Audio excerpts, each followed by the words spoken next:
Alright. Forum post done. By the way, if you guys have not tried it, apparently there's a patch, right? Good boy indeed. Apparently there's a patched, you won this, dude. There's a patched client now. So you can download that on the forums. I just posted the thread. Although technically you don't need the whole deal. You just need, well, no, do you need, yeah, you do need that. You need that specific message, yeah. SF Vanille's here. Everybody say hello to SF.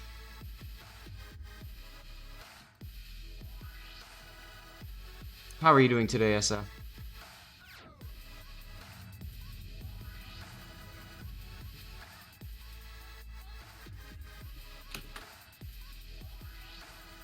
What's up, Zaf? Hey, Moto! How you doing?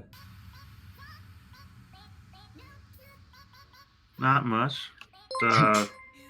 Decided to work on the Colorado grind since I really don't feel like doing the discounts or whatever for the, the new battleships.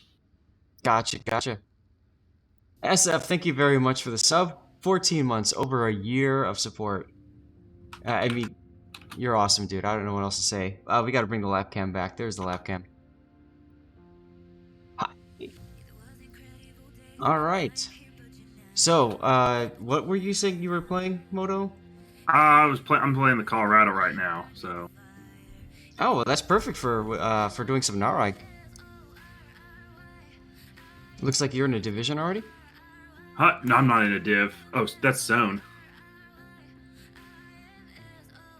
Oh, was I? I'm sorry. The game is like so slow. All of a sudden. That's weird.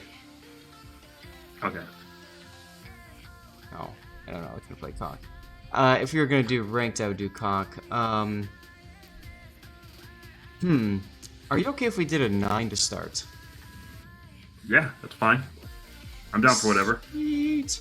I only have one tech tree ship that I am currently working up. That being the KITAKAZE. So if anybody else wants to join in for some tier 9 funsies, hit me up. That's right, Roadster. Kitty. Yeah, they're talking about you. They have, his bed is right up over there too. We'll see if he jumps into it. Yeah, Wings fan, I'm going to do some games ahead of time because the past couple of days I've been up until midnight trying to get my daily wins in, and I don't want to do that again tonight.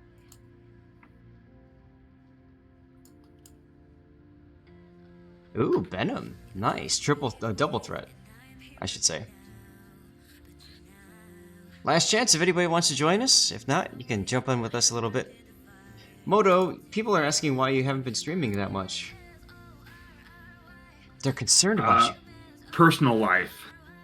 Personal life. Fair enough. Wings fan will join. Excellent.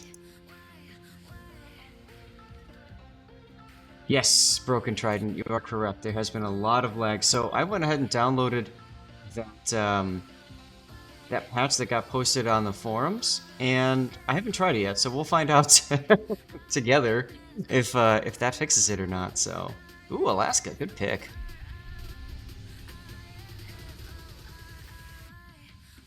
What is this one carrier?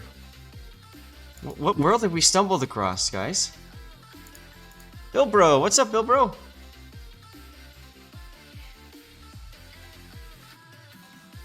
It's probably because everyone paid to get the Minnesota and stuff, and now that's why the battleship queue's at 51. I wouldn't be surprised if that is indeed. Also, there's I think there's missions that require like citadels and stuff, and I think people are running battleships for that too. What's up, Wingspan? What's up? Just getting your battle on. Nice, nice. Well, we've got two people here. We got a full division. If we got people, if you guys don't mind, we'll play to a win, whatever that is. So that's the first game. Cool. If it's the 8th game, that would suck, but whatever. And then after that, we can switch over to Narai. We can farm some tier 7 ships for your Colorado grind. That's perfect. Deadweight. He did answer. Moto said it was real life that was preventing him from streaming as much. I should play to a loss? Oh god. That could be instant.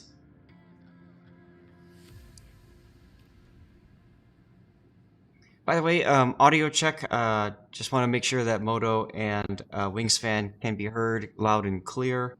Those of you guys watching, any suggestions? Is Moto too loud, too dark? Wings is low. I thought Wings was low. Alright, let's get him up.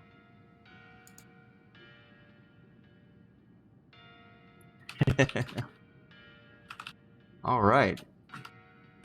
Well, no carriers. Straight tier 9 game. With 3 radars on their team, so that's exciting. We've got 3 radars as well, though. Genshin, huh? Moto Deadweight says he hopes things are well, and it was just a lack of time available. 1.6 seconds.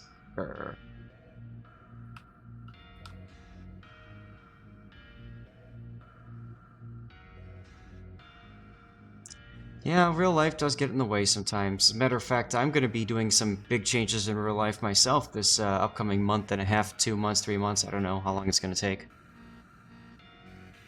Aw. Oh, thank you, Deadweight. I have your stream up. It's just muted in the background. Yeah, no, I saw you were communicating there with Deadweight, so cool. Oh, he's getting tired. He's getting tired of the lap.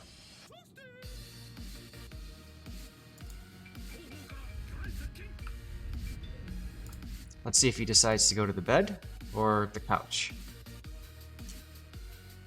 Right now, he's just looking around.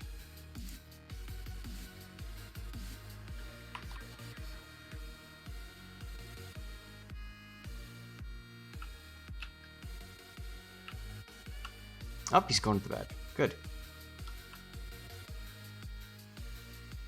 Wow.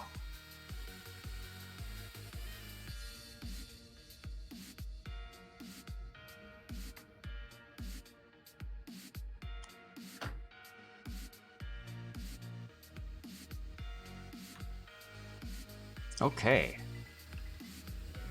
Let's see what we can make happen.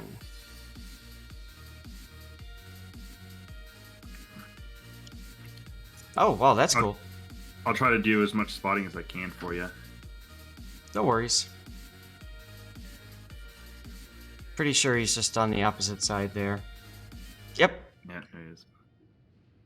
It's a Mogador. Interesting. Oh, you don't know.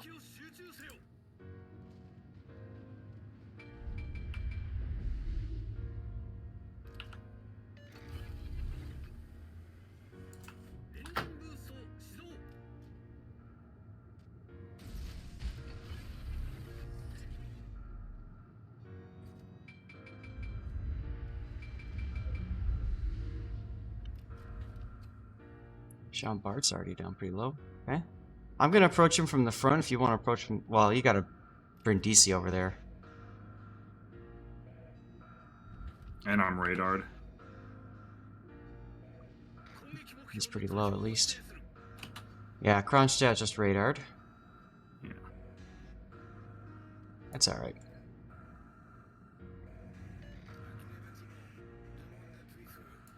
Wives and girlfriends are careers, lol.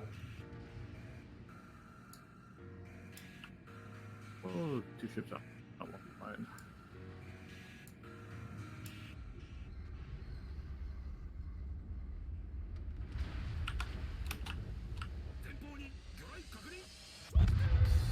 Okay, fine, you can just kill him. Wow.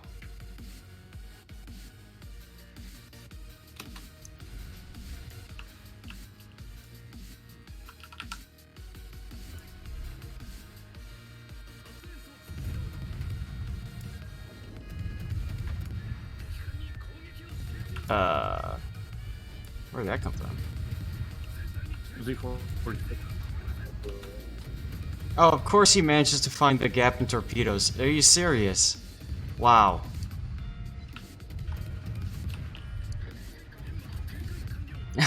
Teacher of fast wings. I'm doing fine, thanks. Oh, nice hit. Somebody got a good hit on this guy.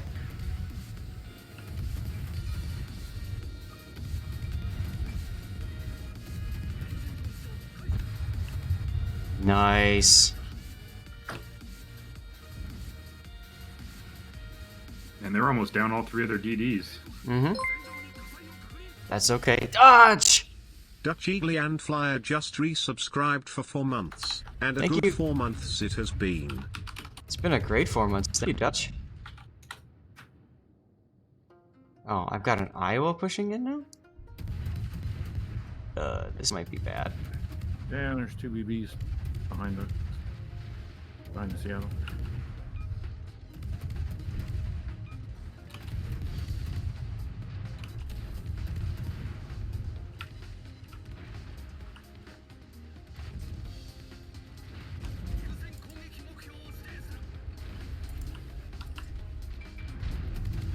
Yeah, the Seattle's probably gonna kill me here.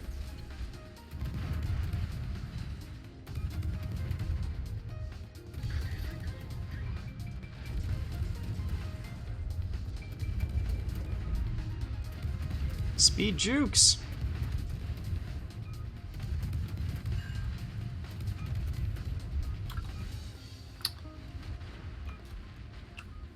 Seattle will not kill me. Somebody else will. Seattle's radar is down. Nice torpedoes on that DeGrossa there. It's like you'll hit him with 1 or 2.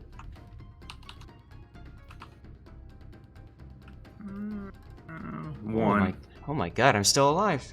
Ah!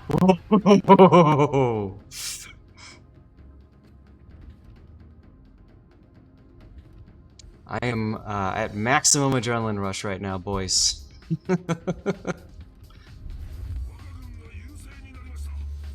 Oh, look at our Seattle. Just charging like a champ. Way to go, man. Way to go.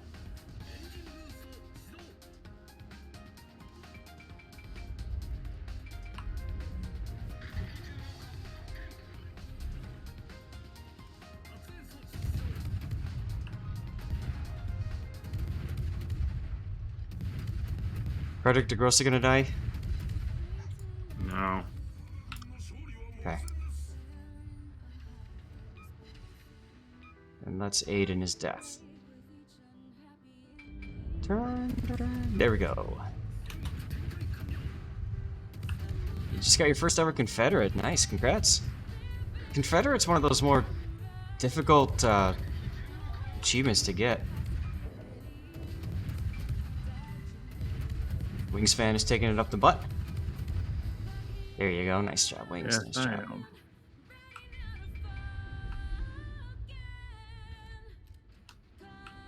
Pretzel Rocks always picking the best music possible for warships. Oh my god. Can I chip? I can't remember. I set up like hotkeys to fix that, but oh.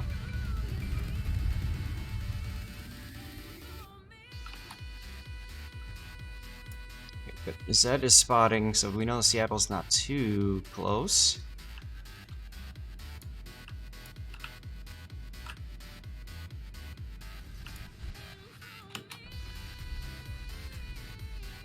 Tago, nice, nice, nice. Was what supposed to be sarcastic?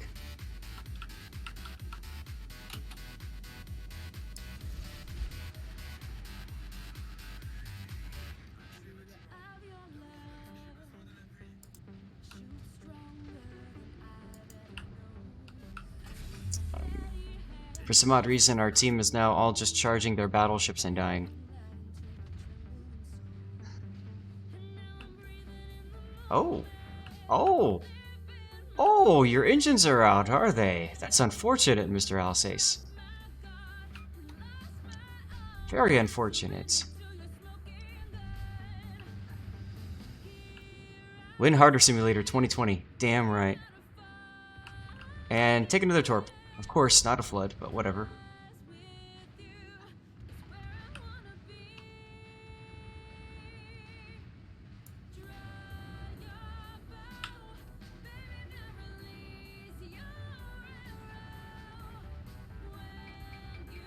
Release your arrow, ladies and gentlemen. Deadliest! What's up, Deadliest?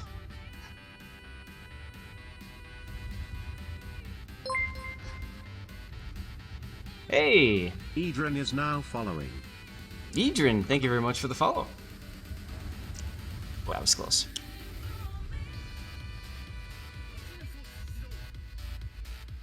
Yeah, Jean Bart, you just stay right there. Look pretty. Thank you.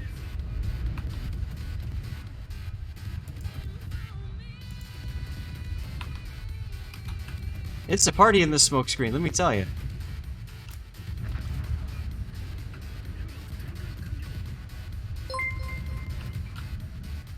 Look at these guys go, huh? SFNL1 gifted Dust awaits a subscription. SFNL1 gifted a tier 1 sub to Dust awaits. They have given 59 gift subs in the channel. SF, man, thank you so much, dude. Ice in chat there for another gifted sub by SF for Desta. Which means, Desta, if you have a replay you want me to feature, let me know. And of course, SF, you subscribed earlier, so that works for you as well, good sir. Gregoire! Dude, Gregoire, how's it going? I know you said you were going to hope to try to come in at some point, so it's good to see you again.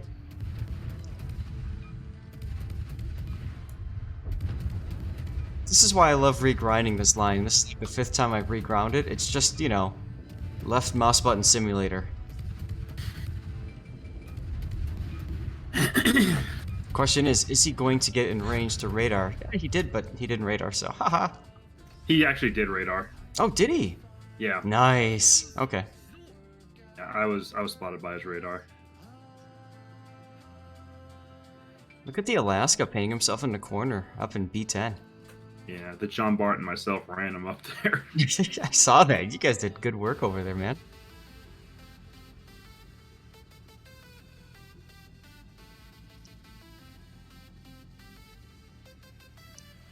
Yeah, I'm doing fine, thanks, Gregoire. You only have the Iron Duke. Well, then hold your replay, your free replay coverage, because I have the Iron Duke on my list for today.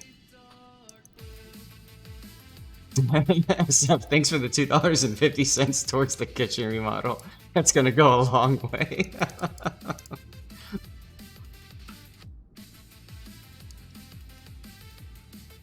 I got plenty of replays, SF, so feel free to... Yeah, you get paid for a nail. That sounds about right. But anyway, yes, I've got replays, so I would say only do it if it's something that you, like, absolutely want me to cover, SF. Otherwise, go ahead and, you know, hold off on it. And yes, Dutch, if you subscribe, you get an automatic... to cover my replay as well. It is progress, that's right. So we got a bunch of people that subscribed during like the King of the Sea coverage, so if that's any of you, let me know. I'll get you hooked up with the replay coverage. Alright, ladies and gentlemen, we did our win, so how about we move on to some Narai action? You guys cool with that? Yeah. Excellent. And the last... Go ahead, Winks. Oh, no, I'm saying I'm good. Alright. Unlocking Div. Moving to Narai. Who wants to play Narai with us? Come on in. I've got some awesome ships to play at Narai, including a tier 7 battleship that just happens to have been released lately. And I'm not talking about the Strasbourg, that's a test ship right now. But, let me find it. Can't find it. Ah, there it is. That sexy thing right there. The Florida. So we'll cover... Oh, we'll cover that in detail.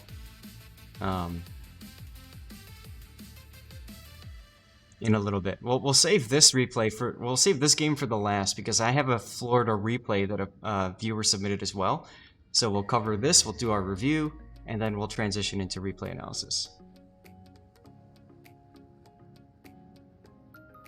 And don't forget Happa's contest. Exactly right, SF. Thank you. I was about to say, please remind me because I'm probably going to forget. But afterwards, I definitely need to take screenshots. Although, this contest, I believe, was co-op or randoms. I don't know. Anyway, if anybody wants to join in for the fun, just send me a message in game. I'll get you into the division. Moto is working on his Colorado. Nothing wrong with that. What are you gonna play, Wings? Oh, Helena. Let's see. We need ships that'll carry, because I don't know who we're gonna run into, so we're gonna go ahead and play the FLINT. The FLINT is one of the ships that I love to play, especially because if you've got it and you pick up that special Mustang camouflage for her, she gets plus, ooh, terrible camera, she gets 100% to XP, free XP, and Commander XP bonuses. So it comes in really handy as a perma camouflage.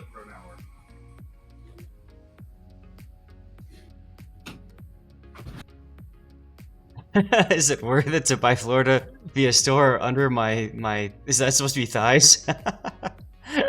Hey Eder, congratulations, happy birthday Eder. Everybody wish Eder Enriquez a happy birthday.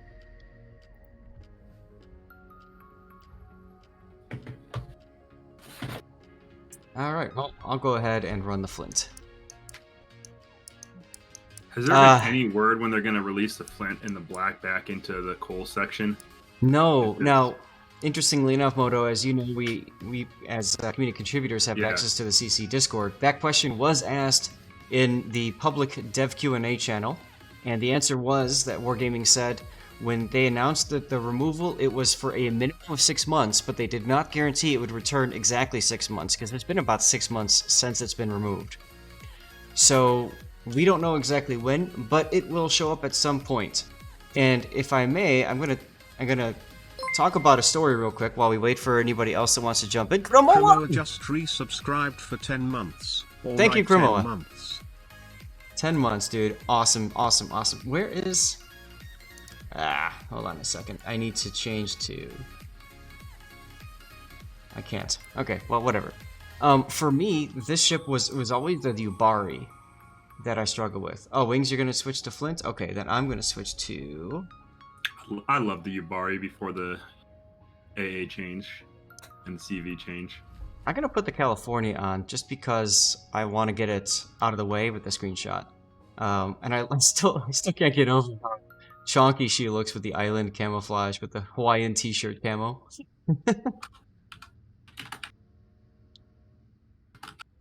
And yeah, Yubari is a great ship. I wanted to do the pre-order bundle. Moto, you've been playing since the closed beta, right? No, I started, I think, within a month or so after closed beta. Okay, but are you familiar of the triple bundle that they had?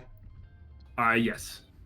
Yeah, so for those of you guys who aren't sure what we're talking about, for $75, you could pick up a bundle that included all 3 of the premium ships at the start of closed beta.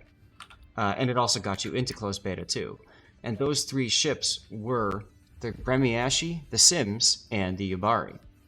I went to my wife, I said, hey, I want to spend $75 on this, and she looked at me with this face, you know, the face that wives give you when, you know, they think that you have no idea what you're talking about and something weird has happened to your brain. So that didn't happen. And after that, it was like my quest, right, to get the Yubari. Because, like, of all the 3 ships, I didn't care about the capabilities of the ships. I just liked the way the Yubari looks. So I just wanted her in my port. It took a while, but I got her.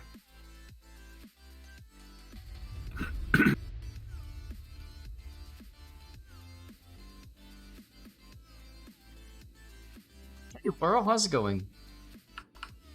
And Chromoa, how are you doing?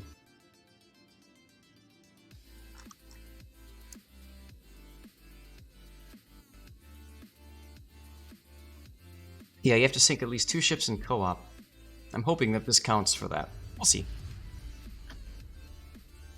Alright, so Moto is playing Slow Battleship number 1, and I'm playing Slow Battleship number 2.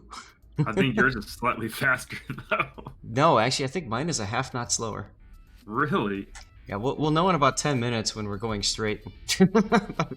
By the time we speed up to full here.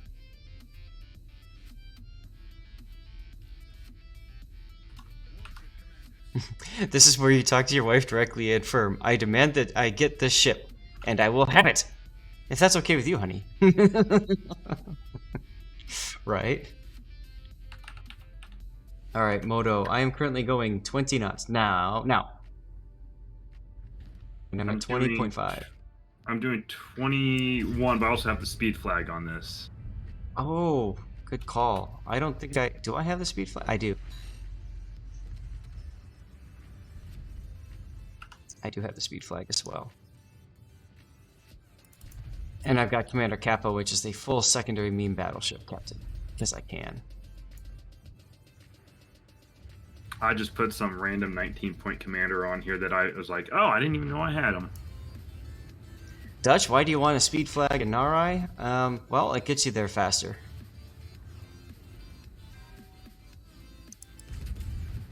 It's not that I didn't want one, it's just it was already on for my random battles. Yeah, that too. I forgot to look as well. 21.6 knots right now, going straight. With a tailwind. 22 point... Yeah, see, you're faster. This ship is thick.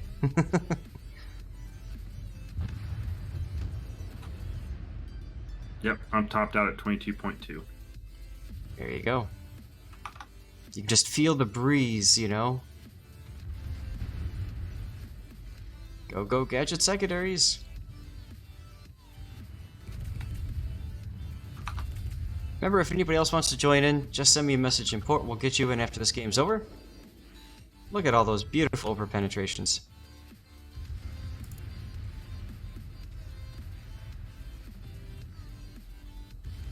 Yes, Skyring, we're also going downhill. I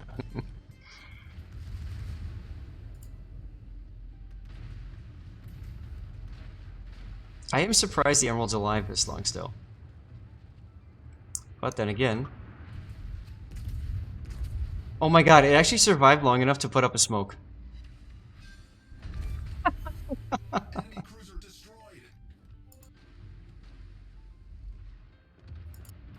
Well, there's one. I just need 2 more. Or 1 more. I don't know. Oh, that's right, you're in the California. For some reason I thought you were still in the Florida. I was like... No. I'm saving Florida for the last game that I do in Narai. It should be a few games in.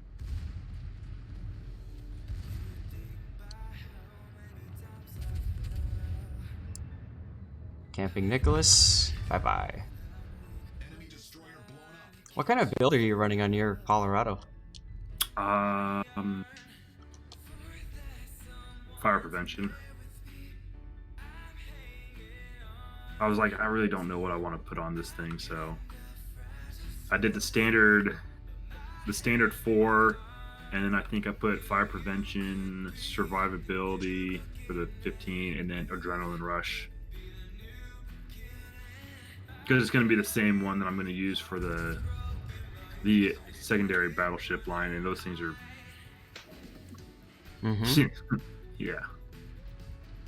Chonky. Yeah. So you could definitely go with the secondary spec setup. You can go with the tank build setup as well. When I first ground the Colorado, I did it with a secondary setup, but that was a very different time in warships. I think if I were to redo it, I would definitely go for more of a tanky build.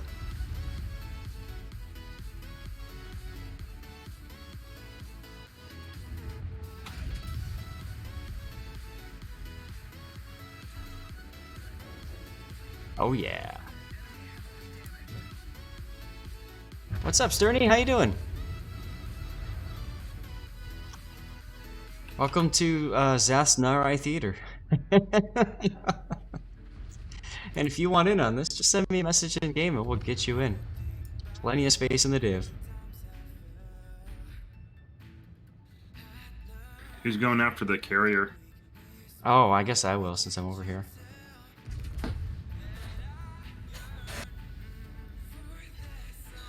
Oh.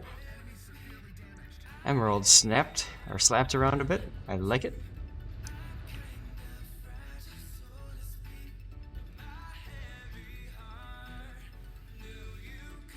When's my next charity stream? I'm not 100% sure. My next charity stream will be whenever, God, I don't know. Whenever Gamers vs. Cancer starts up again, or if there's another charity that I get wind of that people want me to cover, I definitely don't have a problem with it.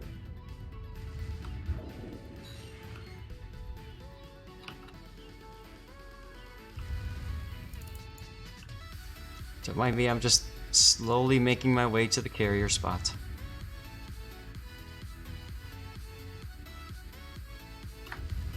What's up, Lone Wolf?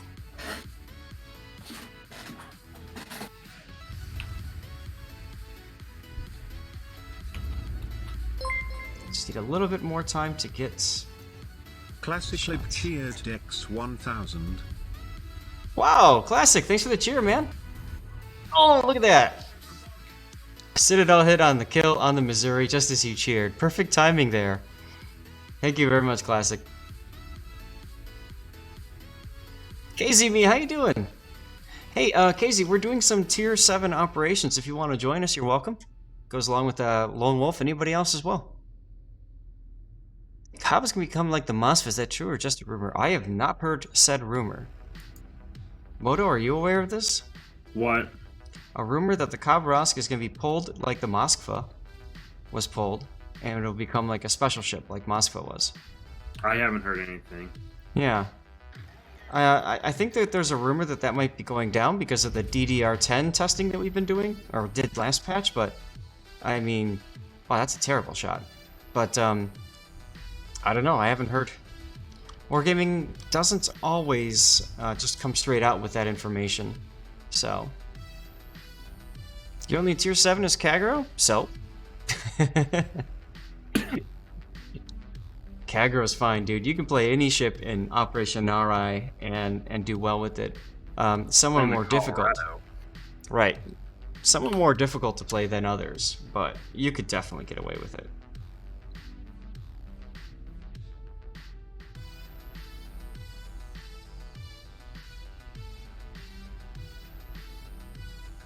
The Russian stream did not deny it or confirm. Confirmed. Okay, cool.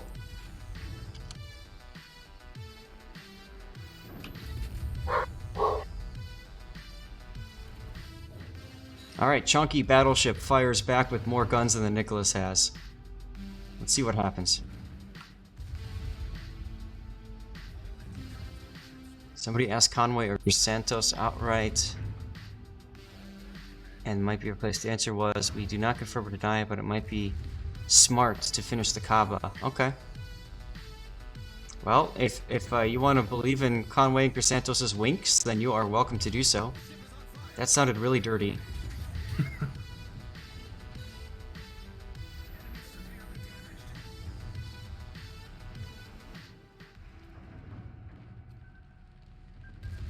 Oh no, it's almost as if I was expecting Nicholas to torpedo me. Doink. Next up, we go kill the Phoenix. Tell you what, this ship is OP for Narai. Are you enjoying your... And everything? Right. Of course, when the target locks the Lexington instead of the Phoenix, then, you know, you can't hit crap. Oh well. Yeah, you don't need a mic, no worries. And of course, Phoenix also has torpedoes. A lot of people forget that. So this is the super ultralight braking maneuver. Oh, look at that. He fired torpedoes at us. What do you know? Chunky thick boy took a torpedo. Oh well. How long were you doing ops? For a while. I usually like to try to get my my dailies out of the way for the when we have streams, just because well, after doing warships for 6 hours, you kind of don't want to do it anymore. You know, you kind of want to change things up a bit, right?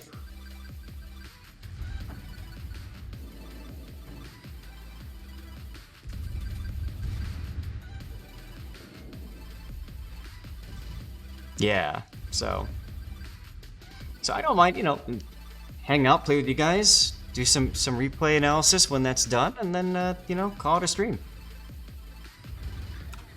Always a good time. Now Lexington, at this point, you got to think about their armor scheme. You won't be punching through the butt. And someone just hit her pretty hard. Yep. I hit her for 13. Nice. All right. So Lexington is pretty much dead now. Figure I'd help kill her a little bit quicker for you. Well, thank you. I think the secondaries can finish it off, but just to be safe, let's get our rear guns ready to go. Nah, our secondaries got it. Not even looking at explosions, folks.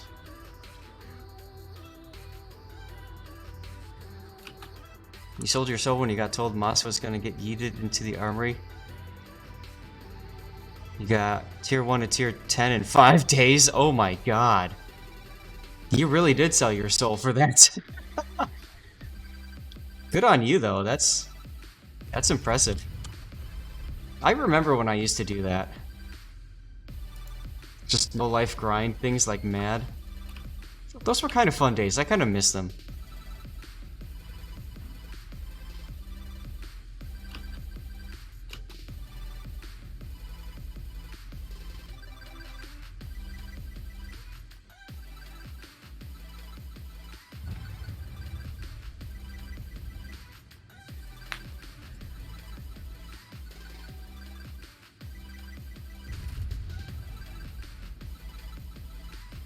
Yeah, you did it when you hit rank 8 or tier 8, 9. That's what I would typically do now because I got so much free XP. I just free XP to the tier 8 and then I grind through the 8 and 9s. Like you saw me do that first one with the KITAKAZE. Boom. I'll have the Haragumo unlocked again pretty soon. I'm in no particular hurry because that KITAKAZE is just so ridiculously easy and fun. Now, baby Gallant, you die. Oh. Wings fan took away my fun. I shot first. Yeah. You missed the days where you had to put an effort to learn a ship and go to the next tier. Desta, I hear you there. I remember back in the initial grinds when 100% camo, like what I've dressed this California in, 100% camo was like rare, and no special flags. And it took what, like 100 battles or something to move up a tier?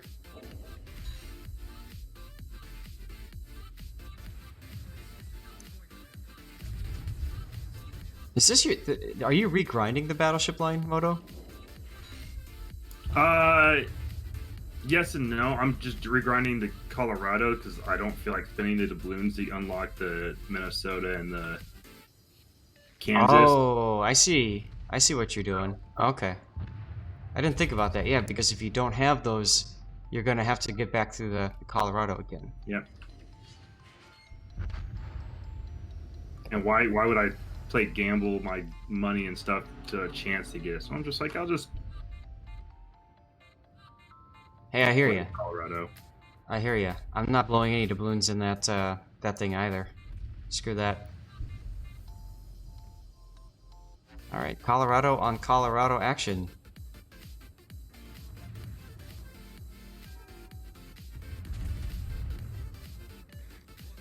I love that shark face bow. That little cutout on the bow of the Colorado just looks so fun. Literally does look like a shark. I'm like, ah, I like it like a mouth open right there. See that? It's like, I'm gonna eat you. Oh, you know those twerps.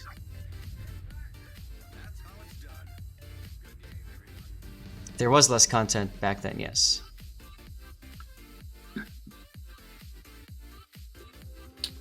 So, with the announcement of the Italian battleships, what do you think their little special thing should be? The Italian battleships? I don't know. I mean, there's talk about them having SAP and smoke, isn't there? I haven't seen. I haven't really looked. That's what I don't know. We'll have to see. I was Yeah. I was talking about it, and I was thinking keep their fast turret traverse, but also give them like a fast rudder shift. Because what battleship really have a fast? Like give them like a slightly slower cruiser one. Mm-hmm.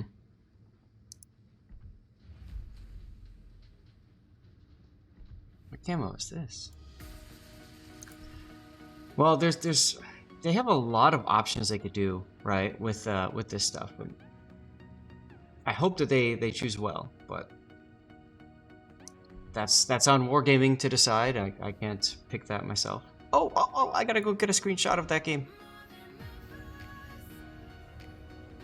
I don't think they should keep SAP with the Italian battleships. Well, I mean, SAP that's- was designed for a different purpose, right? Yeah. So, I would agree. I think it'd be interesting. How many dubs is the Kansas for the directives? That was free if we do the directives. Let's take a look. It By the is. way- The Kansas is free. You actually have to go through the directives. The Minnesota is the doubloons, which neither one I really don't feel like. Yeah, because you have to get it through the bundles here in the armory. The other option is, like you said, with the directives. Wait, go back in.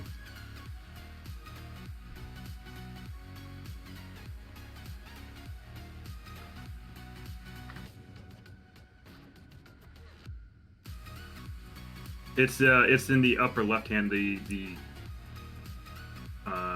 ships for victory portion on the main screen.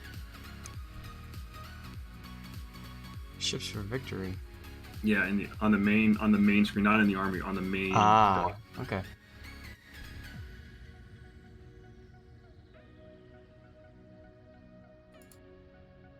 Oh, so they have a specific requirement using the Florida. All right. So, okay, I see. So then when you get all the way to here, then you finish, and then you can get the Kansas. Got it. Okay.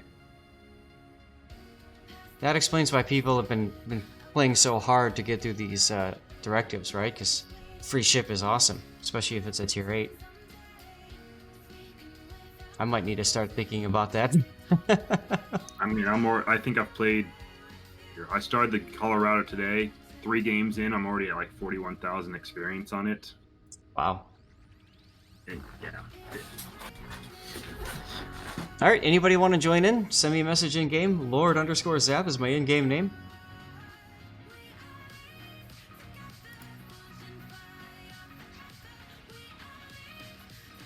It is Nevermore. It is interesting that they're not planning on releasing the tier 3 time. You know what I think the problem is, Nevermore, is that they've been pushing people up in tiers so much that nobody plays the bottom tiers anymore. And I think that they're looking at this as saying a tier 3 battleship, the time it takes to research, design, build, model, test, implement, balance, all that kind of stuff for one ship that the vast majority of players will never ever actually play. They're probably looking at it and saying, why are we wasting all of our time, effort, and resources doing that? Which is really sad, because personally, I've always disliked the idea of you can skip a whole bunch of ships and start at tier 8, 9, or 10. I always like the idea that you have to play through the whole damn line, and you learn the ships as you do it, and it also forces you to go back to the lower tiers and have fun at a tier where you're normally, maybe not used to that. Correct me if I'm wrong. When they first brought out the concept of being able to jump in, there was like tier 6 is where you could start, right? And then they slowly worked their way up to like 8. I think they had it so that, yeah, I think the first time they did it, it was tier 6, and then they had the next one was like 6, 7, or 8, depending on your luck in the draw from the containers. And then they had the Mogador one, the famous Mogador one, where you could get to a tier 9 tech tree ship. And then it just, all hell broke loose from there. I mean, guys, it's a tech tree ship. It's a free ship. You're gonna get it for free anyways. It's just a question of, do you want to skip the line, or do you want to wait, and get there yourself? So, all right, we're going on for the next battle. Narai, I don't see anybody sending me a message. Remember, if you want to join us, just send me a message in port.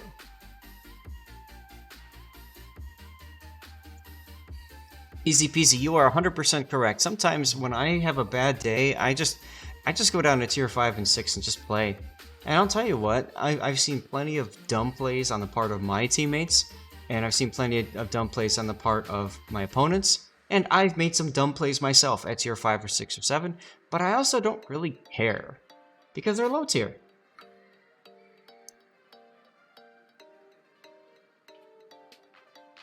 Yeah, Berg, exactly. That's the problem. I really miss the days when like a line would release, and then you look at Matchmaker, and there's like 300 something of that specific ship in the line, and people might complain about it, but I thought it was great. It was a really cool opportunity to see so much of this new ship out there, and everybody trying it out, playing around, trying to figure out what works, what doesn't with it, and stuff. To me, that was one of the most fun parts of a new line release.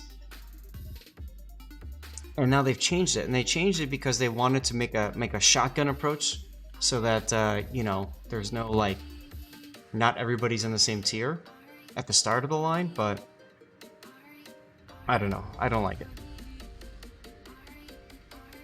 I mean, they can do the shotgun from like what, 4, 5, and 6. Mm-hmm. Lone Wolf, you don't need to be in the voice chat at all. No, you can just join us and we can communicate via text in game and stuff. It's perfectly fine.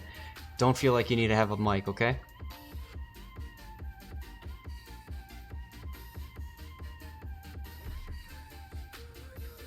You listen, derp some in co-op on EU if you have no viable tier 7. No worry, Dutch. No worries.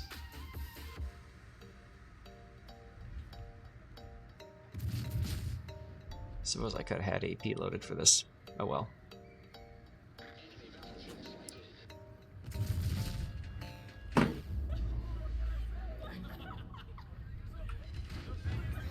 Whoa. There was some extra spice or Jojo on that salvo, huh? What's up, Yukon? Bring whatever you want, Lone Wolf. We're here to have fun. We're here to play the game, grind out our dailies, and the thing about Narai is, you're probably gonna win no matter what. So, just come and play.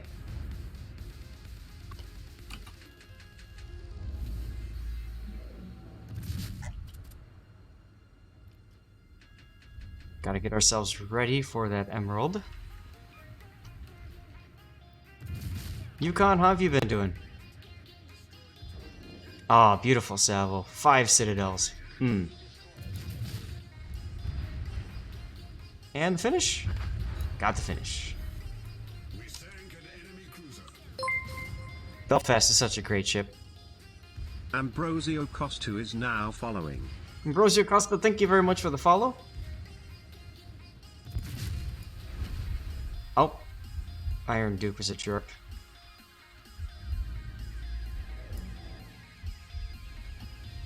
Hey SF, if you're still here, can you start a giveaway for a subscriber camouflage? If not, I can do it after I get out of this game. You're doing good? Awesome.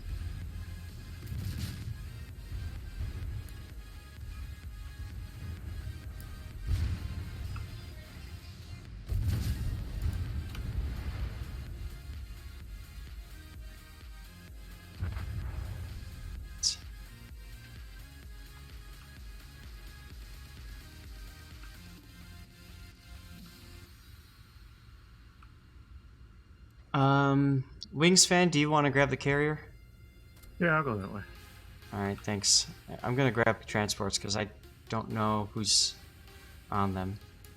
No one is at the moment. The Mohan's like way over here by us. Right, that's what I'm seeing too. Of course, it puts me broadside to Mr. Little Trouble, so that'll be fun.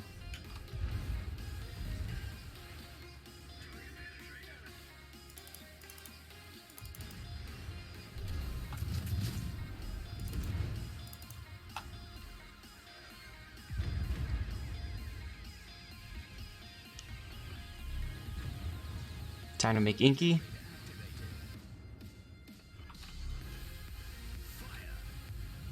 Nah, don't worry, I'll get the transports. I just need to get through the heal for a little bit.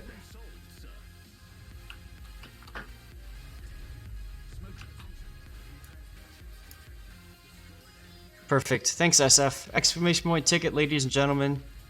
Gets you into our giveaway. You have to be a follower to win.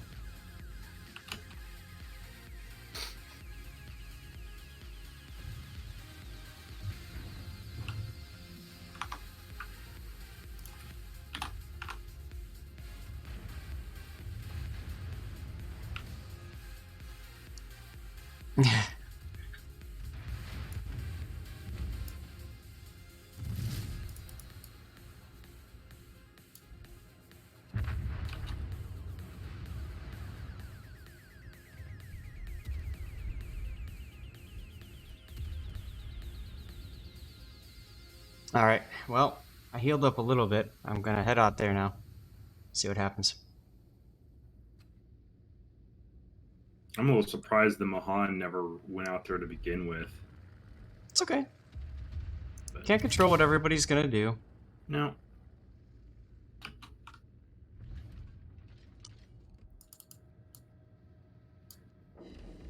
Haha! Missouri's on fire.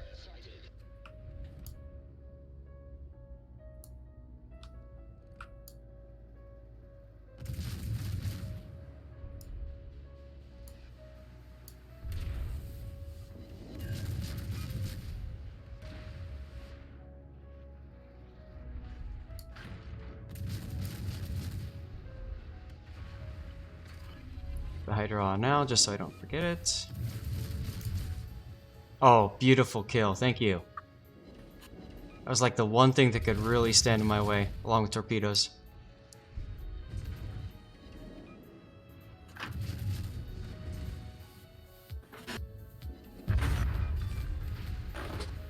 And just that.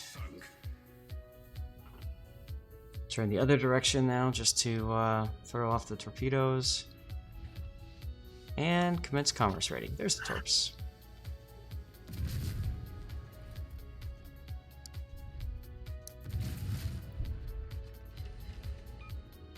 And there's the other thing that could be a problem for me. Secondary Gneisenau, best Gneisenau. Secondary is great on Narai.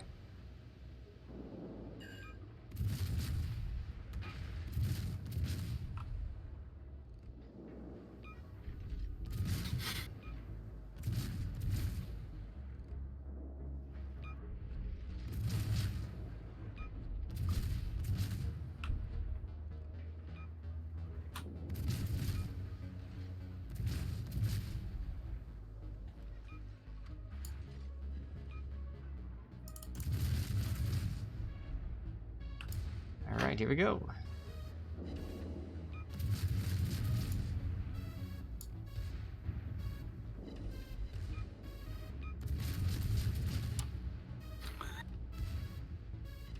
What? Team 2. Bot on bot action. Love it.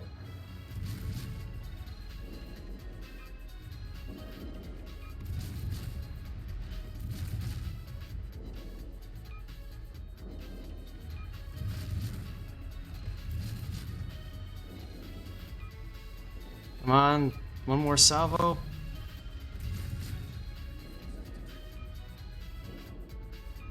Really?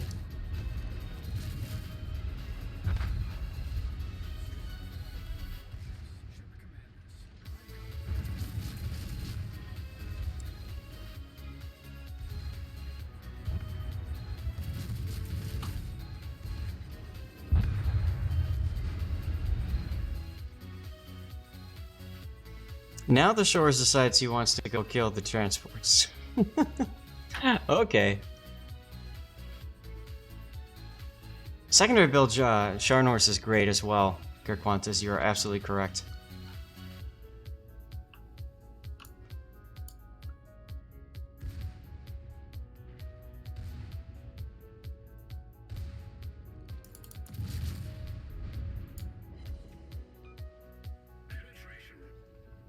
Yes.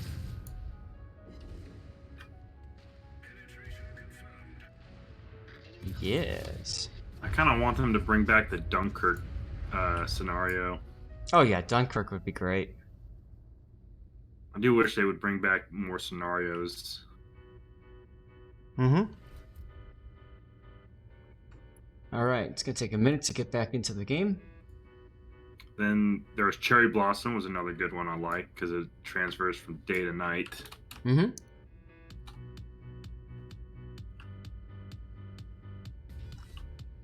Wargaming has a new... liberates a new code today? That's right, SAT it is. You want to join in if you want? Ah, the new French, yeah. It's out for testing. So there's not much that can be said about it, really, aside from that. Oh, nice hit. Oh, the Strauss. Strasbourg. 3 in a division? Nice.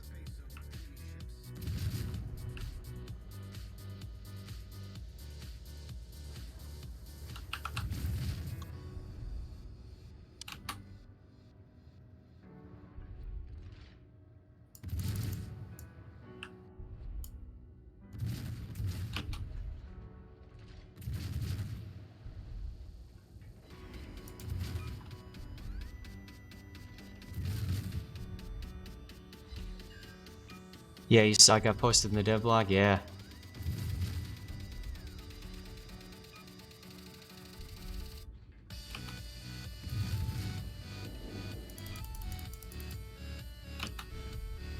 The other thing I'm looking forward to about today's stream is I'm getting rid of the rest of my wild turkey today.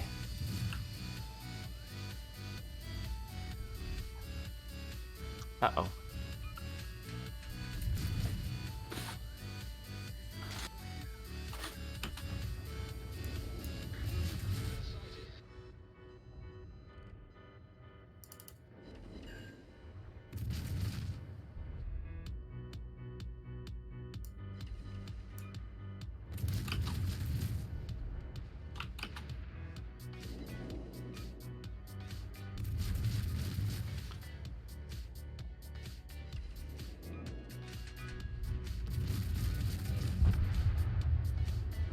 No, don't kill me. Aha.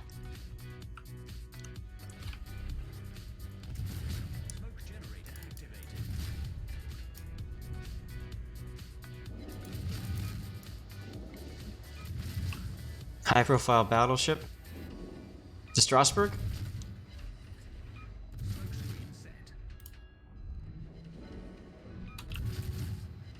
I cut out the transport ship? Lol. Oh god, Queen Elizabeth.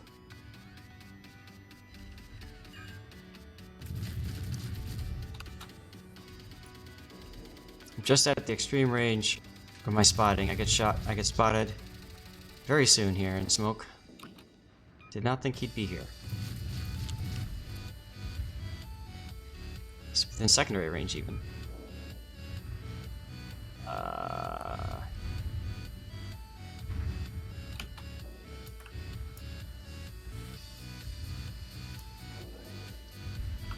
I am waiting for a second here because I want him to shoot. Ah, he can't now. Screw it.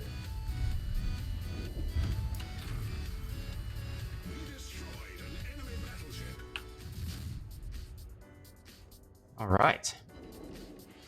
We are still alive.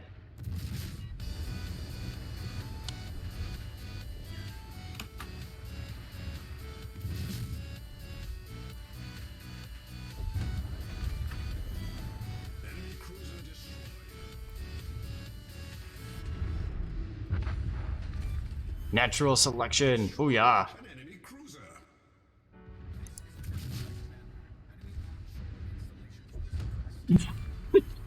Belfast. Belfast. Belfast. Alright. Nothing to put in French Temple Home Dreadnoughts. I have no idea what those are, but that sounds like fun. German DD-Z44. Japanese battle. Yeah, he's what's it called? Hizen? Hizen? Yeah, Hizen. And exchange for what? We do not know. Wargaming has not announced what the new ships will be for. So.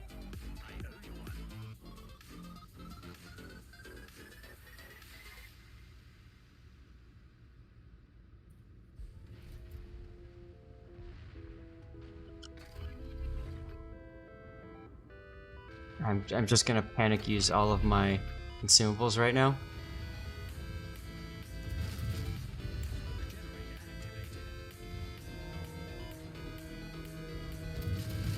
Ultimate torpedo! The final torpedo!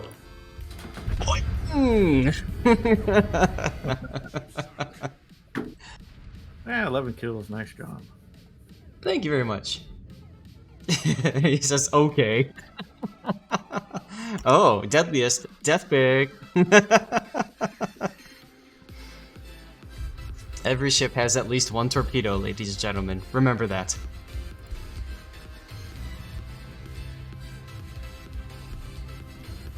Belfast OP.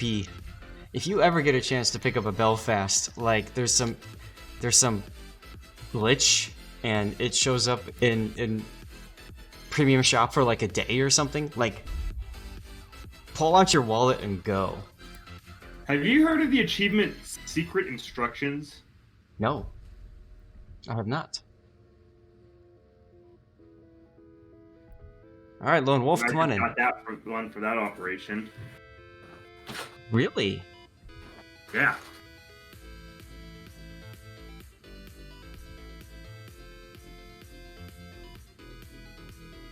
Yeah, you did. Does it tell you anything? Secret instructions. Huh. Complete 900 secondary tasks and operations. Okay. Ah, okay. There you go.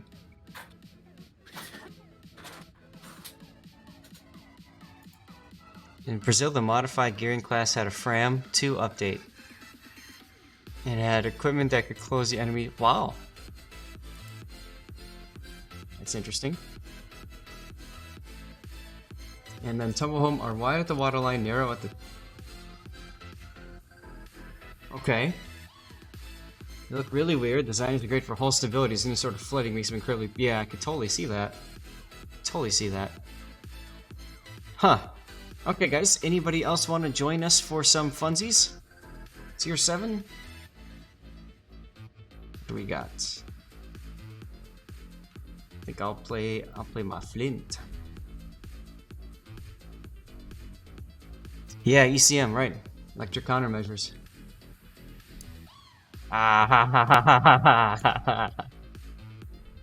Alright.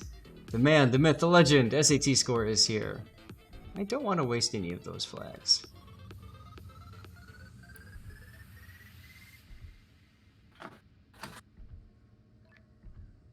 But I could use that one, I guess. And a ramming flag would be meme worthy, so why not? Alright guys, last chance. Anybody else want to come in? Lord's asked Learning Stuff Theater. Yeah, no problem. Your Qantas, I'm sorry, man. No worries.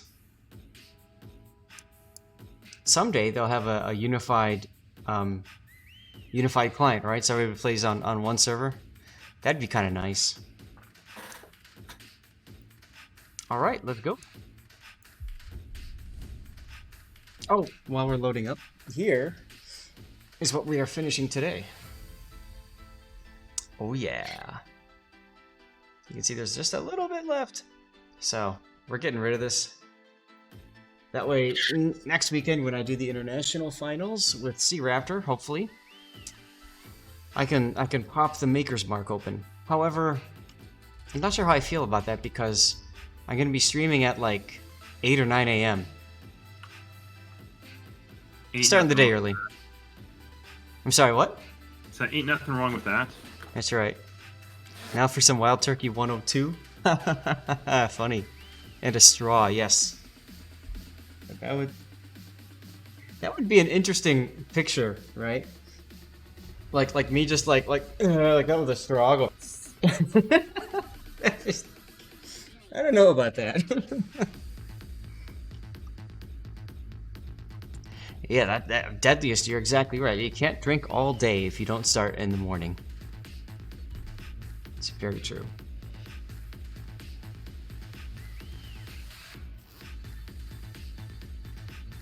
Smile is the CIS champions. Nice.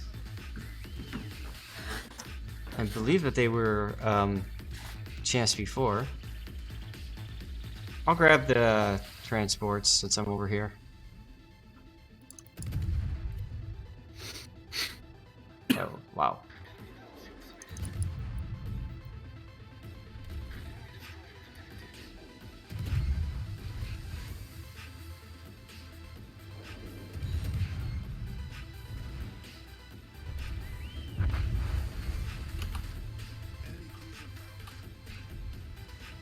Don't shoot me, don't shoot me, don't shoot me. Good boy.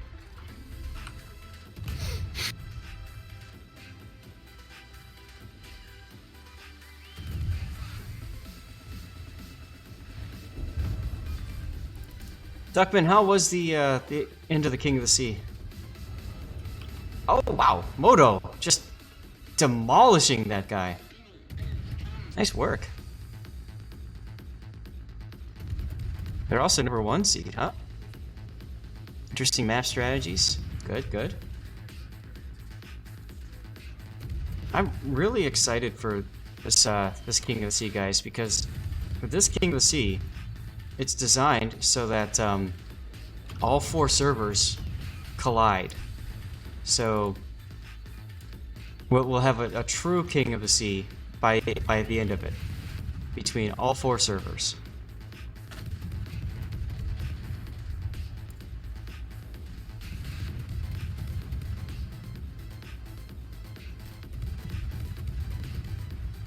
Yeah, Flamer's a pretty good caster. He knows what he's talking about.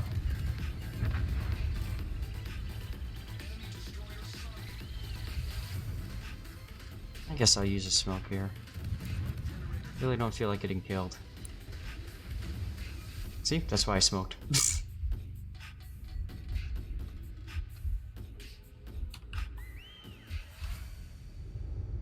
Cockloon, what's up?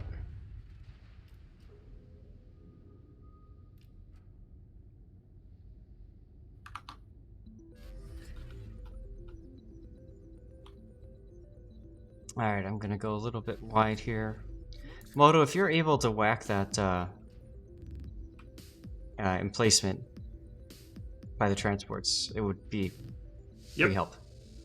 Yep, as soon as you spot it, I can. Yeah, thank you. Emperor Empires, how you doing? Good to see you.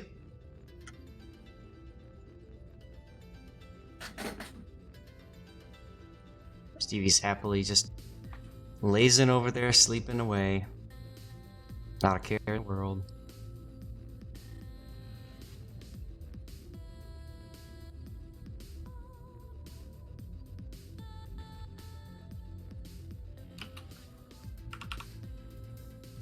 SAT running the shores, huh? Testing a new telelens. Oh, nice. I'm guessing you mean a telephoto lens.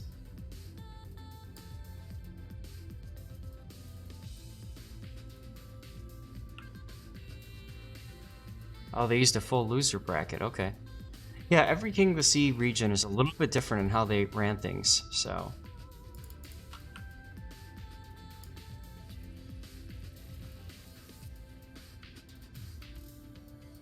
Thank you, Moto. Deathstorm? I believe so. I believe so. The Chess Crewman is now following. Ice Cream Man, thank you for the follow.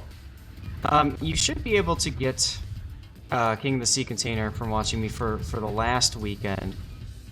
There's one more that will be released coming up. Soon.tv. Cookie 1987 is now following. Cookie Dough, thank you very much for the follow.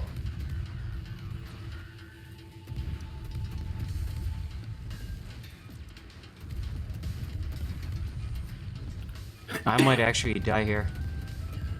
Yep. So someone else is gonna need to go get the transports. That stupid Iron Duke, man. Sealed my fate.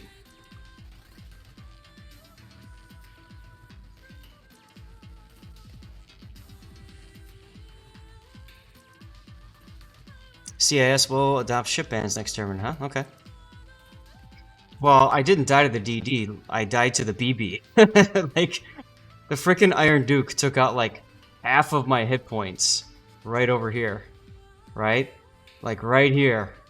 He chunked me for over half of my hit points. So, it is what it is. I could have gone back to the transport ship and healed up a bit, but I was worried if I did that, we wouldn't have any coverage, so...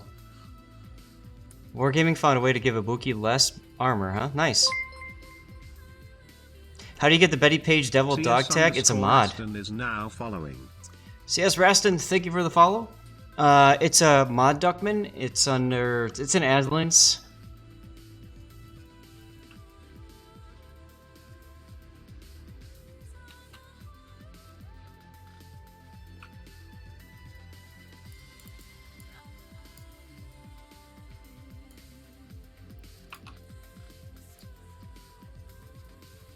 Catching up on some channels while I have a second.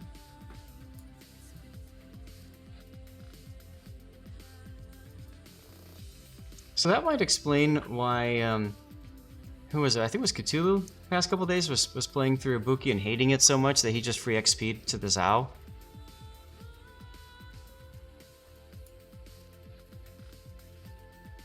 Puddin', don't worry, man.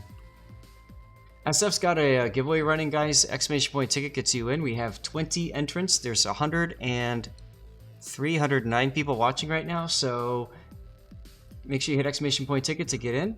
You have to be a follower to win. There's a hole in the rear of the ship. Ooh. Yeah, ships with holes. Not good, not good. Thank God all these ships are as slow as I am. 18 is now following. That's right. Gurchan, thank you very much for the follow. Did I see the new camouflage and the new captain they'll arrive in Pan America with the new ship? I saw the Brazilian stuff, if that's what you're talking about.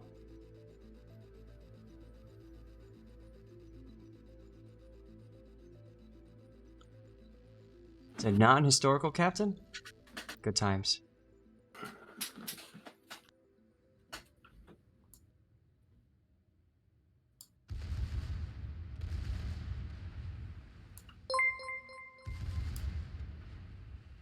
Torture Genial 25 is now following. Torgenial, thank you very much for the follow, and I need to thank someone else too. Hey Quad, how you doing? Sinistar. Sinestar is now following. Thank you as well. Well, we're not gonna 5-star this, unfortunately. Oh well.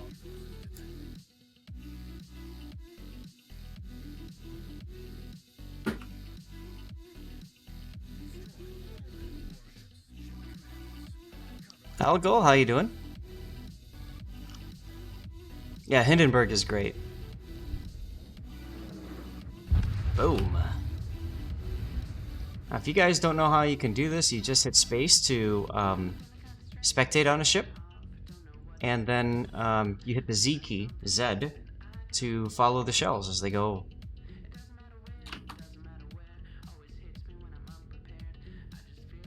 Not historic, having your friend's grandfather was the captain of a Brazilian torpedo boat. Nice.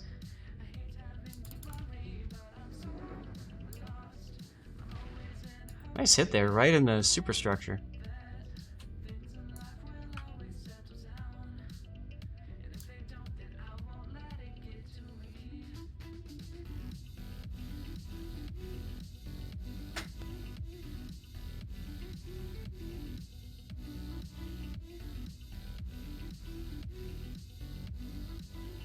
Get an Austin game with your fresh Nelson. Okay, nice. I'm glad you had a good time with that. And yeah, wind down watching the stream. Good. I'm doing fine, thanks. It's always fun hanging out with all of you fine people on Twitch, and I'm really excited for going back to replay analysis. Here's a link to the tweet where we got our replay order. We're gonna do. Before we switch to replays, we're going to talk about the Florida, and then Paolo, Emilio, Munchen, Iron Duke, Shikishima, Ted 61, Smolensk, Worcester, Hipper, Sinop, and Smolin. That's the order for today, at least.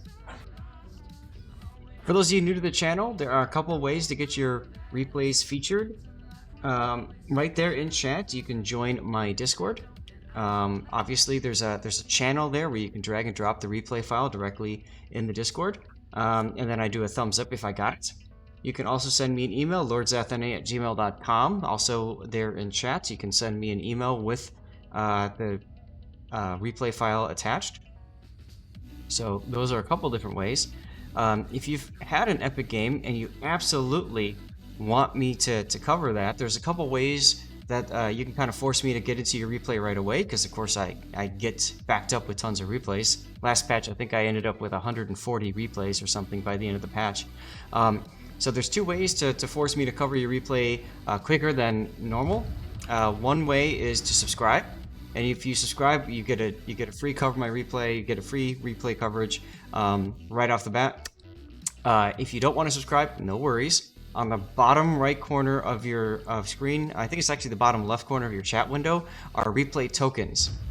You click that, and then I believe it's 10,000 replay tokens that you spend for Cover My Replay. There you go. You get replay tokens automatically by just hanging out and watching, so the more you watch, the more replays you can get covered. Send more death picks and losses. Deadliest likes the death picks. I like the losses, because quite frankly, the win rate of ZAS Replay Theater is just too damn high. So, What if you get losses with death picks? oh, those are the best. And if it's a ship that's got a butt anchor, then we're talking.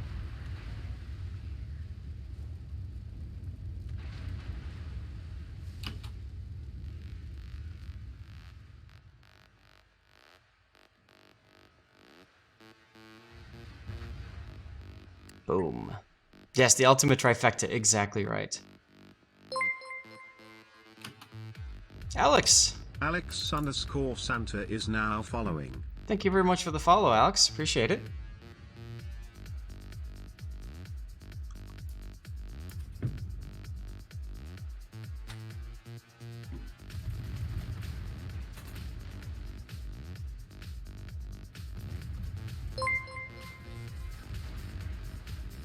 Boys! 123 ZZ is now following. Thank you for the follow as well. And now we just have the Cherokee left, or the Colorado, I should say. Oh, I meant to go on Wingspan. We want to follow his shells. Here we go. Plunk.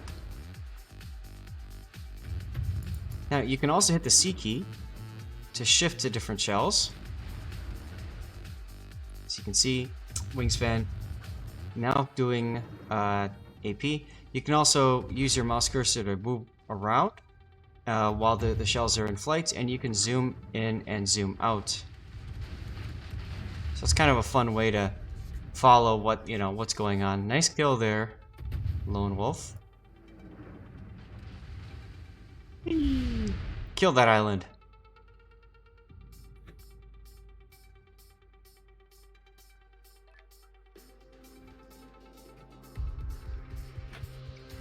Do you know something about the not dropping of King of the Sea containers even if you reconnect multiple times? So, okay, I ran into this problem myself. Lol, I didn't even earn enough base XP to finish that mission. I've run into this problem myself, and I will say that, give me a second, I'll answer. How can I'm gonna play a ship that, let's see, it's Eastern Dragon that most people don't have on this server, right? I think it's Eastern Dragon. So I'm gonna play Eastern Dragon. Just throw somebody on. Who can I throw on? Where's my Zao Captain? There's my Zao Captain.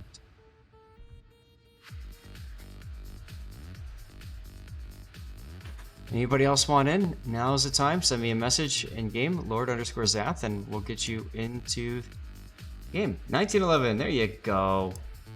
Aw, very nice of you.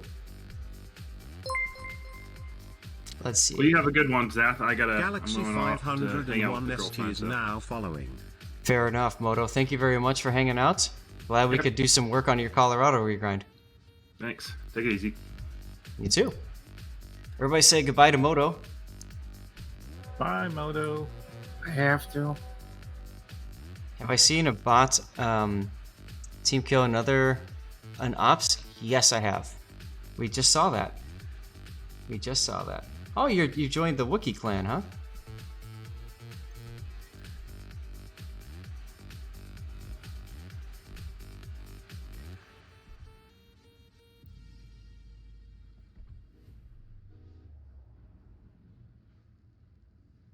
Keep the regular camo on this time, I suppose. In which case, I'm not even gonna bother with these flags. Maybe I'll do that one.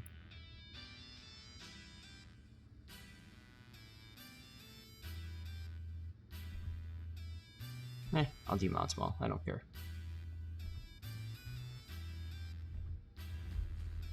Alright, let's go.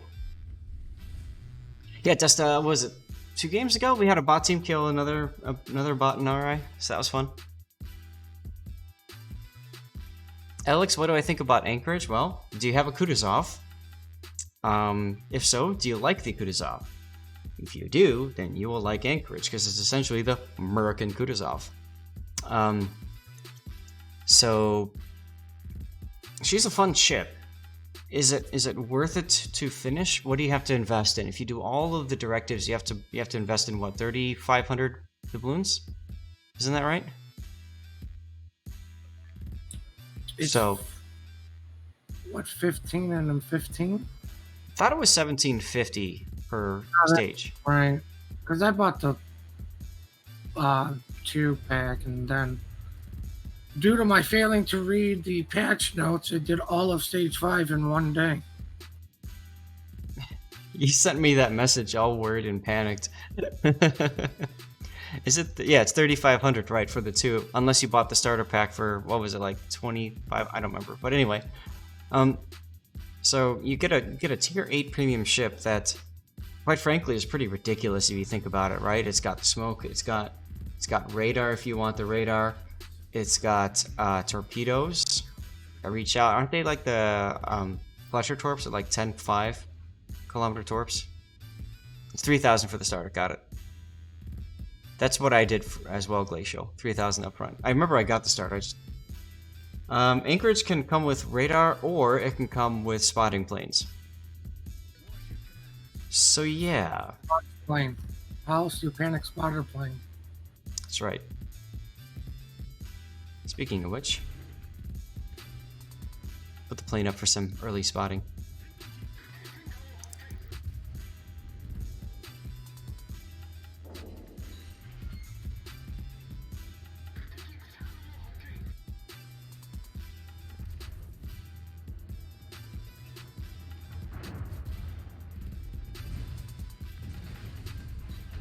Bing, fries are done.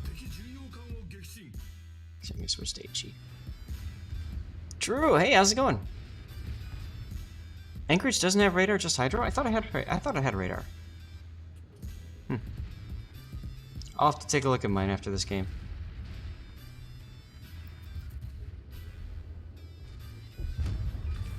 Flappity flap flap.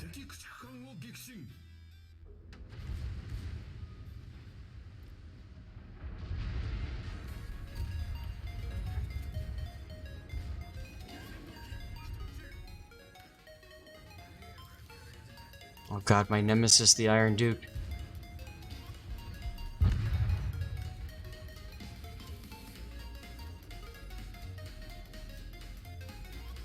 Actually, you know what? I'm gonna try something that I've never tried before. I hope it's a ram. Shh. This early? I can dream, can't I? You just want more XP for you.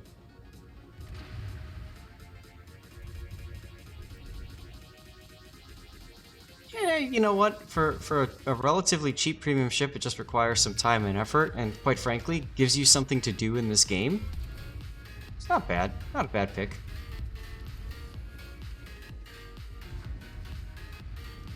Oh, nobody killed the Nicholas yet. Wow. Okay, so now the Duke is like literally derping all of his shots. Are you guys noticing this? Look at this. Like, he nearly one-hit kills me last game, and then he just derps all of his shots this game. Quality iron dukage. Yeah! There you go. That's what I wanted to do. Say the bots are just like randoms? Maybe. Have I got the directive for Bismarck Gothic camo? I don't know. I'll take a look. I do have the Bismarck Gothic camo. I should, at least. Courtesy of Wargaming. I could show it off to all of you fine people. I did put the code for that mission in chat. Oh, did you?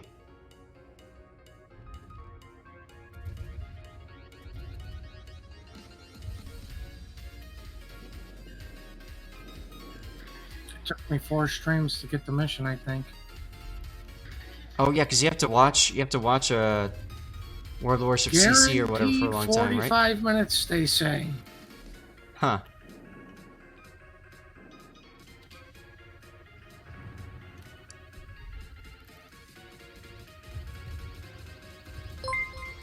Oh, you bought the... Okay.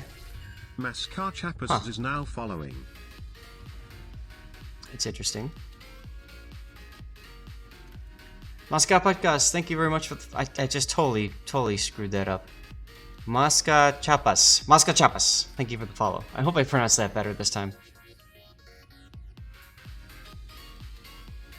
As a new player, you're lost with all those missions and stuff. So my recommendation for you, if you're a new player, just play the damn game. Eventually, you'll get things done. If you're new, don't neglect the campaign. It's a good source for credits and experience. That's a good point, yep. Okay, where is this destroyer? There he is. He's a little lazy, didn't want to come out to play.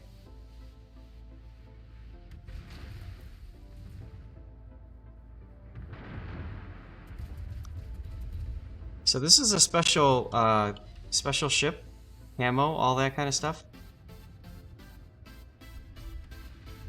I don't think it was ever released on the NA servers yet. Southern Dread was. 13 is now following.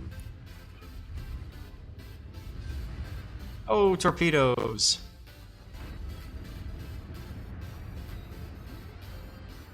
Don't worry, Darkness, I got you. I got you, fam. I didn't kill the Missouri with torpedoes. That's not good. Oh. Nicely done, SAT.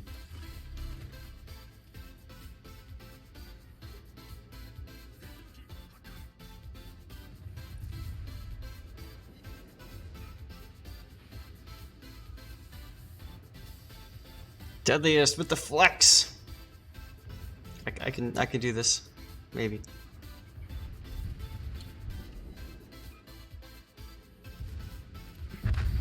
Yeah.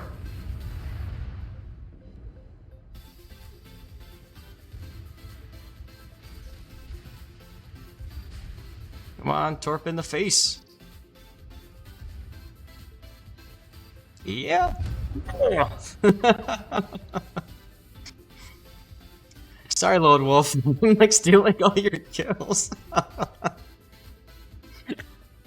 SAT, Operations Legend. Well, after having an Azumo spawn inside of you, literally inside of you, then yeah, I guess that would make you a legend, huh?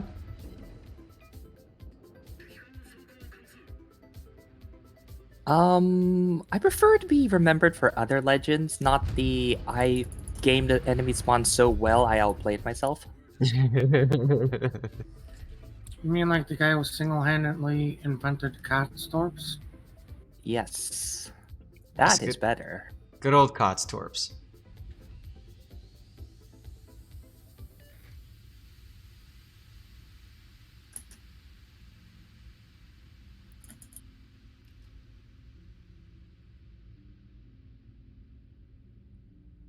So anyway, I'll show off the ship some more for you guys. It's kind of fun. It's got that little dragon on both sides. Kind of glows in the dark a little bit. Nice color blue camo. Yes, I do. I think I remember what you said about that, Coughlin. If I remember right, it was a dirty word.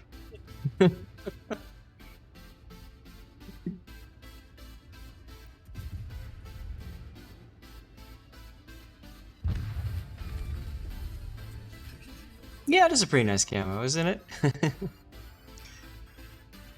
So if this ship ever shows up, if this ship ever shows up in premium shop or whatever, you know what it looks like now. The word isn't half as dirty as the substance. Got it. Anchorage does not have radar. No? Oh. Okay.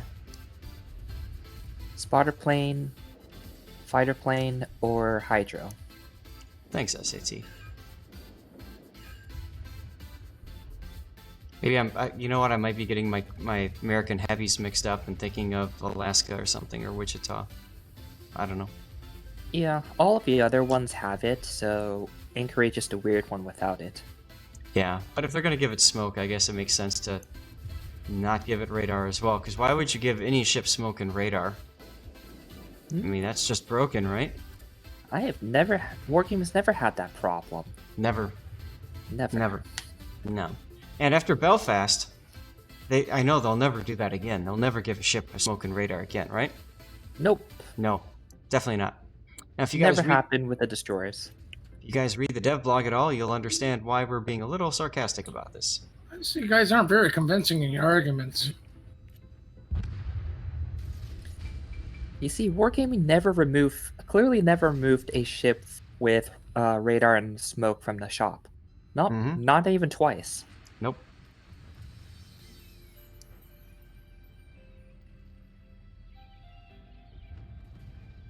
I think I'm a little bit off on my torpedo. We'll see.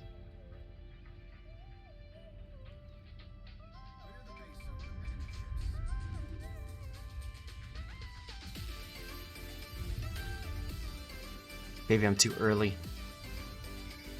Easy peasy, got it. Is this about the British Tier 10 cruiser? It very well might be. All I can say, guys, is check the dev blog for information about all the new ships that are being tested.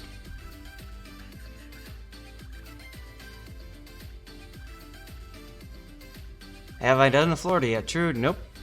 Florida will be done when I'm ready to transition over to replay analysis. Look at all those holes in Indianapolis.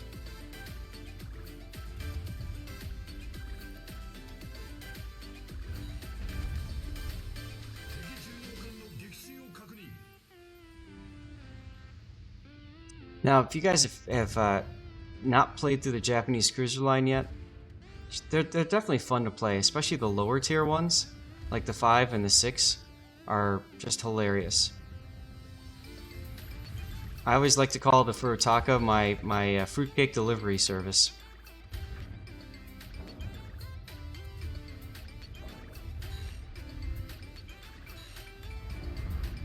Come on, guns, shoot already. Thank you. You're welcome.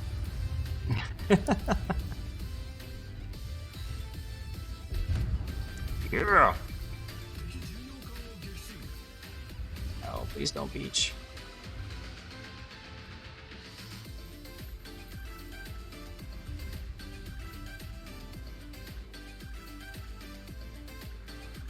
Oh, you beached, you suck.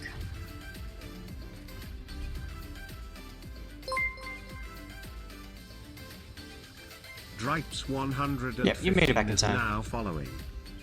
Drips, thank you very much for the follow.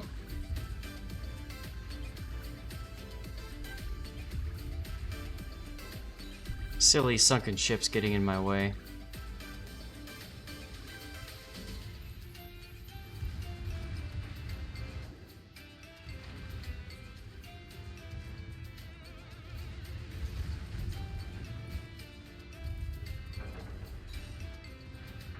No, Akat's gonna get the kill. Boo. That's all because of that stupid little sunken ship right there. Eastern Dragon is Miyoko. They're all the Miyoko twins. What was that?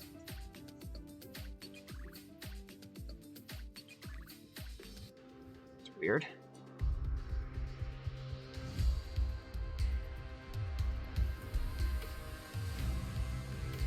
Hey, look at that. I came in first. I didn't have any flags. Lol. Should have had flags. Oh well. Yes. So there's a whole bunch of different Miyokos in here. So there's... Let me just drop these to cruisers. Japanese. Go ahead and ready up, guys, and we'll jump in another one in a sec. But we've got the regular Miyoko. And then we've got the Arpeggio Miyoko. And then we've got Arpeggio Ashigara, Arpeggio Haguro, and Arpeggio Nachi. And then what was released on this server at some point was the Southern Dragon. And then I just played the Eastern Dragon. So there you go. Lots of them. Sinful One, how you doing? Last chance, we got one spot open in our division. If anybody wants to join in for some funsies, send me a message in game. I have no problem dropping for somebody else. Sinful is logging in now. Okay, cool. Tell you what. Don't forget to check your flags. How did you get the dragons? I don't exactly remember, Desta. I've had them on my account for so long. I don't remember. Some Lunar New Year event a while ago. Yeah, I think it was like the first Lunar New Year events. They had them. The Eastern Dragon one showed up on my port. Don't remember. Hey, Gorgon.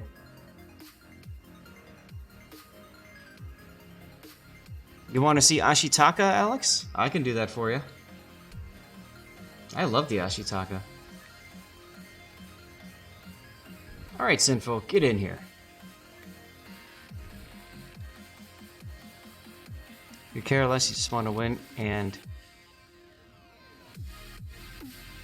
Getting steel. Oh, okay, for being... Yeah. Alright. Wrong button. Ashitaka! Yeah, carriers don't piss me off as much as everybody as it seems to do for everyone else. Yeah, some people get really triggered by carriers.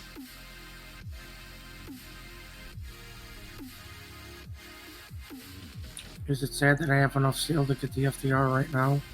No, I have it. I grabbed Of course, I go with the old adage, hold on to it until they say this is going away, and then spend the resource. Mm-hmm. For steel, I bought it because I had a ship coupon and I had nothing else to spend the steel on, and FDR is the most expensive steel option, so if I'm going to use my coupon, I'm going to use it on that. And then the PAOLO EMILIO I grabbed because that's Research Bureau, and there's no discount coupon for, Research Bureau, so there you go. See, I don't know how they're going to drop the KITAKAZE, so I'm holding off on everything because I have a feeling that's going to be a very limited ship. Just give it to everyone for free. Because that won't go bad horribly. Nope, not at all. Alright, we're going to pick 100% camo for this. Here we go. Actually, wait, wasn't the Kobayashi 100%? Yes, it is, so why not just do that one? Derp. Yeah, it's one of the nice things about this. If you get the Kobayashi camo, it's 100% to regular XP instead of the 50% with the standard. So, that's kind of nice. Let's go. Go, nude. Everybody Kitakami, every random's game turns into torpedo jousting. Well, you're not wrong. Jobbind is now following. Dr. Dobby MD, thank you for the follow.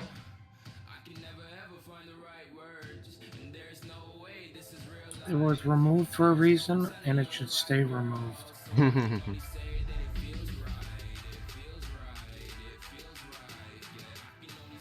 And that statement has no way I'm reflecting on while I was testing the ship. Because nobody, well, not a lot of people remember it back when it was actually on the live server and what was it, closed beta?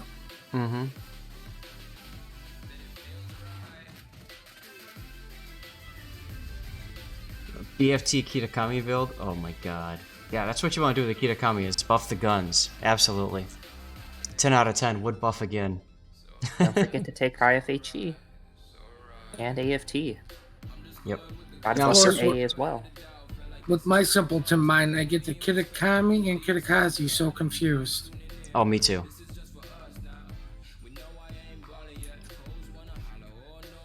Me too. I totally get them messed up. So yeah, that's another good reason. I do remember the launch of the Yoshino. That was ridiculousness.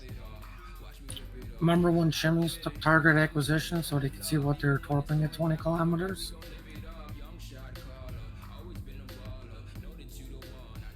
What? You don't remember that? No, I don't. I'm sorry.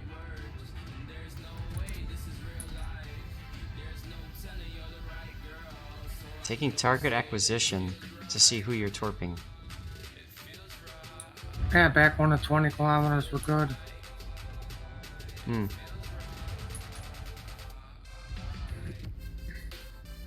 Oh, because target acquisition increased their range that they could see things. Is that what you're talking about? Yeah. Gotcha. So I had to stop and think for a little bit there. It's a very unusual problem. Like, I think Asashio actually had that problem for a bit. Mm-hmm.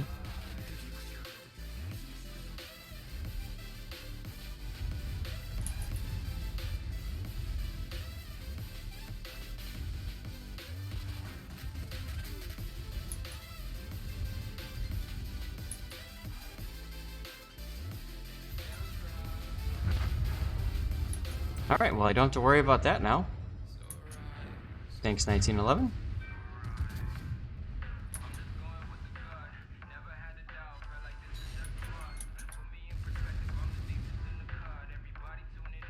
Kitakami secondary spec? Oh god. Range mount Kitakami. Oh god. Full AA. Full tank build. Fire reduction. Because, you know, fire's hurt, right? Full AA. Vigilance torpedo lookout system. That is actually... Yeah, don't do that. I just think to myself, like, huh? How's that gonna work?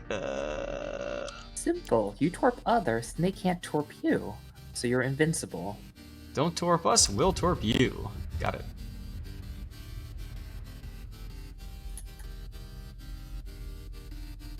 So, for those of you guys wondering about the ASHITAKA, she's fun. The Japanese writing on the side glows in the dark, which is kind of cool. But she's basically an A-hull Amagi. So she's got Amagi guns at tier 7. These are 16-inch guns, and they do quite a bit of damage when they connect. Case in point. Her secondaries are okay. She's got those cool little casemate secondaries, as well as a couple of turrets up on the top.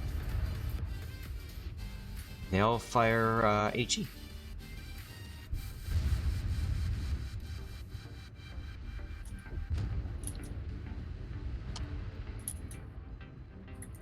Because of her turret layout, he's ideally suited to kite away, not necessarily to push, just like the Amagi is, because you got 6 guns in the back and 2 guns in the front. It is a great ship, yeah. Secondaries are doing well. I like a secondary build of the Japanese battleship line when I'm playing operations, because I just think that they're fun. I don't know that they're, you know, meta or optimal, whatever you want to call it, but they're fun.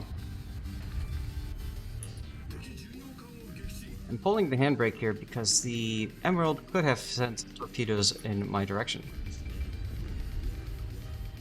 It's an Emerald. What's he gonna do? Yeah, that's true.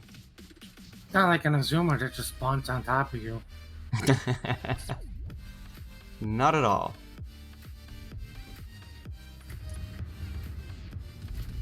Alright, guns out on the Squire. to help you out over there, Darkness. That didn't work. No? I'm being targeted by somebody.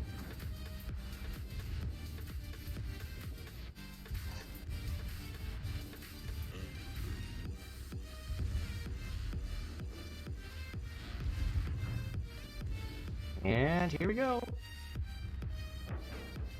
Ute! Look at that.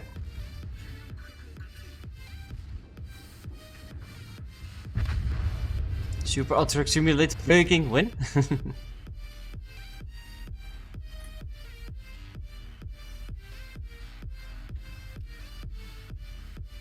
Yeah, this is just fun, right? You just roll right in and you just go. There's a Dallas around this corner. I don't care.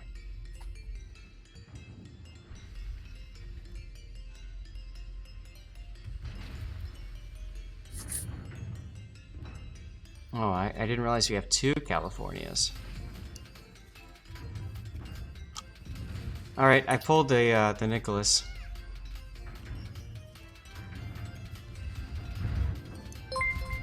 So there's that. Oh god, not the Camel Town. Following. Not the Camel Town.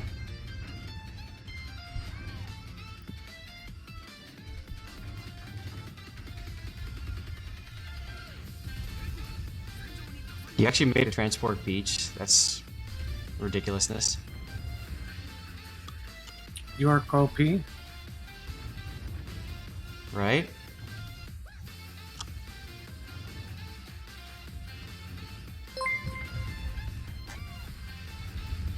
Epic_baller is now following. Epic, thank you for the follow. I think I forgot somebody else.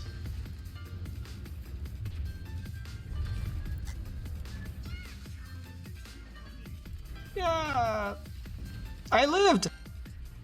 For now. That is unfortunate.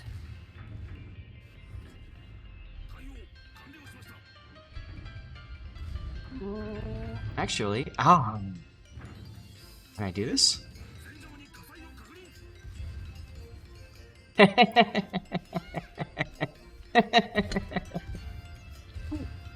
I have stole the Campbelltown smoke.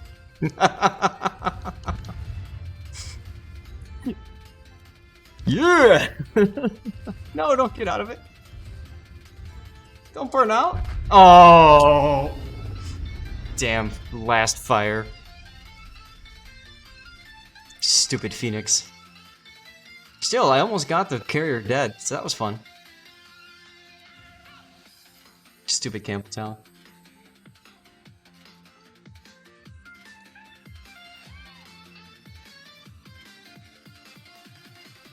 That's right, that is the ultimate power move, right? Using the smoke of your vanquished enemy.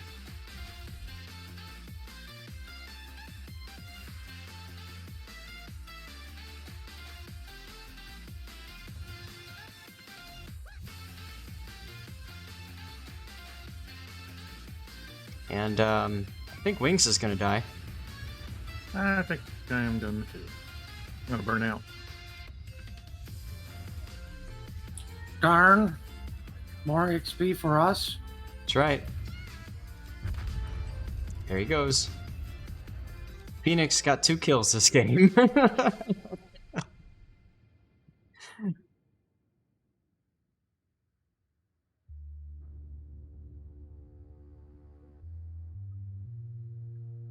Drive your enemies before you. Use their smoke. Hear the lamentations of their women. Alright, let's take a look at Thick Boy number 1.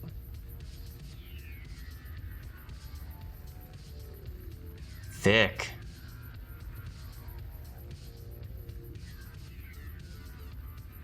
And then Thick Boy number 2.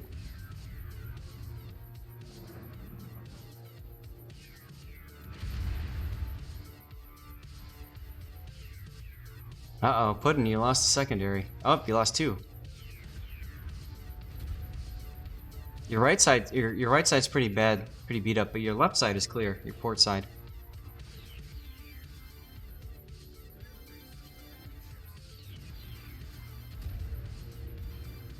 Operations looks funny, yeah.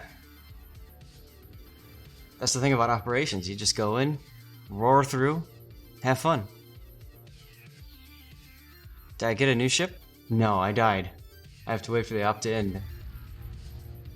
So we're just taking a look at some of the other players here.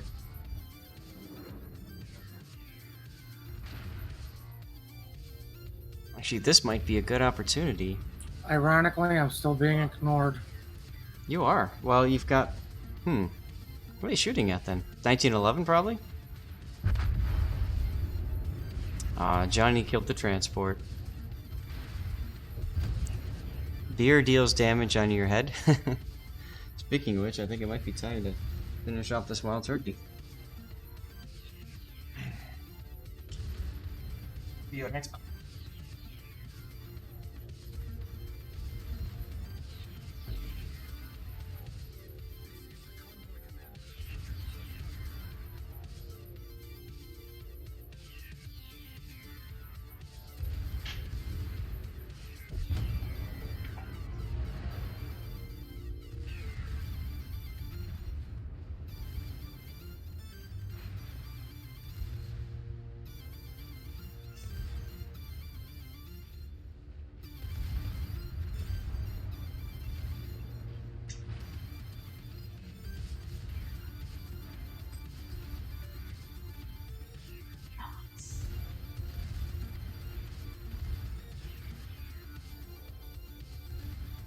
Alright folks, Wild Turkey is gone. Cheers to all of you.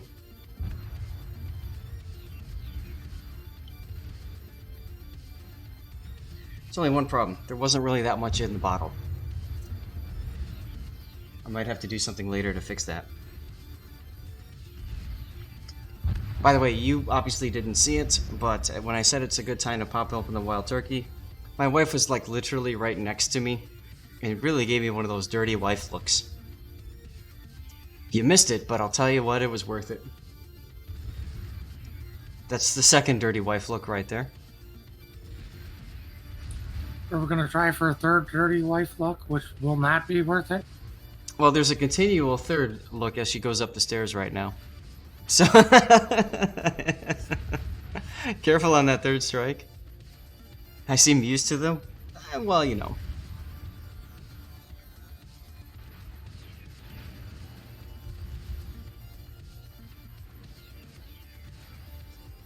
Is there another tier 7 ship that you guys would like to see me play in this operation?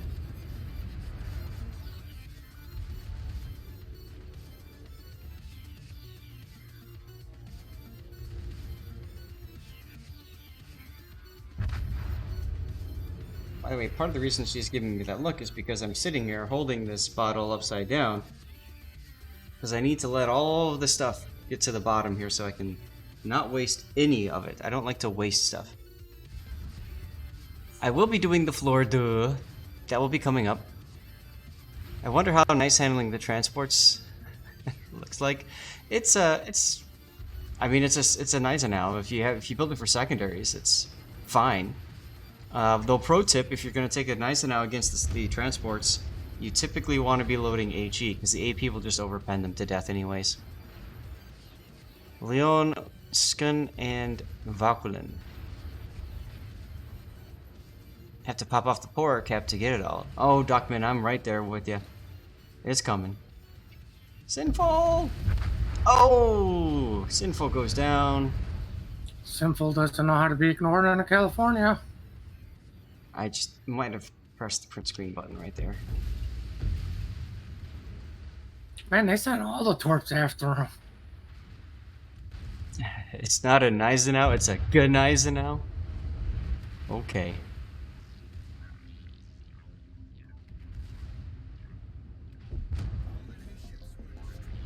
Everybody's destroyed except the Phoenix. The Phoenix is in the backfield shooting at us, and the operation is over. Think about that for a second. I wondered who was shooting me from the back. Right?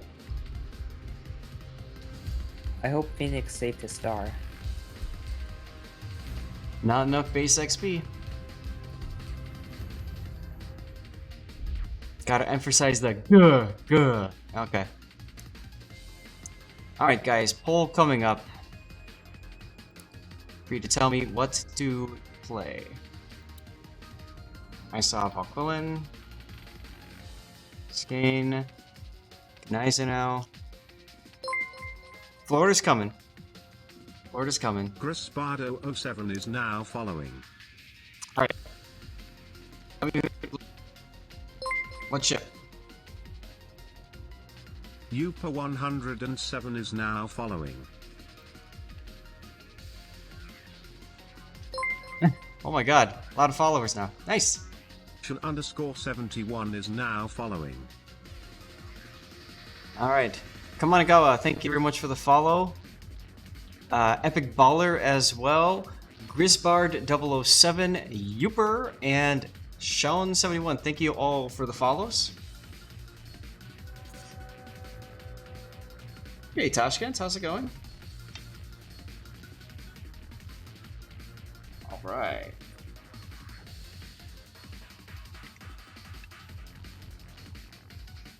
Last little bit of Wild Turkey is done.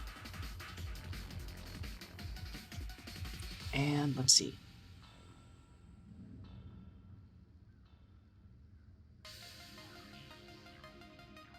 Florida's always coming to get you. The only thing keeping you at bay is eating all your vegetables. There you go. Colorado eats 60 of your torps and lives. That's hilarious. First day of college tomorrow. You gotta go earlier. That sucks. I remember my first day of college. It's fun times. About halfway through our poll, guys. It is pretty close to even. 6 for VAUQUELIN, 6 for Skane, or Scone, and 5 now for the Gneisenau.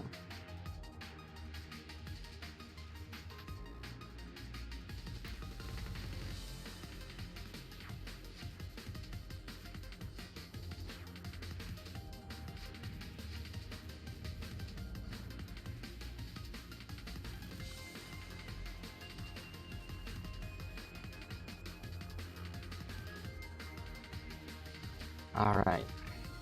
Just responding to a thread on forums. Sterny, how can you join the party? We would have to free up a spot. Does he want to do the operation with you? I think so. I don't know. Sterny, do you want to join us in the operation?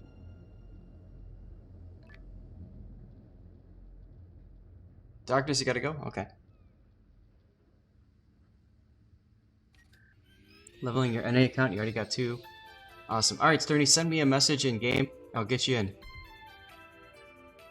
Darkness, otherwise known as, I think, Lone Wolf, thank you very much for hanging out. Come on, game. Think through what we are doing here. There you go. You're welcome. VAUQUELIN won with 11 votes. Wow. Corgan went ahead and contributed 2,000 channel points to make sure that the VAUQUELIN won. Alright, so I'll do that one. Sinful's got a joke for us.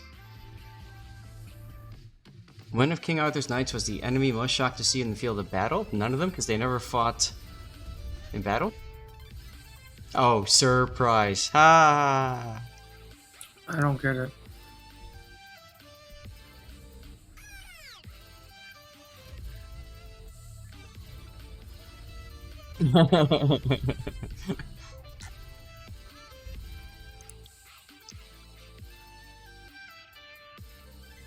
By the way, did you guys know? I'm gonna go back to the containers screen for a second. I like how there's now, you know, 2 women hanging out, but the torpedo polisher is gone. Now, I don't know about you, but if there's 2 women hanging out around a torpedo, I might go there and polish that torpedo extra hard. Just a thought. I don't know.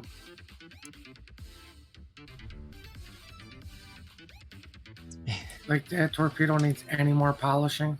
Well, you know, some torpedoes need a lot of it. They need a lot of love. I don't know. Alright, so, VAUQUELIN. Ugh. 19-point captain, never been spec'd. Let's do it.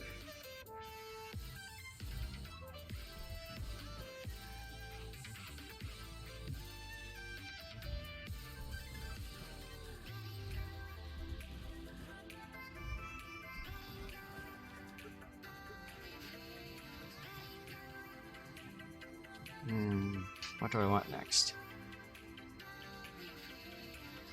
Definitely want this. So go for this. Gives me last time to do this.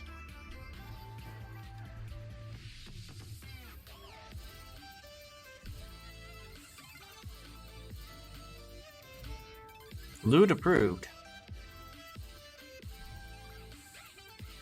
Did I miss something?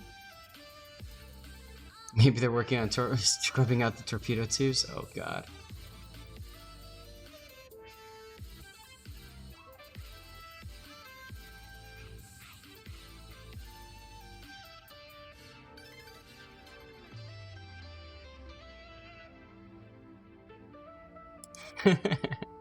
Some of you guys have been staring at that screen too long, I think. Alright, Sterny. Where are you at?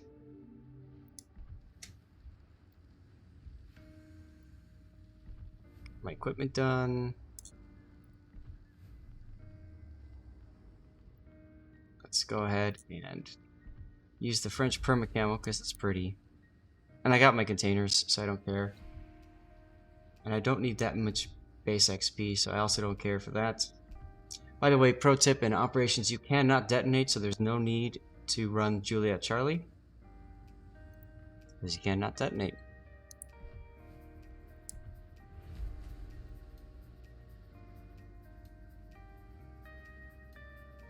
Salute Theater. So you were talking earlier, Duckman, about that mod that adds all the pinup artwork. And this is what you end up with, is you end up with plenty of pinup lady choices, which I think is very tasteful for, you know, the current event, the battleship event. Right? That's an interesting. I like how it's in front of contributor there, so that works. Remember, this is a mod. This is not in game. By default, you have to mod it through Aslins. To be fair, an accurate portrayal, poster artwork. Yeah, right. So there you go. The way I look at it is when you die, you get a nice lady to look at sometimes. That's okay. I'm just doing this while we wait for our guy to join us. I'll go back to... What is that? That cake she's eating there?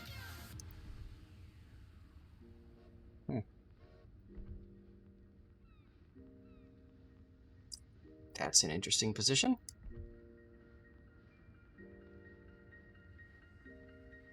Looks like a piece of steak. Yeah, it might have been steak. It's hard to tell.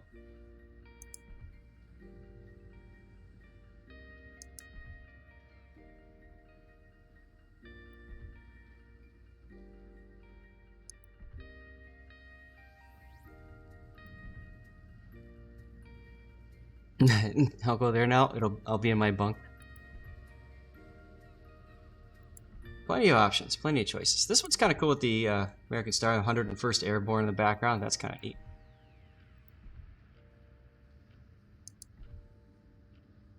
Coca-Cola bottle, classic. Some good artwork on this.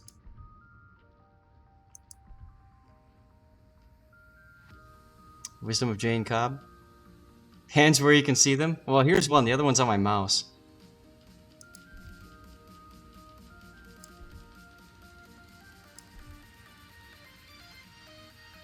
Well, Sterny, yeah, come on in. Log in. Send me a message in game. Lord_Zath, and you can join us. We're waiting for you, Sterny. Now, you compare that pinup artwork with this one. They're both nice. But I want my Optimus. There's Optimus. You tried. Are you on NA server, Sterny, or a different server?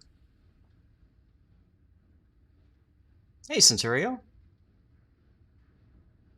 Ah, that's the problem. You're on EU. Okay. Sorry, yeah, we're over on the North American server, so.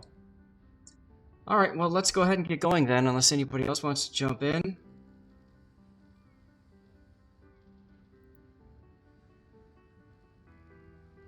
When you die, you can explain your actions to the old man at the gate. Just remember to think longer on the "what have you done for your fellow man" question.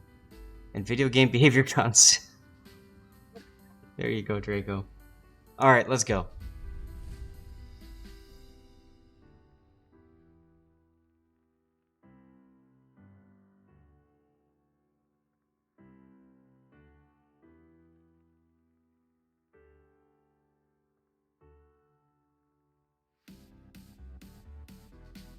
True story. And we got a Leon for a random. Could all play Get Down, Mr. President.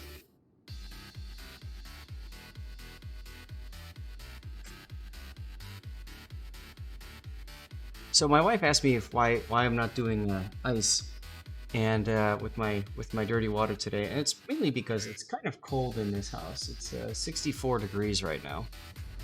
Ugh. What we do in life doesn't sound that cold.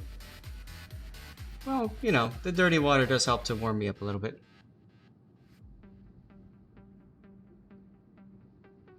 We also have the windows open. It is sunny out, so it's actually warming up a little bit in the house. This morning when we woke up, it was 58 degrees. And she finally agreed to turn the furnace on. So there you go. Where is he go? I'm sure it was her who agreed to turn the furnace on. No, it really was. I told her, let's just get it started. Because I figured, you know, if there's a problem, I'd rather we find out now than, like, when we really need the furnace, you know what I mean? Duckman's like, oh, I needed to re-download Asleen's anyway.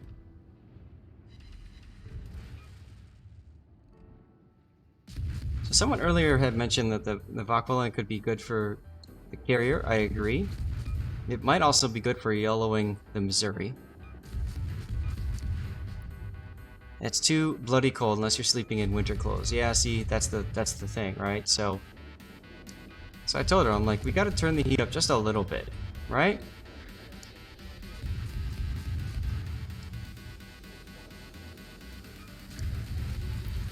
There's the emerald.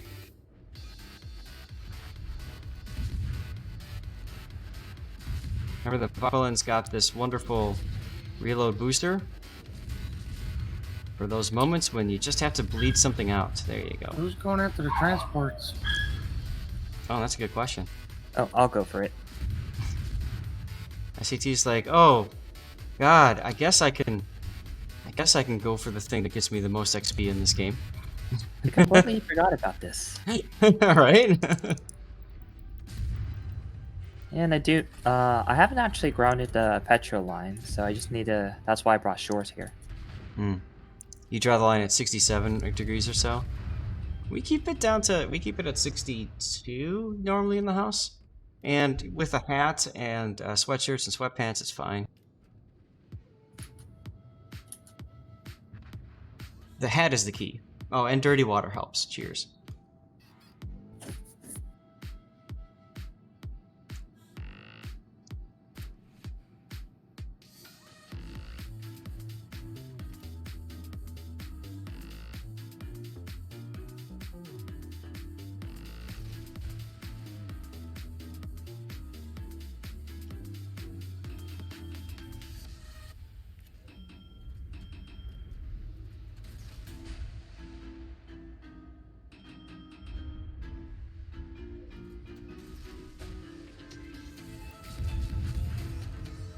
Dallas already lost secondary.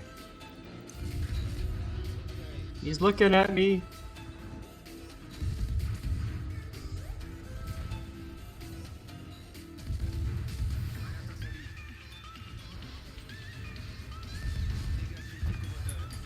And he's gone.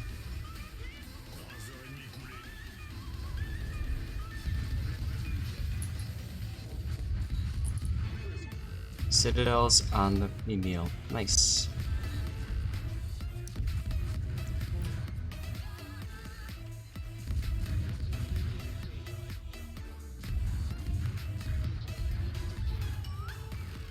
It sounds really warm until you convert those numbers to Celsius. Yeah, right. So it's a little bit cooler than most people realize, right? Chocolate, I live up in the Midwest of the United States, right? This is a part of the country where people wear shorts when it's like 40 degrees out and they're comfortable. So, yeah. Do I have Pablo Fiasco yet? Yes, I do, Draco. Actually, I have a replay of it coming up. Lightninger, yes, we're doing Narai. How do you get the list of bots on screen? That is also a mod via Aslin's. It's called a side panel mod.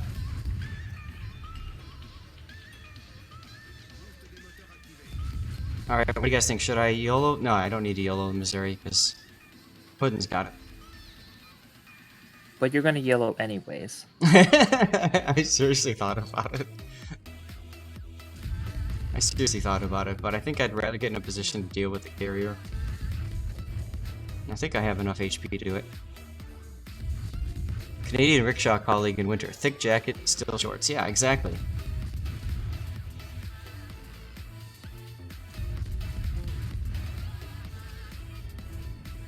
Oh, sinful. Oh, wow. Yeah, I'd need to be at full health to be able to YOLO the Missouri. That's true. Lightninger is a true professional when it comes to these operations. Lightninger, post your beautiful Discord server link, please. Dodge that. But yeah, if you are looking to get into operations and you want to find a good group of people who enjoy playing together, of cats is now following. Then you're going to want to join the Operations Discord. Looks like I pulled a Nicholas. Mm-hmm. You did. Yes, you did. Oh, and a Louder of Cats, thank you very much for the follow. That's a very interesting name. And how about it? Look at that. My wife is in the kitchen doing things, and Stevie is happily sleeping. Look at him go.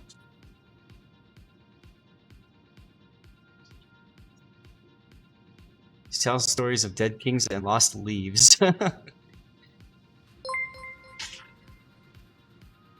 Yeah, Trooper, you're in Brooklyn. How nice. Now following. Hans von Luck, thank you very much for the follow. Love name. Unless sleeping is now following. Keep the bard alive. Only sleeping, thank you for the follow. Speaking of bards, I recently discovered Bardcore. You guys know what I'm talking about? I have no clue. Kiss Mine is now following. Kiss Mine, thanks for the follow. Bardcore apparently takes popular music and sets it to like medieval instruments and tones and stuff. It's pretty freaking ridiculous and hilarious at the same time.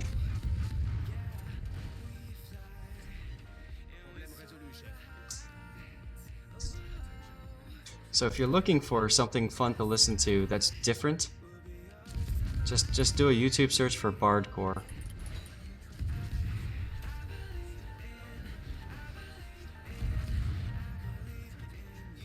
Come on, show me your side, Phoenix.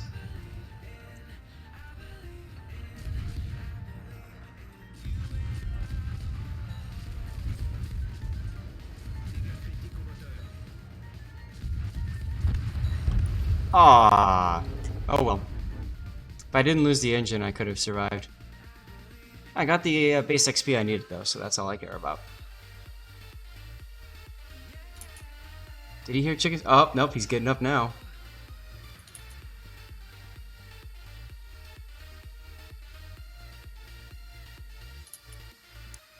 Barcore? No, Bardcore. Bardcore. Every time I get the Flesh Moon achievement, I quote the Wrath of Khan, shake that pair. There's a theater company in Sydney that only does the Bard. Yeah, the Phoenix really does want me dead today. That's true, Sinful. Whenever I get the Flesh Wound achievement, I scream out justice in all capital letters in all chat. It's always fun. Puddin running the short horse. I love that camouflage. Look how beautiful that camo is. you're looking for something to splurge on this coming Black Friday, I'm sure you'll be able to pick it up. Beautiful ship.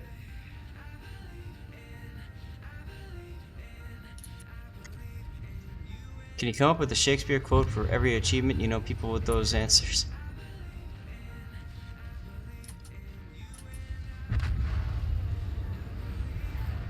Yeah, that's one thing that's nice about playing these operators. You don't have to be in try-hard mode. You can just play the damn game the way it's meant to be, right? Just hanging out with friends, screwing around, making XP, finishing your dailies.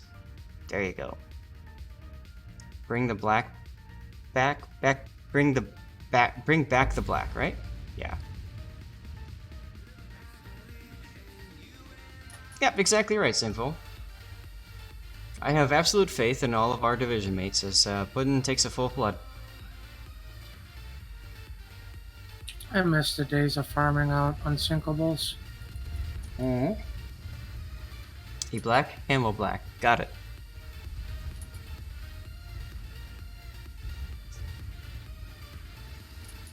Well, remember Wargaming said she's gone for at least 6 months. This is being on the at least, so we don't know exactly when she'll be back. Well, she'll be back at some point.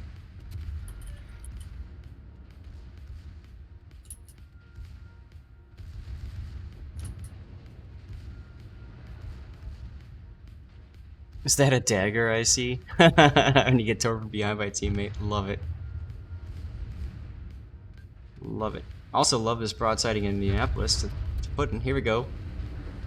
Aww, overpens. When will COTS begin? Great Killer. Next weekend.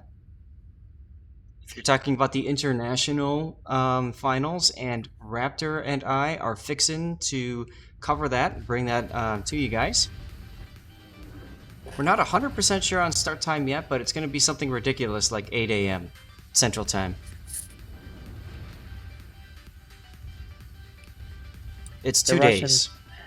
The Russians finished up this weekend, so now everyone plays next weekend. That's the plan, correct, yes. It's a 2-day event, so Saturday is the longer day.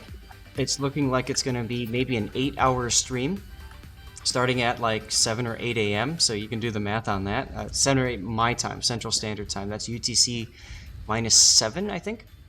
So you can kind of get the idea there, and then Sunday is going to be a shorter day. I think the start time is an hour later, but it'll finish like 2 or 3 hours sooner, so.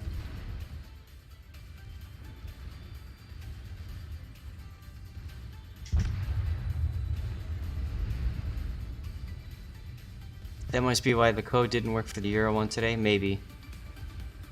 Just more than 2 Gilligan's Island hours, yeah.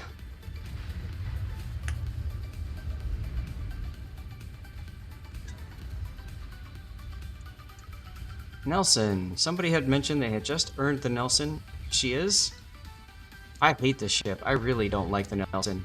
16-inch guns, all the business up front. Sounds great. The problem is, I can never pen things with them. I always overpen everything with these guns.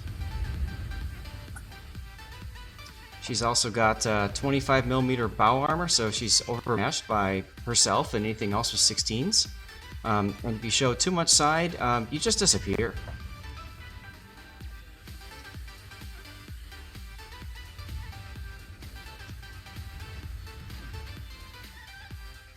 DJ, yeah, you can. I think we have a spot open. Send me a message in game, DJ. We're about to finish, and we're gonna do. It's gonna take a moment. I'm gonna do my Florida review coverage, and then we're gonna take it into this, and then we're gonna do a Florida replay that somebody had submitted. Oh yes, Nelson could do nasty stuff with HE. Absolutely right. It's got 1/4 HE pen. Those 16-inch guns with that 1/4 HE pen. It's absolutely ridiculous. When I play Nelson, I typically play her as a HE spammer more. If you bring her as a HE spammer, why not bring a King George V though? Oh, and that's the thing. I'd rather have a King George V as an HE spammer. You're 100% correct on that. Thing with the Nelson is you spam the HE and then get the idiots to turn broadside and then you just blast them with the AP.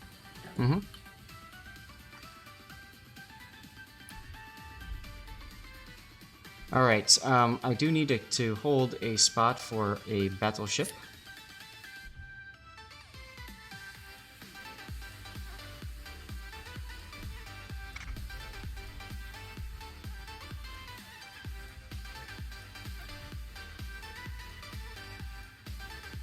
I'll put the John. No, I want to put Kappa in. Yes.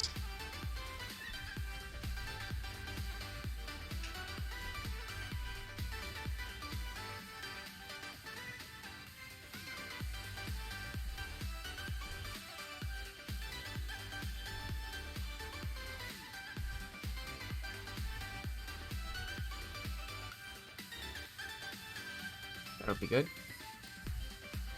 I love the demount all, mount all options too. That's really nice.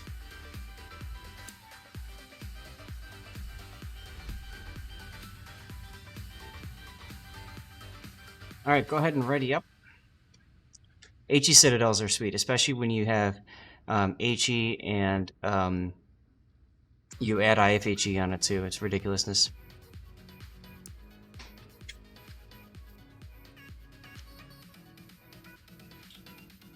Yeah, there we go. It's a little off center. Okay, ladies and gentlemen, let's talk about the Florida.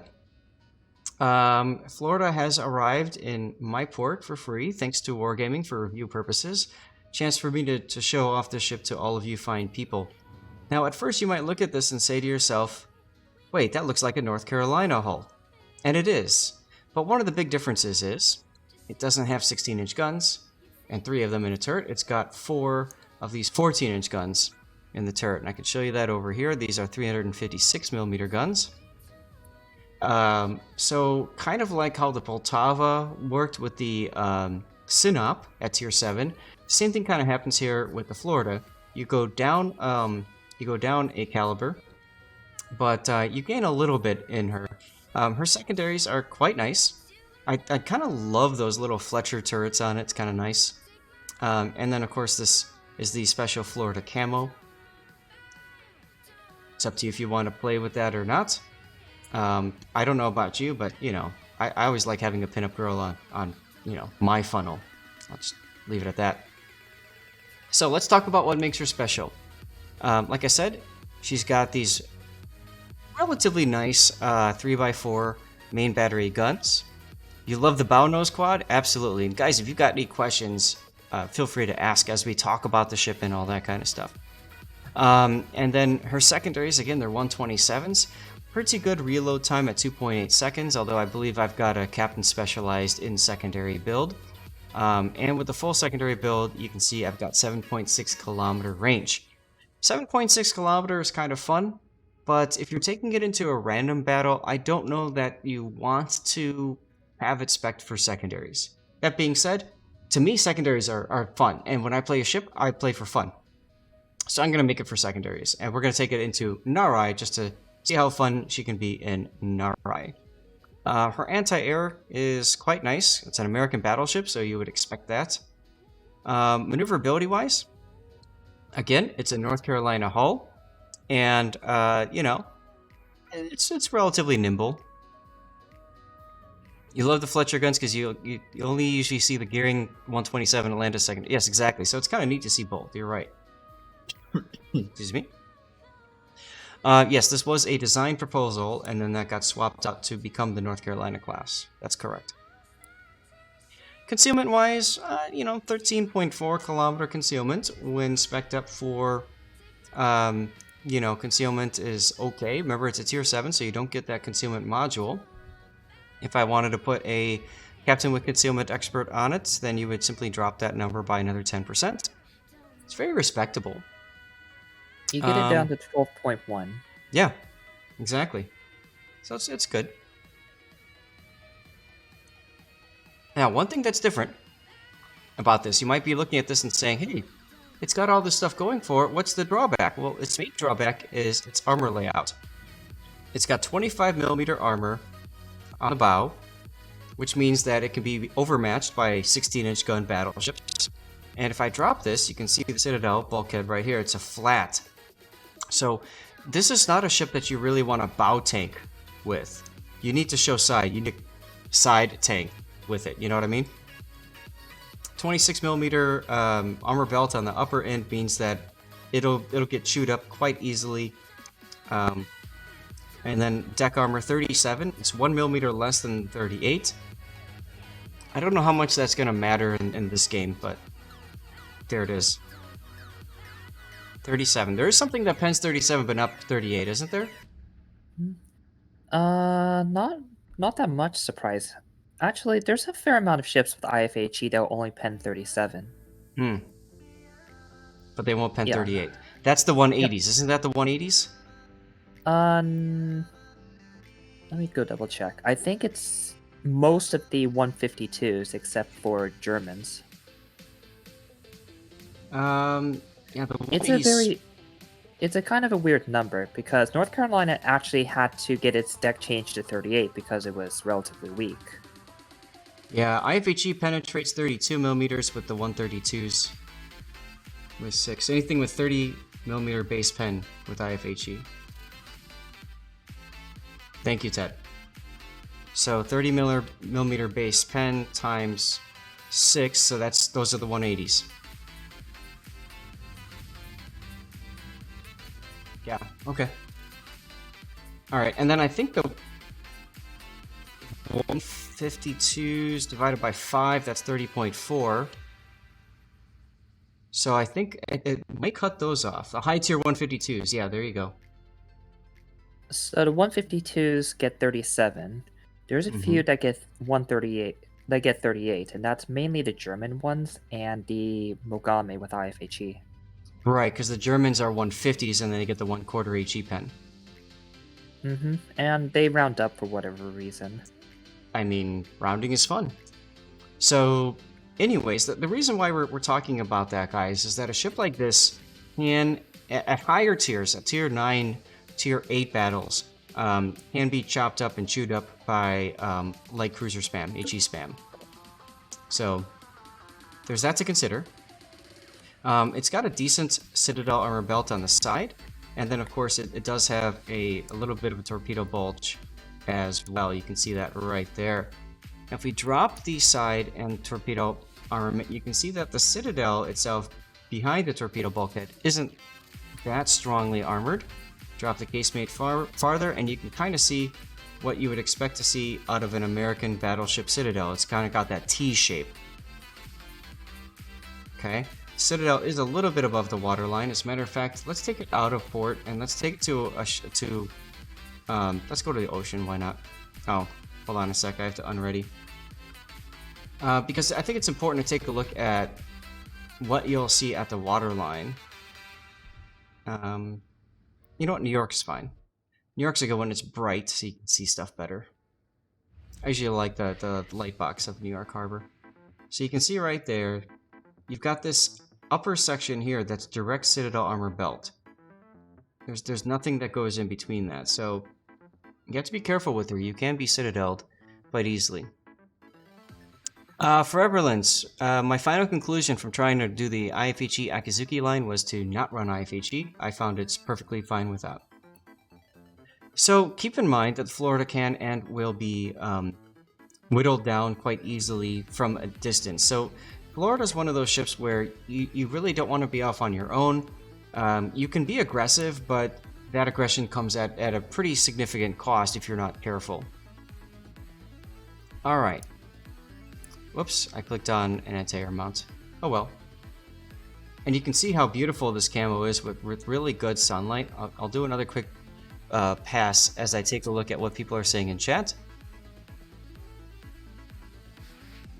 And just look at how the gold just shines here with the sun. I love it. Old guy with this is now following. Old guy with Did you mention the battlecruiser accuracy? No, I did not. That was a surprise, but okay. She does have quite nice accuracy as well. Yes. What's her Sigma? Is it 2.0? Can't remember.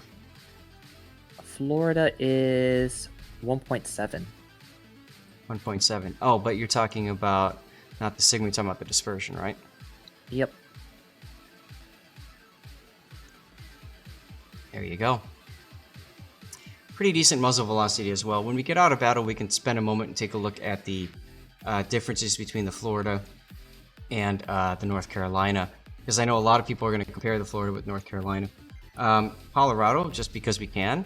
You can see the difference right there. Of course, 406s, you can see that the initial shell velocity is much lower. And as SAT mentioned, the dispersion isn't as good either. This is at 17.1 kilometer, whereas Florida's got farther range and is tighter at that farther range. So like SAT mentioned, thank you again, you got all that really good dispersion. All right, now I think she's a great ship for Narai. We're about to find out. Here we go. Guys, after this battle, we'll talk a little bit about what makes the ship unique. Well, we kind of did, but compare, I should say, with the North Carolina. And I guess we can also throw in the Alabama, Missouri, or Alabama and Massachusetts. Okay, I have another reviewer. I have a guest reviewer, guys.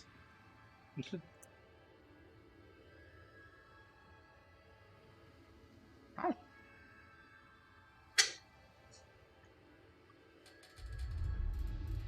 And then I do have a replay that was submitted from a viewer. So we'll go ahead and cover that replay, talk about it, and if you want to see what that replay brings in, that's fine. The ship's cat. Yes, this is the ship's cat. This is Stevie here. It's our mascot. Let's bring this down just a little bit more. There we go. Yeah, my green screen is leaking a little bit. That's okay, TSK. Thanks. It's I have a circular green screen thingy. Real question about Florida. Why did people buy California again? Well, Puddin', do you want to explain why you bought California? I'd rather not explain why I got it, but I do enjoy it because everybody just ignores me. For those of you that were sticking around our last battle, he just basically sat there and for some reason, yeah, nobody shot at him for a long time. And it happens even in randoms. Mm-hmm. I think I burnt 2 Iowas down. Well, they just completely ignored my broadside. Got a couple of seconds so you guys can enjoy the secondaries as they go off.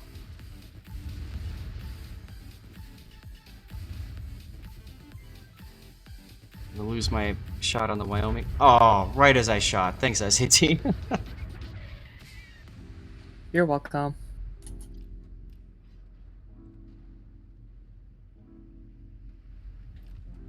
Oh, DJ is hurting already. That's okay. There's a heal ship that you can go and stick around circle right into DJ.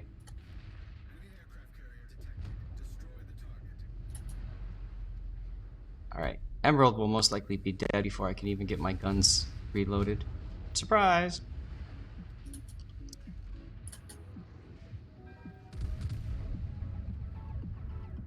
I aimed a little bit high there because he's slightly angled and you can see the results. Pretty good results.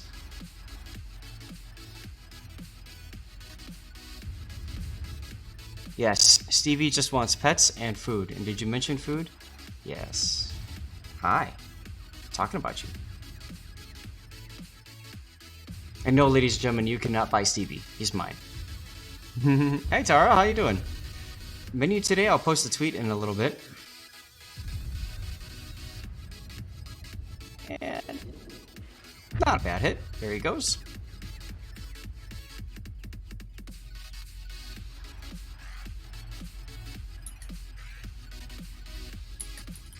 Does my mic have a bad wireless connection? No.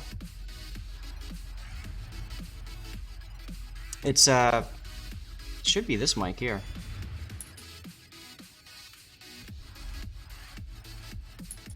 I got the transport simple unless you're gonna go for him.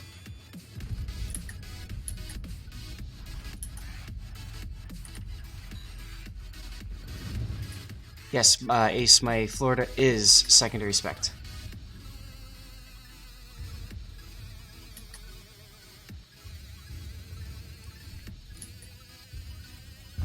Alright, there we go.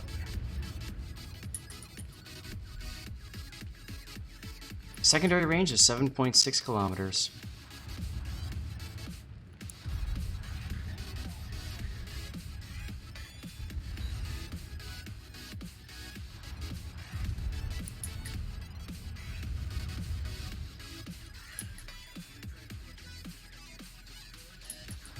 Nope, Towers Bubble King of the Sea is going to be next weekend for the international finals.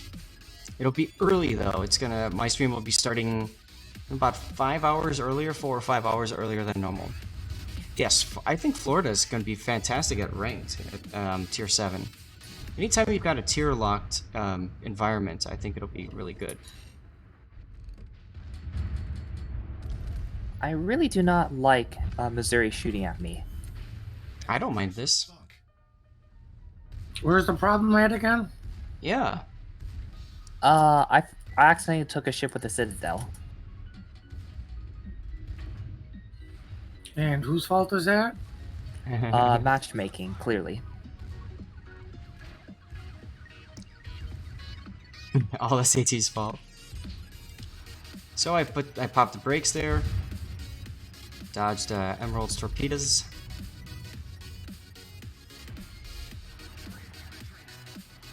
Oh, got the Dallas to come around early. Is anybody going up after the carrier? I was. All right, after this guy, I'll head up that way. Uh-oh. Stevie's decided to leave us.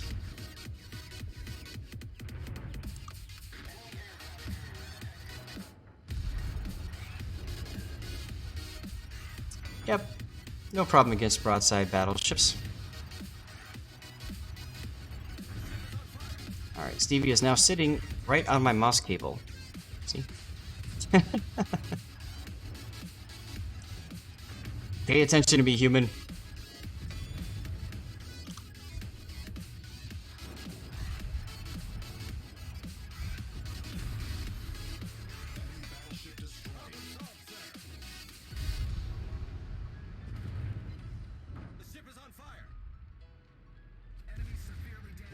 Sounds about right for a cat, yeah, right? That's alright.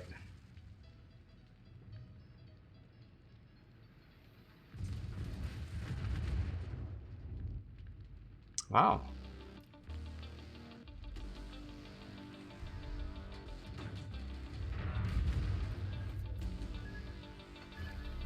Do a little bit of a turn action here.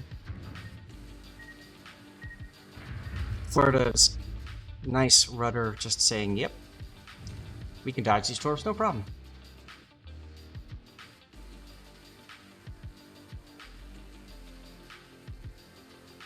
Yeah, she's got pretty good turning capabilities.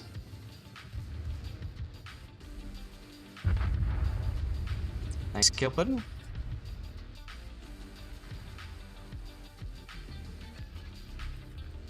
Pop the plane so I can possibly see over this island.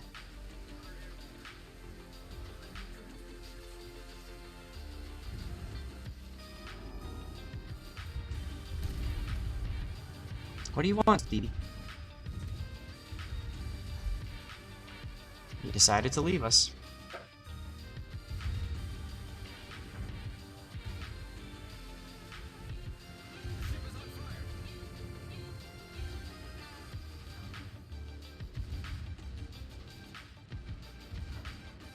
So this is just, you know, your usual kiting away. Oh, I lost a secondary. That's unfortunate.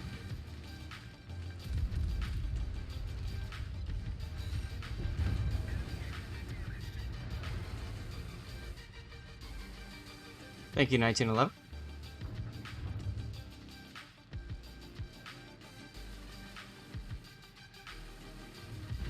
Phoenix is definitely annoying. Very annoying. That's alright. We got this.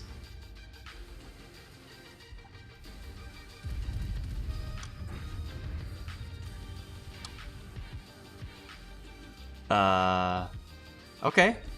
Or my shells could just land really, really below my aim, but okay. Yeah, I did lose 2 of my secondary turrets right here. You can see them gone, so I'm gonna have to switch sides in a little bit.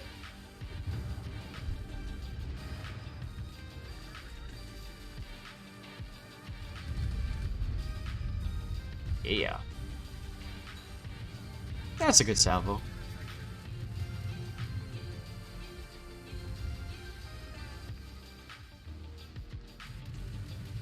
Now, the Lexington moves up here, but it stops for a little bit. So if it goes behind here, you don't have to panic.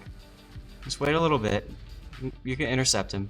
Or you can just have a really friendly cruiser hang out with you and, you know, take care of it. Chris with the flex!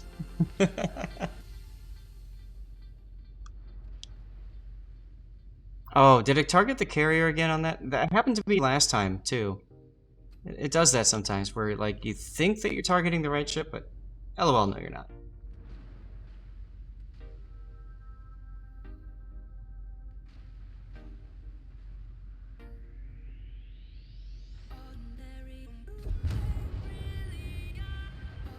And Putin takes care of the carrier. Alright guys, the plan worked to get Zeth out of the battle so he gets less experience. There you go.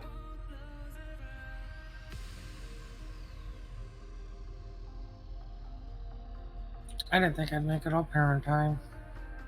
How do you get Florida? There's a couple of ways to get Florida. I believe one way that you can get Florida is by purchasing it outright in the premium shop. You can also get her through the armory.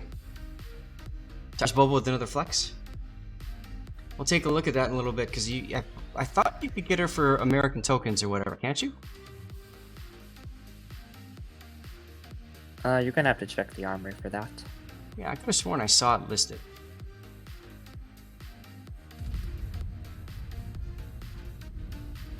Oh, we lost EJ.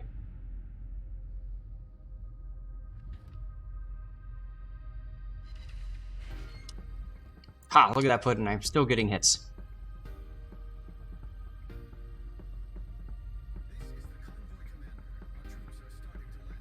Yeah, it's $40 in the shop. And yes, Duckman is exactly right. Typically speaking, it's good to double up on tasks in Narai, because you want to make sure that, you know, you're going to complete the task. The Admiral Pack is for tokens, right? That's what I'm talking about. I did see it was for a ton of tokens. We can figure it out after this exactly how much. Yeah, you're gonna have to get random bundles. Yeah, it's bundle 6 of 8. I'm sorry, say that again? It's bundle 6 of 8 in the armory. And it's 20,000 tokens just for that one bundle. 20,000 tokens, wow. But you have to buy the first 5 bundles first. Drew says he screwed up. The first day was only available for tokens, so he went ahead and spent $80 worth of stuff, and then it shows up in Premium Shop afterwards for $40. Ouch. The problem is you just don't know how long it's going to take for those kinds of bundles, right? For you to get that. It might be $20 before you to finish it, so I had to let that.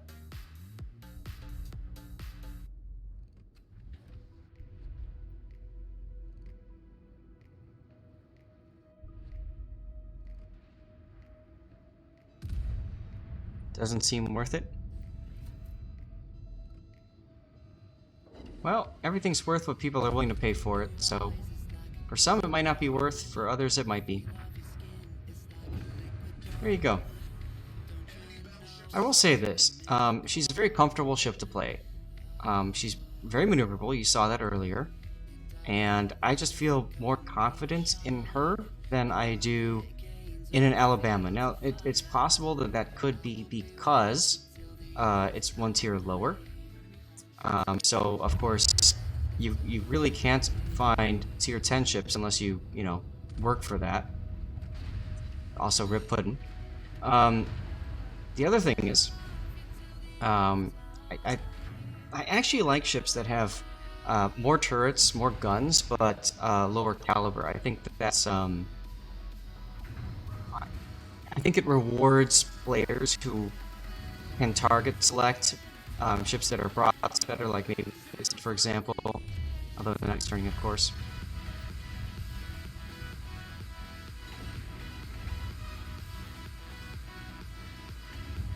Let's try nose and shot. He's turning again. Ah, that'll get him. And it's got secondaries, which is just fun. You gotta get 32,500 to unlock it. Puckhead, you're exactly right. It depends on the Eye of the Beholder.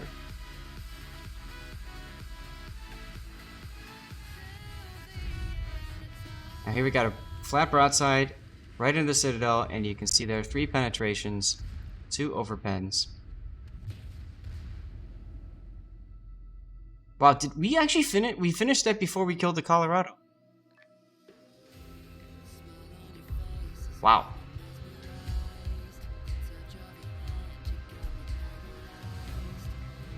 All right.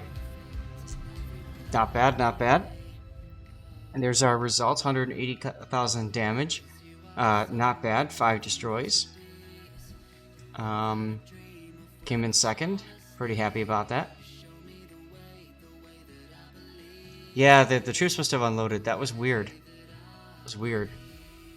Oh well. And you can see the economic results. I mean, it's Narai, so it's not a random battle, but there you go. Okay, guys. Those of you that were in division with me, thank you very much for hanging out and working with me through Narai. I'm going to go ahead and drop division now so that I can switch to this. I'm just going to put co-op on. And, oh, I should have left that. We can take a look at the differences in some of the other battleships here. So we talk about it having a North Carolina hull. ZemiX Shuru is now following. Nice, Semi, thank you very much for the follow. And we can take a look at the armor layout. And you can see 32mm armor in the bow and stern, of course. And then up here 32, and then 38 on the deck. So North Carolina is much better armored than the Florida. Just catching up on chat. So that's something to consider when you're making your decision. This is, you know, the Florida is not a ship that you're just going to go and, you know, sit up on the front line and tank and, you know, make a lot happen. However, I would say that with a ship like this, you know, you could spec her for secondaries, but I think that the better way to spec her is probably going to be more for survivability. So that would mean probably putting on a build like this. You know, it's a full survivability build, and I think this is probably going to be your best pick if you're going to pick up the Florida and you want to play her in random battles. If you want to play her in co-op, or if you want to play her in operations, by all means, go for secondaries, because it will get you a little bit of extra damage. It's, you know, kind of fun to play with. That being said, we're going to go ahead and drop out of the game now, and we're going to take a look at a replay that a viewer submitted in the ship. And we'll talk about what's going on, okay? So let me pull that up right now. It's going to take a sec to swap that out.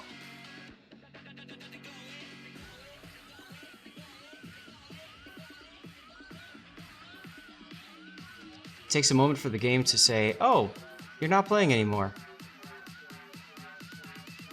There we go. How does she compare to the French lines given the gun arrangements? Stephen, she's... the French line is, I would say, pretty similar to where she's at. I think the Florida overall, the gun handling characteristics are a little bit superior to the French. But the French, I think for them, it's more the maneuverability that gives her an edge, or gives the French an edge over the Florida.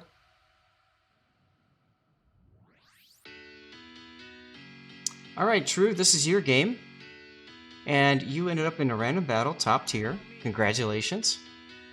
I gotta say, and John the Impaler is in here too. Is it John the Impaler? John the Pickle. Apologies. One of the legendary 3 Johns. That's right. That's right. Exactly right. A ship is definitely a lot more than its guns. It highlights how OP it is at top tier. Well, I mean, when you buy a ship like this, just like I had talked about before with the Poltava, a ship like this with lower caliber guns, but that reload a little bit quicker for the Poltava, or in this case, having an extra gun, it can definitely be more of on the OP side of things. Now, some changes were made to the replay system, and for those of you guys who are trying to watch replays and stuff like that, you used to be able to hit left mouse click and move around. That's changed now, and instead you just hit the C key, and now you can move around again. And you hit the Control Shift Backspace once again, and number pads still allow you to move around. Control J drops the HUD, and there you go. 1911, you are welcome. Thank you for hanging out and helping me get my dailies done. I got one more to do. I'll just do it in co-op. But she's a very sexy ship, and I really do like this camo. It's a little gaudy, but it's pretty cool. Totally makes me think of like 1930s America, you know? Forgive your mouse and ignore what happened in 1929. Yeah, well, right. Alright, we got some ships here, so let's go ahead and take a look at your view and see what's going on.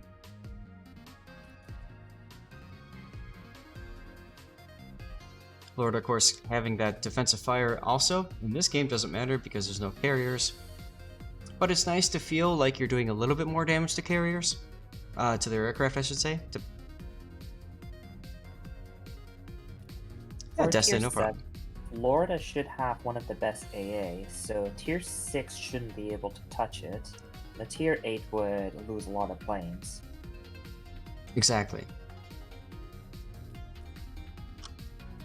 And you can see True's also got the scout plane in there. So you can see how much of the map you cover, 21.6 kilometer range. And then you could just pop the scout plane to see even more. It looks like he's running the range mod in the third or fourth slot. Yep, I was gonna say, because I could have sworn when I played it was a little bit lower. If you're gonna do that, I think the scout plane isn't really needed. Yep. And that's why I like to run, for that one I run the secondaries, because scout plane... 1968 is now following. Because the scout plane gives you that extra range anyways, you know what I mean? Squishy, thank you for the follow. Khan, yes, we are doing replays. We're finishing up our Florida review, featuring a replay from a viewer, True, and then we'll move into our other replays. Does Florida start off with one less heal? I only see 4 on here. I do see 4 as well. True might not have survivability or superintendent. Nice hit there on broadside Congo. Jervis, pay attention to the destroyer nearby. Now you see him. Now you don't. Now, I disagree with this decision to stay on the Congo. I would probably go after the Jervis here. You do have Superintendent, so it does have 1 less heal then. Must be a balancing factor. Probably. Florida seems to rely a lot on our guns, so they took away heal as a balancing factor. Yep. Yet another reason you don't want to be in the front lines on the ship, because you have that 1 less heal. Does it have the fast US battleship heal? No, it does not. I think you guys saw that in... I think you guys saw in the Narai game. It took a while for me to get my next heal off after using the first one. It's a standard heal. Yeah.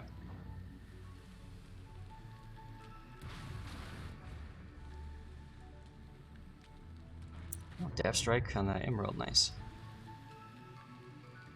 Now let's take a look at your position. So True's position is sitting here.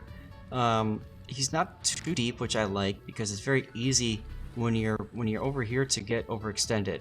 But he's not doing that. He's kind of stopping, and he's going to force the enemy to fight at longer range, which is fine. Got another Jervis coming up, though, if you look at the mini-map. Or is that the same one? It's the same one. Jervis. He never died. Wow.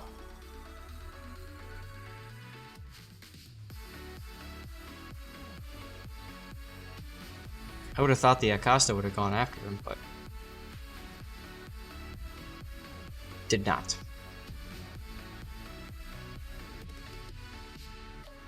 Other flank, you're looking to do okay over there.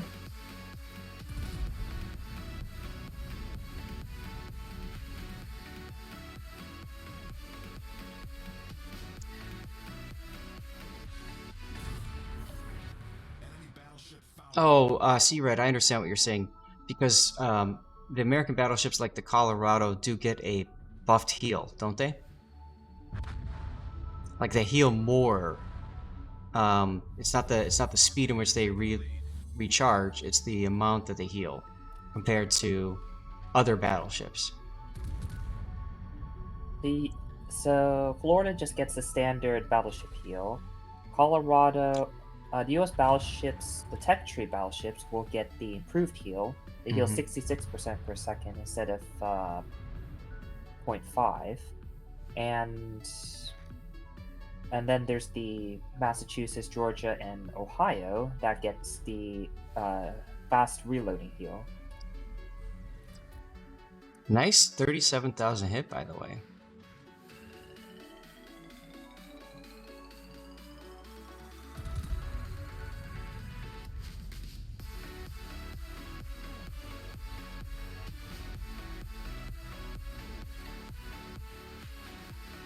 And nice shot. This puts you in a good position to deal with the Gneiser now.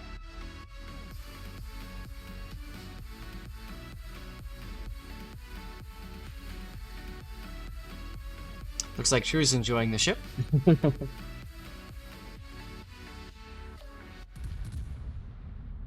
Yeah, there are quite a number of different battleship heals, unfortunately.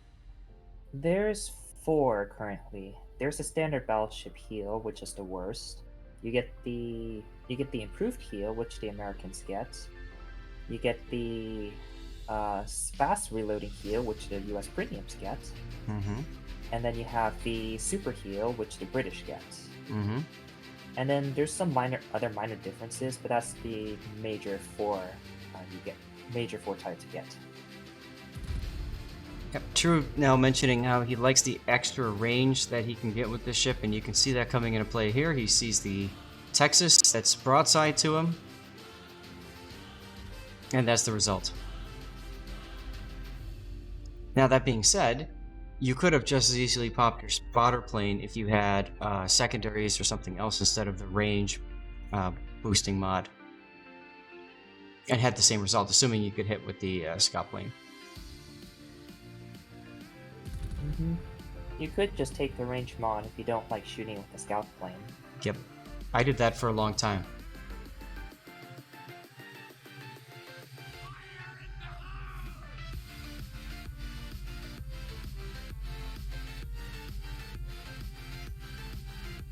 It has a gimmick on the accuracy like the Slava, yeah. So that's why you decided to go for the range. I'd look at the Gneiser now, there you go. Torpedoes, that's your teammates' torps, okay.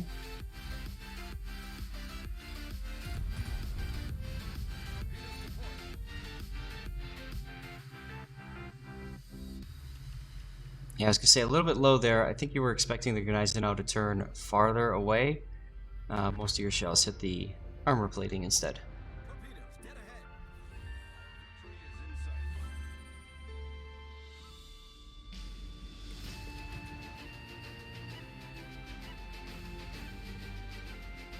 Not a bad game. I mean, you're exploiting the bad positioning by the enemy, the fact that their entire east flank completely collapsed. And I like how you're not going too far into the side, like you mentioned. Playing the center gives you the ability to rotate around and deal with either side, and that's game. Wow, that was fast. All right, ladies and gentlemen, get good. Any last questions about the Florida? If not, we will move on to our next game, which will be the PAOLO EMILIO.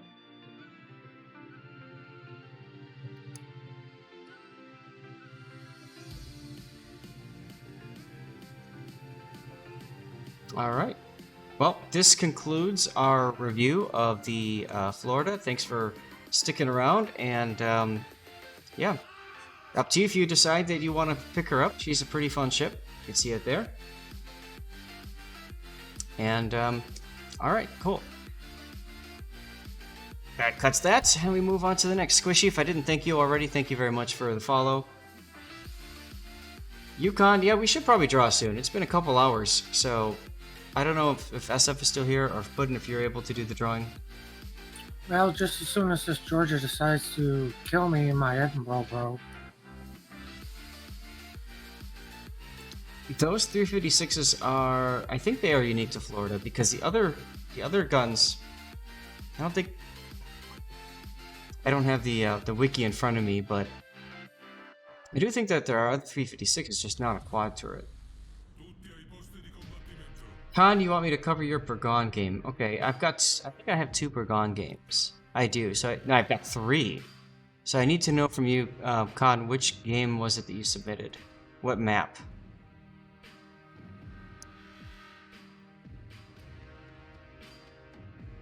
And this is Russian Balance, okay, otherwise known. What was his name? Oh, Staying Alive.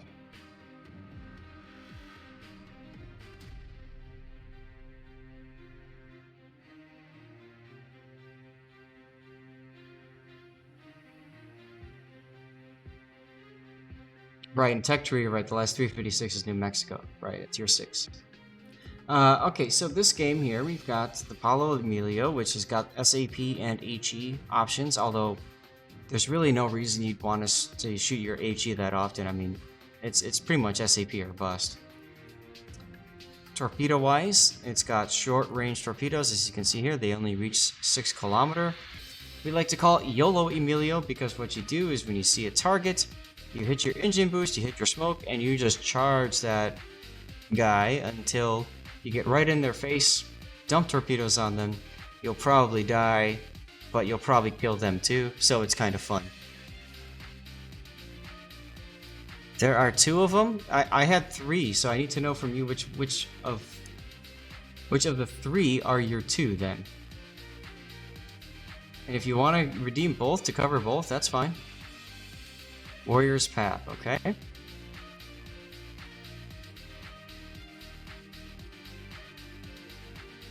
Yeah, it's kind of like a tier 3 destroyer, a tier 9, right?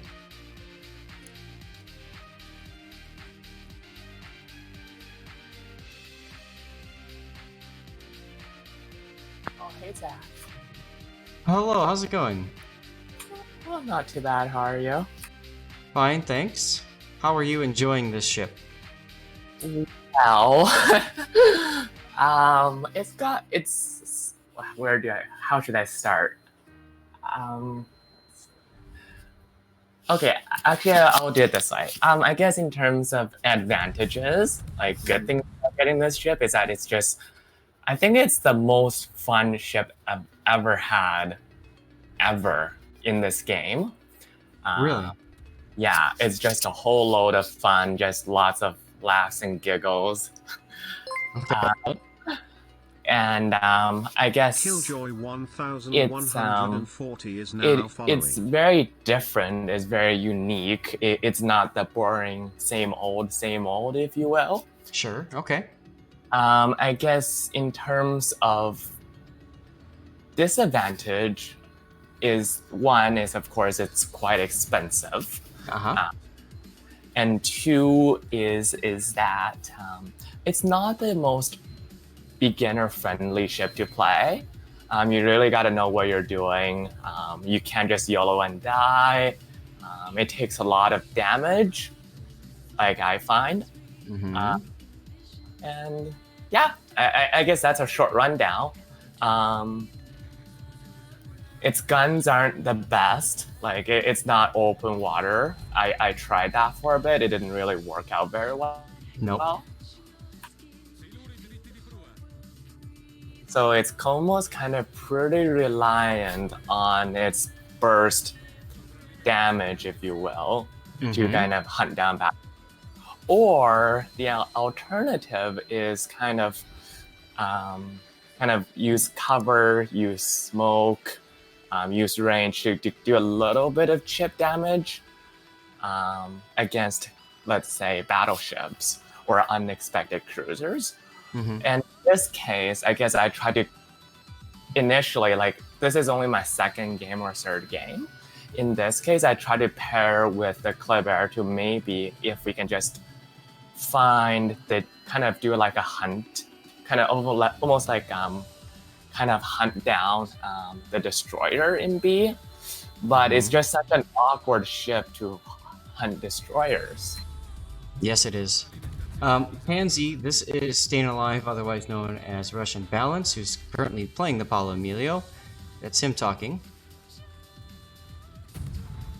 When we cover replays, you do have the ability to join in and talk through things, and it's always most helpful that way, because then I can literally stop the game right now and say, you know, what was going on in your mind when you were in the situation, what were you trying to accomplish, etc., etc. Yeah, I guess in this case, I tried to get our friendly Petro to radar and Ramp see if we can hunt the to just quickly spot the DD. And as soon as we spotted, we were initially hoping to just, you know, with a Kleber and Paolo Emilio, we can just charge at him. But unfortunately, he just smokes up and bails, so there's nothing we can do. Sure. Look at the minimap. That's why I paused it right now. So a couple of quick things I need to say. Stat Guy, thank you very much. I'm glad that you enjoyed the review. I don't like to get too tangled with stats and numbers and stuff like that. I like to talk about how the ship plays and feels, and being able to show a replay from True was fantastic. So thank you again, True, for sending that replay in. Killjoy, thank you for the follow. Bram, thank you for the follow. Look at the minimap. This ship, you have to think of this ship as like the ultimate 1v1 assassin, right? And I think the reason why you were just saying look at the minimap is because there happens to be a ship that's all by its lonesome on the minimap. Is that what you're referring to? Mm-hmm. Yeah. I assume we're talking about that poor Iowa that's about to get clapped. Yes, we are talking about that poor Iowa. Okay, so this ship, when you do get her, if and when you do get her, the last thing that you want to do is charge a group of enemies. You could have easily gone after that Shimakaze after it spotted you and you spotted it, or whoever spotted it, but he was backed up by Petro, Massachusetts, Bismarck with its hydro, etc., like all things you really don't want to deal with. Yeah, I know in this case I'm spotted by the Yukikaze, but I was like, you know what, I don't care. He's not going to charge at me, so I'm just going to smoke up, and Sure. I wonder if smoke was even necessary looking back. And that's exactly what I was just going to say. I would say it's only necessary if the Iowa is in your view. So if the Iowa was right where the Yukikaze was, by all means, smoke. But he's on the other side of the island, you don't know where he is. The other thing is you didn't have your engine boost available, so I might have tried to delay the charge until that came available. Right. Fair enough, yeah. Mm-hmm. Nolo, congratulations on winning, by the way. I think that's a camo code that you won. There's also an art to rushing, like knowing how to use your speed boost and your smoke to properly rush down an enemy. Yes. I mean, still, you came away with a full health battleship, and you only lost half your health. I would say that's a win. Yeah, I guess ideally, it would have been I was wondering when I charged the Iowa if he had the turret traverse too, to kind of outturn my ship. And I guess if I had engine boost, I didn't even have to, you know, as when I charged, I had to give a lot of side, so that so I lost health. But I was wondering if I had engine boost, then I could outrun his turret and, you know, just race across his bow and torp him on the other side instead. Especially because the Iowa's got a pretty slow shell velocity. Now you're really close to him, but still, a lot of people would probably misjudge that speed. Now I paused the game here for a moment because I would say you've got a really good chance to do the same thing to this Vlad that you just did to the Iowa. But I disagree with your approach vector. I think you'd be better off turning left here, getting behind this island. And you have to think of the islands as like kind of like slingshots. So you kind of slingshot around to then surprise the enemy. So you're coming up from the front, and you want to go south, and then come up and pop into his face. I see what you mean. Because what's going to happen is he's going to detect you right here. Now, he's doing something different that most Russian battleships don't do, which is actually pushing forward and charging. You would expect him to turn back and reverse and stop and play those kinds of games, but he's not. Oh, your KITAKAZE deaths. That's terrible. Now here, I would turn back in. I wouldn't turn away. I would turn into him now, because you want to get your left torpedo or your right torpedoes ready to go. Yeah, I realized my mistake. Just a little bit slow. He's also focused on your Petro. He doesn't have time to worry about you. Correct. Oh, and you got him on the butt anyways. Nice. Now is the part where you just go and do terrible things to that KITAKAZE with your SAP. It does turn like a dog sled because you've got engine boost. I mean, if you think about it, you've got like 50% more ridiculous speed than what a destroyer should have in this game with ridiculous speed. So, yeah, it's gonna behave a little differently. I remember from Little White Mouse review that it's got like 800-meter turning circle, like actual battleship turning circle. Mm-hmm. So like it's really, really, really sluggish. Right. I don't even know if Kaba even has that. Nope, probably not. But then you add that engine boost, and then it goes even crazier. You know what I mean? Yeah. In fairness, the Apollo Emilio is not actually a destroyer, but it is a cruiser. In real life. Mm-hmm.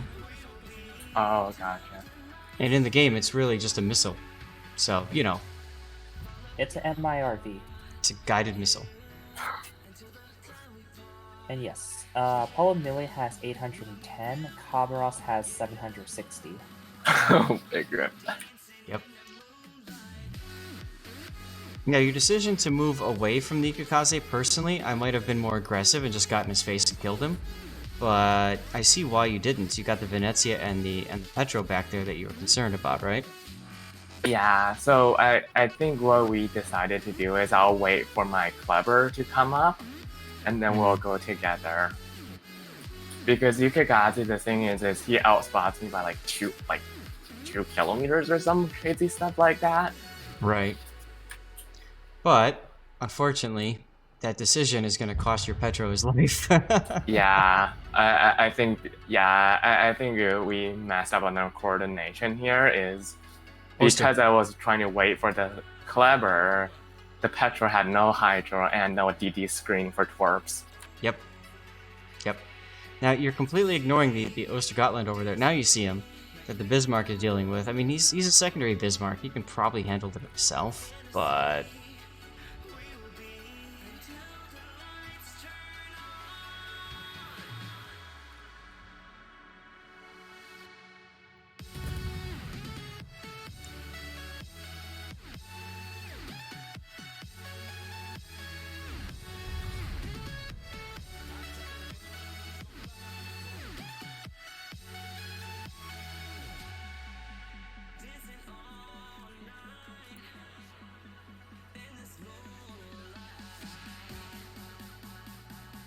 So here, I guess we were kind of really at an impasse as to what we should do. Mm-hmm. At least we thought Clever will go A, and I'll poke around, and at least maybe I can stealth cap B.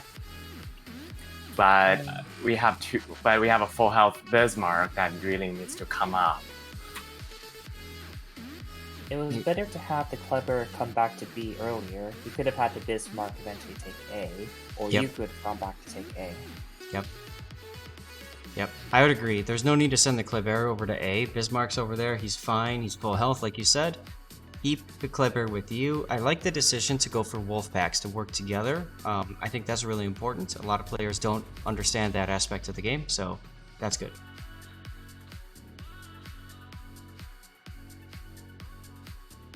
But the fact that you're located tells you that the Yukikaze is closer to you. It might still be behind this island even.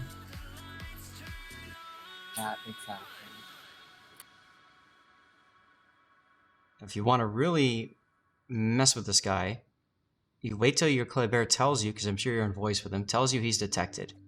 Once he's detected, full speed, engine boost, come around the backside of this island behind him.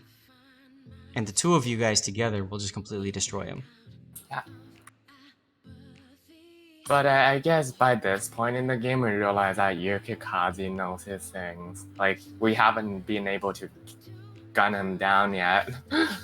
Well, sure. And now you notice location just changed, probably to Livnik, so that tells you that the Yukikaze is probably over here now, behind this big island. And there's this... So I would... Well, you got a Hindenburg blocking, unfortunately. That's fine. Even if you sacrifice the destroyer, the other one can disengage. Yep. So that'll leave the enemy with 2 ships to your 4, and they can't hold on to both caps. Right. Right.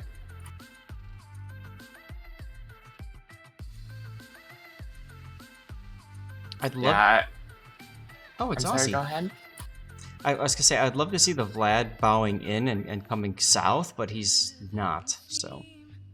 Also, you should have been aggressive here. You have 4 smokes. They're not only useful for YOLOing. Mm-hmm. I would not use engine boost here, though. You have to think of engine boost differently in this ship, because it's such a short duration. You have to think of engine boost as, like, that extra zhuzh when you need it. Not, like, all the time. Hey, Crow Panzer.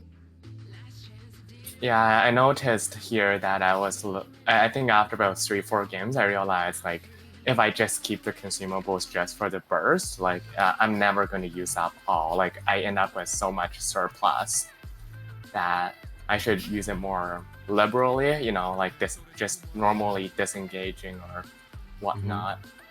Now, This is where you should not use smoke.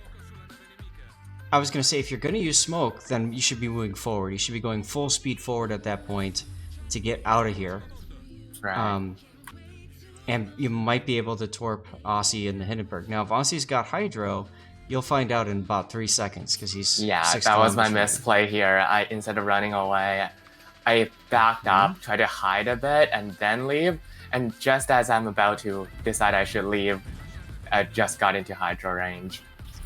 And that's the thing, exactly. You have to make a determination. Am I going to back up or am I going to stay? You have to pick one of the two. You can't do both. Yeah, for sure. Yeah, the hesitation killed me.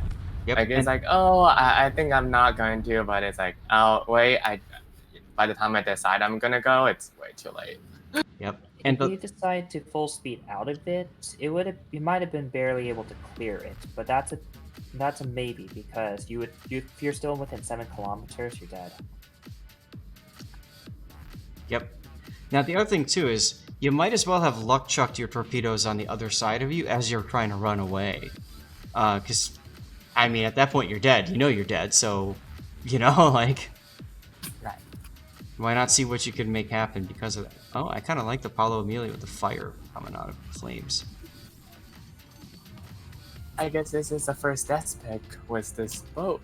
Yep, this is our first death pick of the stream, and it happens to be yours. Reported. So those of you guys... Go on. I was gonna say, for those of you new to the stream, when you send in replays, of course we cover them. If you die though, we pause the action and take pictures of you dying, because death picks are awesome, as Deadliest has already posted in chat.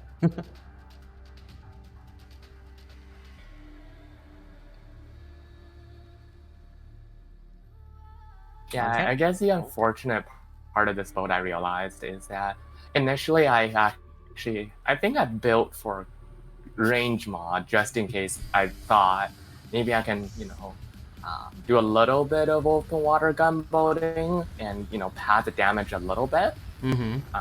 But then I realized, I think after about 3 games or so, I realized that for some reason, I don't know if it's just because it takes a lot of damage or people like to focus me or whatever the reason is.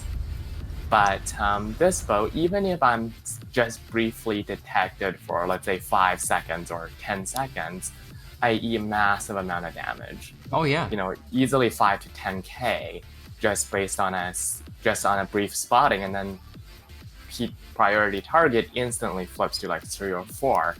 I don't know if it's like a fear factor or if it just takes damage or a combination of the two. I mean, Fear factor.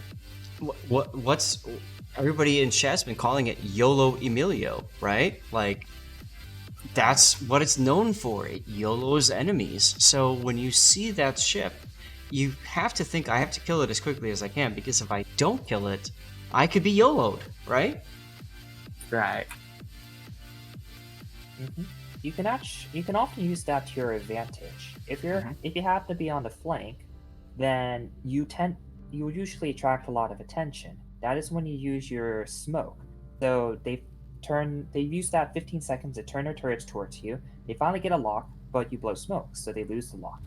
And now they have to make a decision. They can wait out your smoke and then shoot you again, or they can let your teammates hammer him for free. Right. Ah, I see what you mean. That makes sense. Right. You're all about trying to waste the enemy's time in that kind of play. Gotcha. Well, thanks for sending it in, though. Emilio is a lot more than a YOLOing cruiser. So think of, like, she can pepper people at long range, but you need to know what you're doing, and make sure to use your smokes and speed boost at the right time. Generally don't want to use them together unless you're YOLOing. True. I guess that makes sense, actually. That makes a lot of sense. Yeah, I guess using each sequentially, I can get a lot of farming time, I guess, just with guns. Well, sure. It might be just SAP, but it still does damage. Yeah, for sure. Yeah, I guess with soft battleship targets, I guess a consistent 46k is doable, actually. But yeah, thank you so much, SAP and Zaz, for covering my replay. Sure, of course. It's always great having somebody in because, we can talk through it. And I love how you're looking at the replay from your end and you've already realizing some things you would have done differently. Yeah, exactly. Without the heat of battle, I can see it a lot more clearly. Mm-hmm. Deadly is catching the butt anchor there. This is Khan's game now, and Khan, I know you used to cover my replays. I still need to know what's the other map, because I have Sleeping Giant Bourgogne and I have Sea of Hope. Sea of Hope? Whatever. Anyways, I'm glad that you're enjoying. Okay, I'm glad that you're enjoying that ship though, because it's a very different ship, and to me, there's something special about it because when we developed. Oh, so let me back up. Last year, Sea Raptor, myself, and a bunch of the other NACCs were invited to St. Petersburg to meet the developers and all that, and we actually were given the Paolo Emilio. Oh, thank you, Kiss Mine. We were given the Paolo Emilio. We were told the base stats of the ship. At the time, it was supposed to be a tier 10, and we were told, do something with her. And it was a chance for us to build a ship and maybe even create a line based off that building that would be unique and fresh and different. Nice hits there on the Roosevelt. And so we looked at, we had each group, each region CCs were broken up. So I was with the other NACCs. So I think Majash was there as well. Sea Raptor, like I'd mentioned, a couple others. Oh, D. Oliver, I know him. And then there was, of course, the Europeans, there were the Russians, and then there were the Asian CCs. And we all got to build what we wanted to. And we talked about what made each one unique and special and all that kind of stuff. And what we decided on the NA side was, look, at the time the French destroyers had just come out, and historically speaking, the Italian and French navies were always kind of duking it out with each other, right? They were always in clear competition because they both controlled the Mediterranean, right? They're different parts of it. So wouldn't it make sense that if a French line comes out, that an Italian line would be to counter the French line? And so we said, well, what about making a smoke that you deploy it and you're instantly not detected anymore? And we got laughed. Oh, ouch.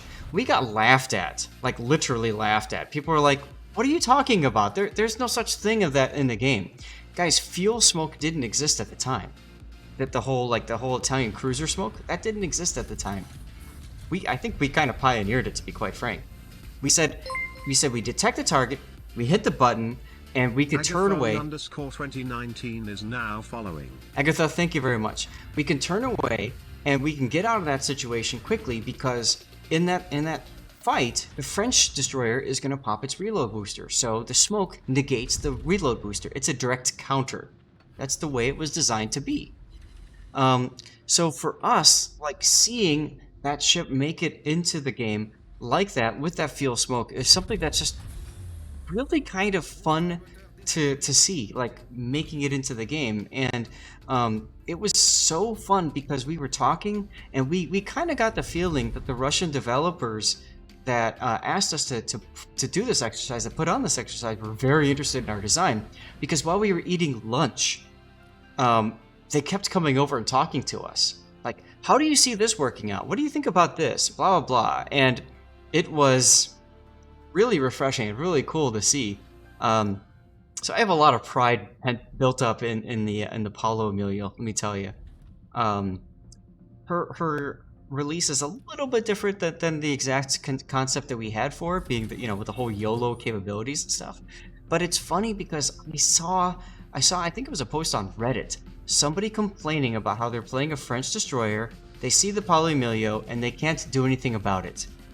And I look at that and I think, that's it. Our work is done, right? Like, what we wanted to happen is actually what happened. How cool is that?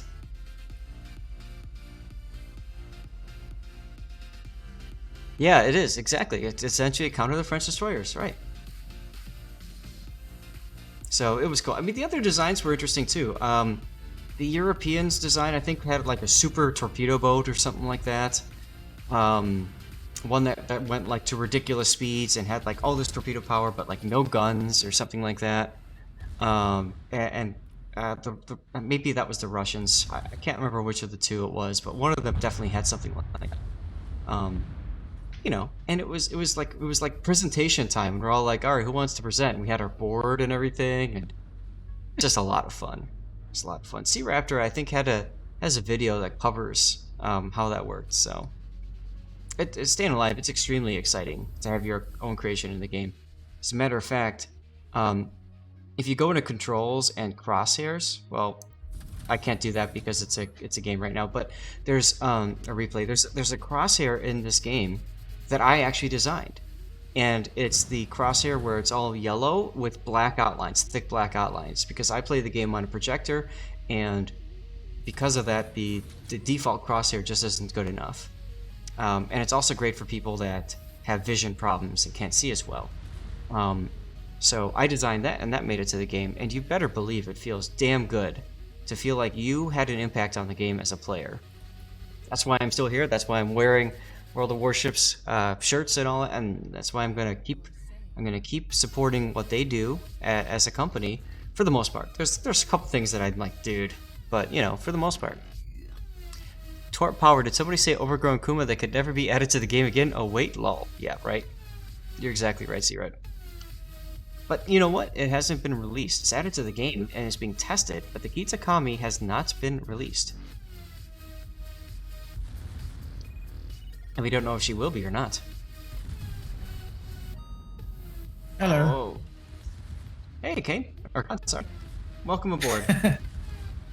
Yeah. Every time I get a CV in my rank game, I try to ask my CV to spot it. Because I know I have reload booster, so I can give it a good smack in the beginning if I can. And that's exactly what you did. Unfortunately, you weren't able to kill it, but you definitely made him rethink his positioning, which I love. And I just another one. You also just focused it and so got rid of it, but no. It's okay. I mean, the thing about the FDR is that the planes themselves are very slow.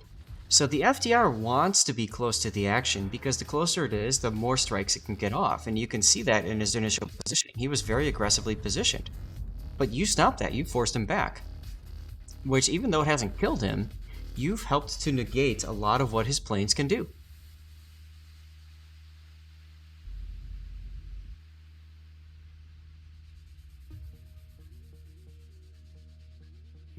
That's a major problem with FDR that a lot of the surface ship players don't appreciate. The FDR just kind of, because of the slow plane speed, she really struggles to actually do some reasonable damage. You can do a lot of damage to 1 or 2 targets, but it takes forever, and any other CV can launch 3 or 4 attacks in that same time span. Yep. Hey, it's another sea bear. It just still sucks for the surface ships, though. Mm-hmm. Now, Khan, here, I probably would have kept shooting at the Wooster until he disappeared. I know you've got that broadside Yamato, and you're probably salivating. As a matter of fact, you popped your reload booster for him. But I think getting that Wooster gone would have been a better choice early. I was like, they're on the run, doesn't matter. Yeah.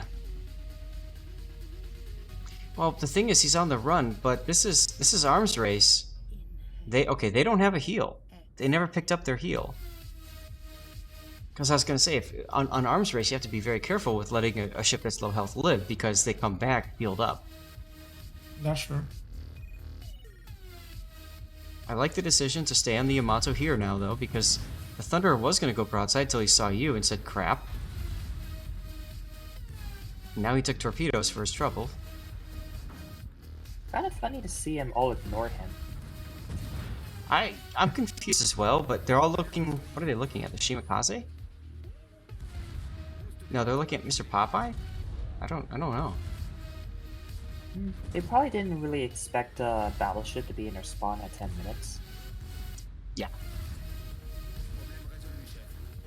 Bourgogne's a great ship, by the way. If you've got steel, you like playing battleship, you play this thing like an overgrown cruiser, and you just yeet on people, as you can see here. Are you Only gonna time I try for have the trouble is when they're Des Moines and Salem's around. Are you gonna try for the double? No. I think I get 3 kills. No, the double kill is in ramming the Thunderer here, which I would disagree with, so that's fine. No, I don't do that. Don't worry, you'll get 3 kills in the moment. Yeah, Hindenburg just sitting broadside to you. Be gone. No. Okay, never mind. The game was over when he killed the Yamato, so what he does after here doesn't matter. Yep. This is all clean up aisle 7.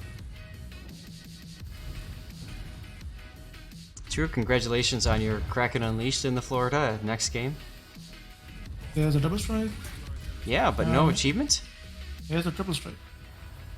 But no achievement. There is.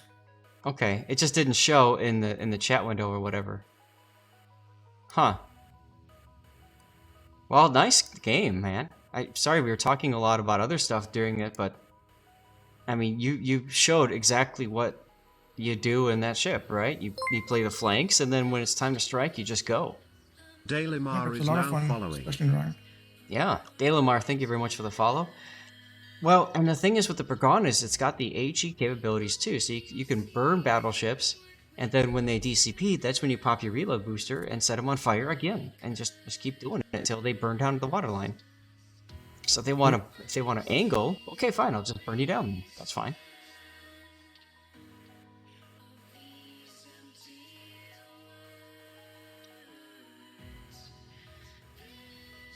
Confederate, 2 Death Strikes, High Caliber, Dreadnought, Kraken, and you barely won. True, you won. You won because of you, my friend. It's a good feeling. You have a Kaba on your team. Oof.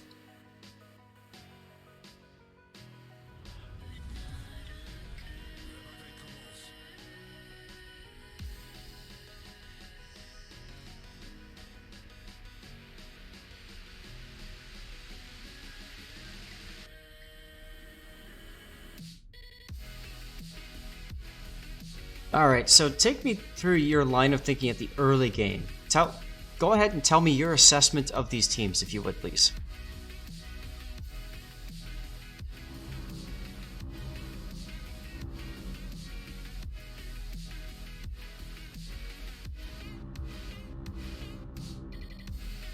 Maybe you walked away. Oh, no, I'm here. Sorry. I was on mute. Okay. Yeah, so initially when the game starts, I usually see if there are multiple battleships or more cruisers around. Based on that, I switch my AP or HE. So right now I just switch back to HE because most probably the GK and the Kremlin will get spotted first. So I'll go with HE strikes on them initially. Oh, okay, gotcha. That's what my initial thinking is when I start the game. If there were more cruisers or Stalins or something, then I would stay on AP because, again, Stalin has big detection and you can catch it really broadside. Now, tell me about your thought process with your team, though. Like, looking at your team, what they're doing, what you're doing, like, what things go through your mind? Well, first of all, I would see, oh, there's a Zao, okay, and there's a Kava. What are they doing here?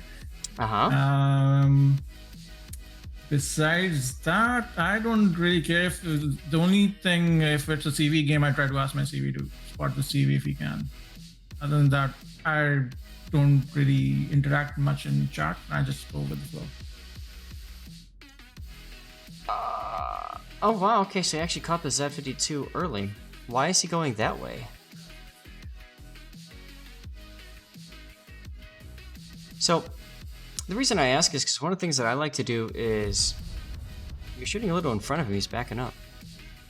I like to think about, like, what my destroyers bring to the table and what the enemy destroyers bring to the table, and I would much rather have a Gearing and Z52 than a Daring and a Kaba. Daring's okay. But Kaba in this map is going to be hard. And you can see the Daring is kind of YOLOing into the BA side, so, hello.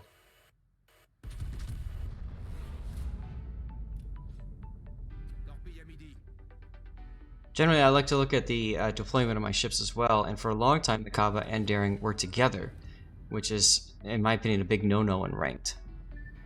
Hey, Gus, how's it going? Yeah, right now everything is on A-B side, so I'm just trying to push on the flank over here, try to get on the side. You know that you've got the Gearing over there. 1, 2, 3, 4, 5, 6 ships, so it's Gearing by himself. At that point, I'm telling the Kaba that it's just the Gearing and he needs to push with you. Because the two of you together can run down the Gearing. But you by yourself, he can kite away and torp you for days. Yeah.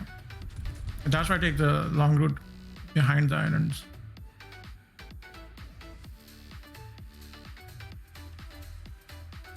Yeah, Cobb is definitely another light cruiser destroyer, yes.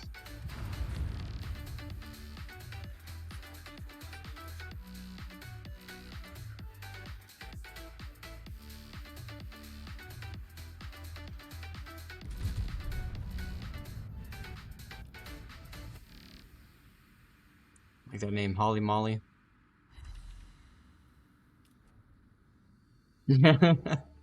Team is screaming at your Kava.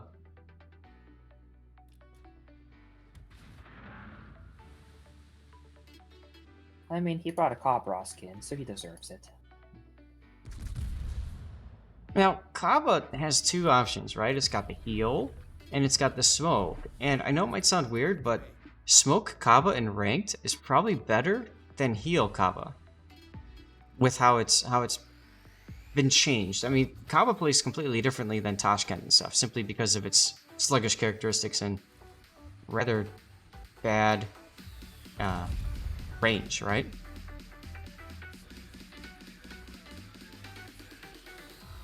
And yes, you're right, Dutch. The Kaba, the Kremlin did say something to the Kaba about that in chat. Yes. Cobra in general just seems to have been eclipsed. Mm-hmm.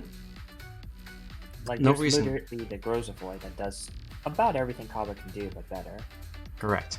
No reason to play the Kappa now, unless you want to try to get that legendary upgrade, which does help, but in a ranked situation, Kappa's really hard to play. Oh my god, another Bourgogne Khan? Okay. Yeah, this is all AP. The thing you were just talking about, you will see it in action.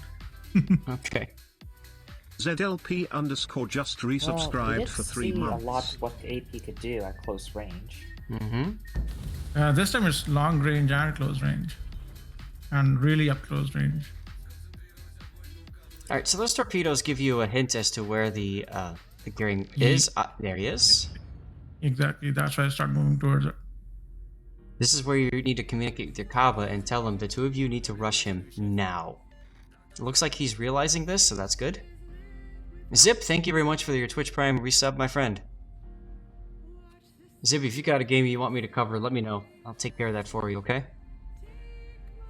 Moskva dies now over there. Surprise, surprise. He's by himself, really. Zhao is way off on the flank. I'm surprised your Derek is still alive, quite frankly, and that he was able to capture B.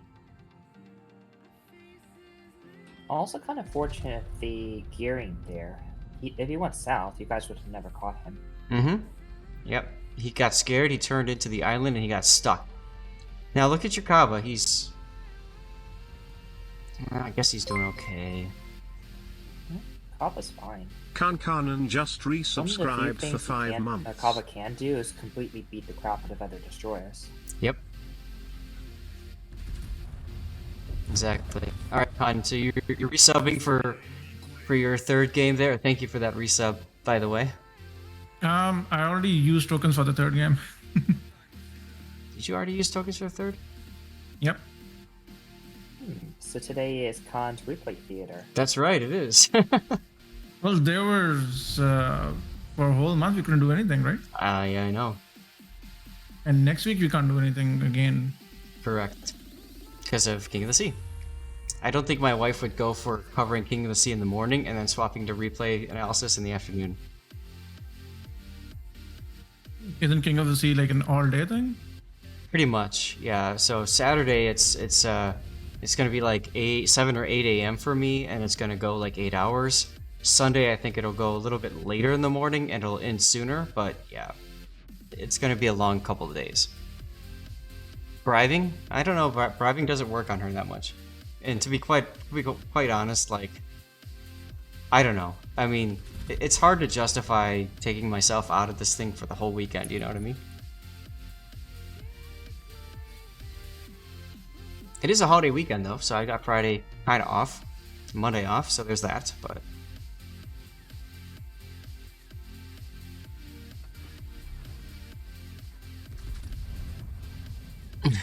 Lord Zascon's burger replay, Bourgogne replay theater, lol. Flammy calls that Bon Jovi. Bon Jovi? Or at least he used to. He couldn't say the name. So why do you take the Bourgogne into ranked? Over other battleships? The speed and the reload booster, I guess. I don't know, I just feel more comfortable with this because it has secondaries, it has speed, it has reload booster. Yeah, the only thing I have problems with it against is a Des Moines who knows that he can bow tank. At this point, you might want to use your heal, even though you don't get max out of it.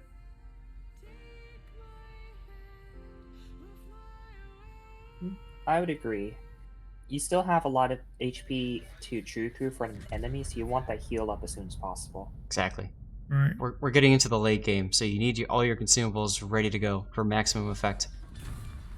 It's a mistake. I actually find a lot of high level players making this mistake.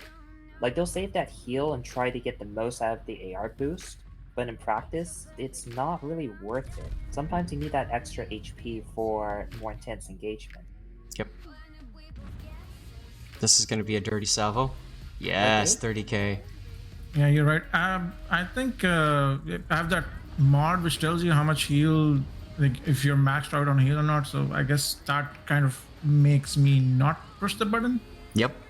Maybe if I did not have that on, I would probably push that button. But yeah, if you're looking at that all the time, you're saying, okay, I still have like 2,000 more HP to go before I should use it. So yeah, I guess that is good and bad.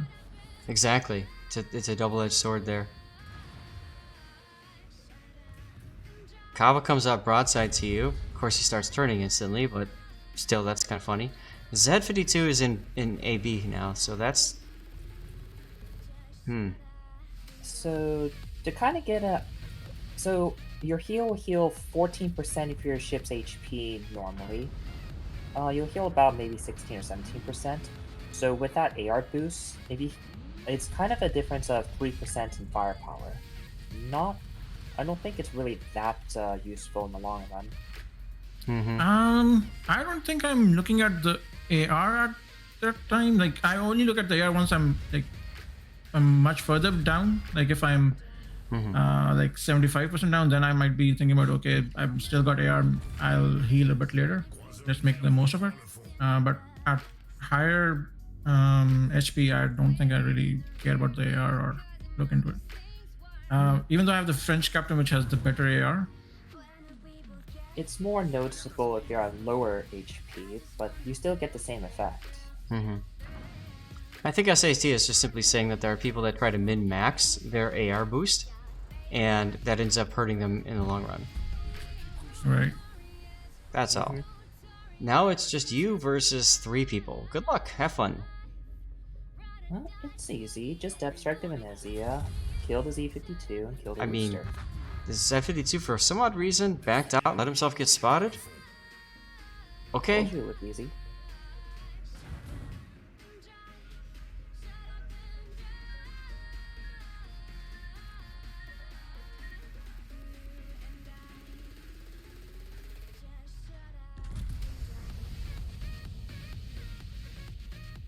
Now, you know the Worcester is on C-cap since it's being capped. Nice Citadel hit on the Venezia. Oh, Yeah. speaking of which.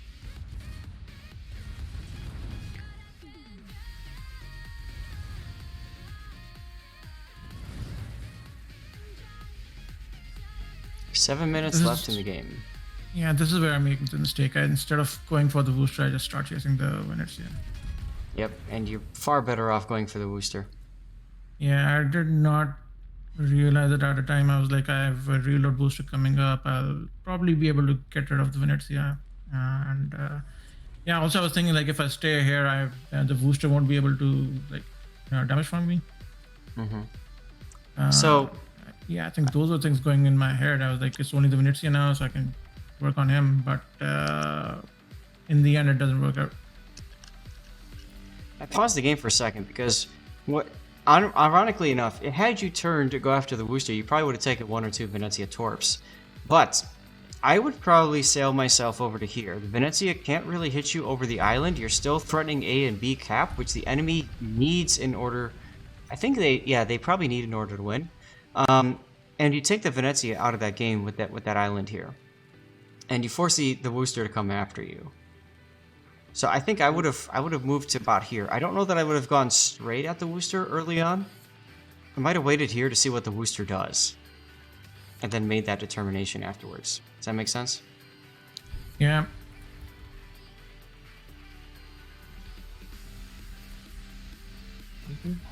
That would have been the best play. You would have had A and B, and you will force a play from one of their 2 ships. Right. Exactly. Yeah, I did not. I just wasn't thinking that way at the time. And towards the end of the game, I made that mistake, and I was like, okay, this is Yep. fun. And that's why we have the replay theater. I mean, we're not here just to showcase everybody's epic games where they do everything right. It's also an opportunity to identify mistakes and talk through them. Speaking it's a reasonable mistake to make, though, considering the levels of stress you're going through. That, oh my god, that was so close. Yeah, I totally missed that. Like that shot, I have the reload booster, I'll get rid of the Venezia, and that was what I was thinking at the time, and that did not connect at all. Not a single hit. That would have been the game-winning salvo right there if you would have killed him. And then he pops out on smoke, and then he disappears, and I keep chasing him. Yep. And yeah. We're just gonna fast forward because we know what's gonna happen here. You're just gonna get whittled down by 2 cruisers. And look, the Wooster went into B, which is the dumbest decision ever for the Wooster. He didn't need to do that.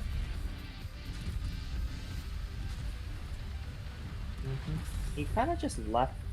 He just left the Venezia to die. Actually, Venezia also misplayed that one too. He should have just kept running. Yep.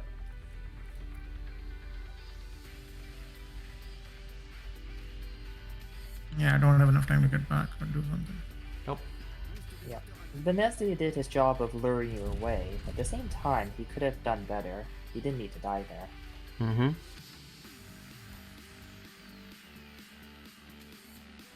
Well, thanks for saying that one. I mean, that was a good learning opportunity. It really was. So, we're getting some flexes here. We got one from Crow Panther. Here's yours, Deadliest. And here comes your third game. This is Greece.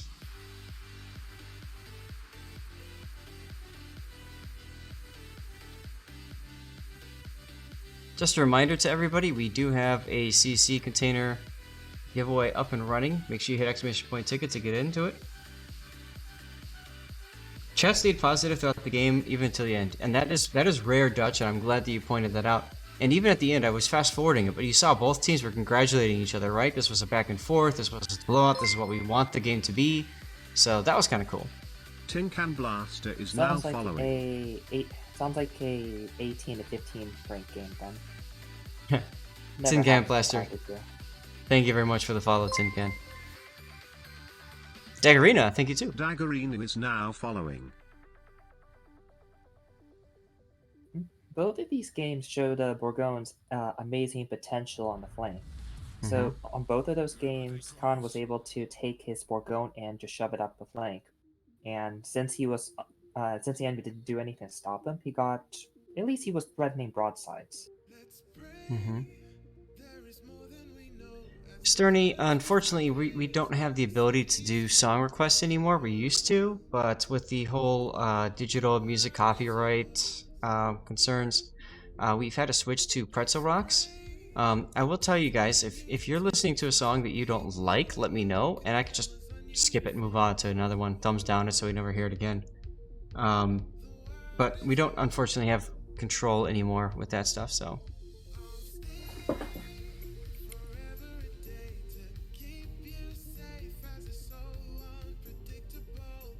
This is all AP now.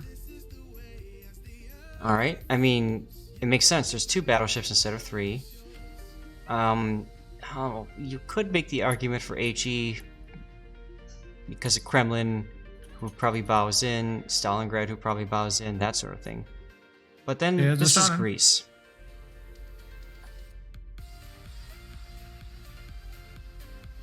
So the thing about this map is it's very easy to catch cruisers on the side because of the way everybody comes in at an angle. Is that what you were about to say, Khan? Yes. The only reason I stayed on AP is because I know that there's a Stalin around there.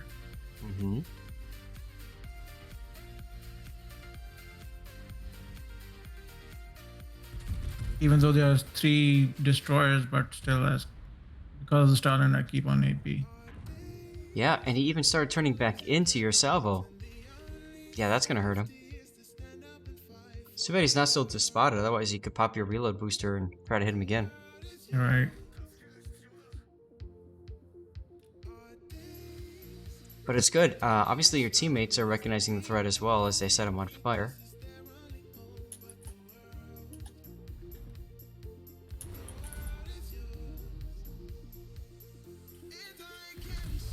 He's overturning now. Yep. And now he stays spotted. Yep. So you might as well reload boost.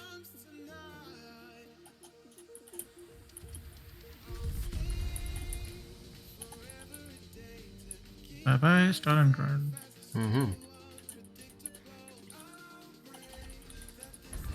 Triple Citadel. Now, technically, you wasted a little bit of your reload boost because you didn't have anybody else to shoot. But who cares? You killed a ship. Yeah, I killed a Stalin, not just any ship. Right, exactly. So yeah, Stalin's out of here. Holding your shot, maybe, for the Nevsky? There's a Nevsky.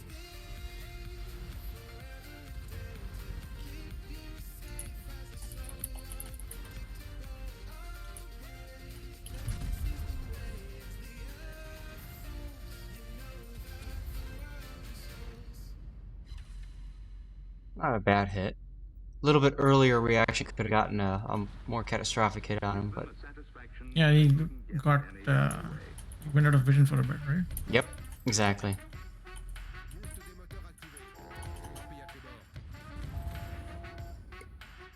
Oh look, torpedoes.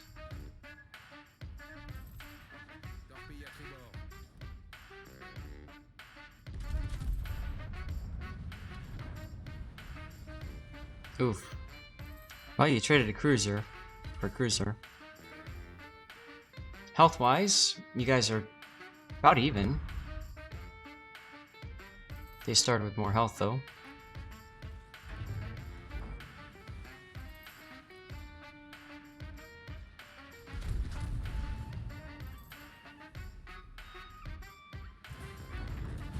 Yeah, Montana's giving enough parts here. Oh, yeah, he is. Realizing the error of his mistakes, a little bit too late for that, but oh well. Now, you know it's only one of the Shimikazes that's in A cap, because the other two destroyers are detected on the other side of the map.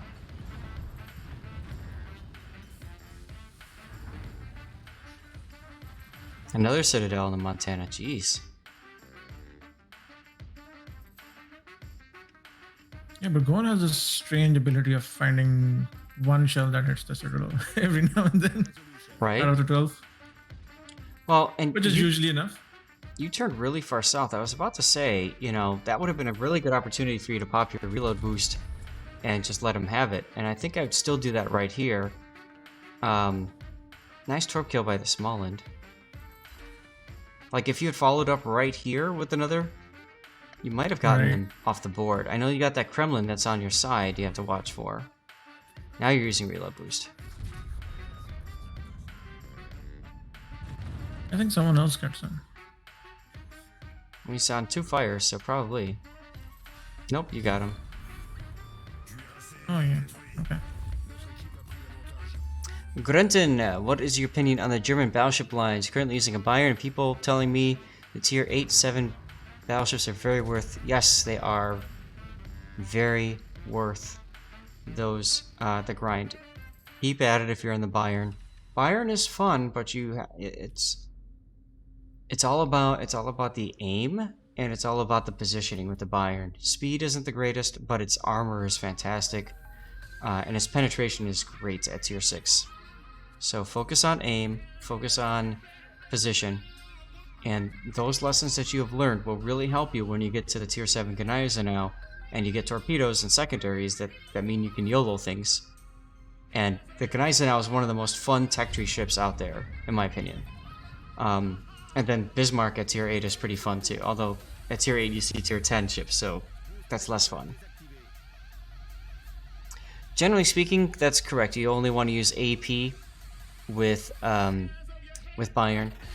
HE is okay. It does have the 1/4 HE penetration characteristics, so you do penetrate more with HE in the Bayern, but I would only use that against a bow end target that you can't overmatch.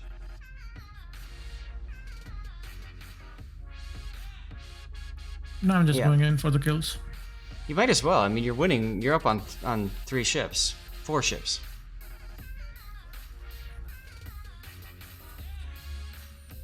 Yeah, and the Kremlin is gone too, so yeah, no threat over there. Right. Now you're just gonna go have fun with your food.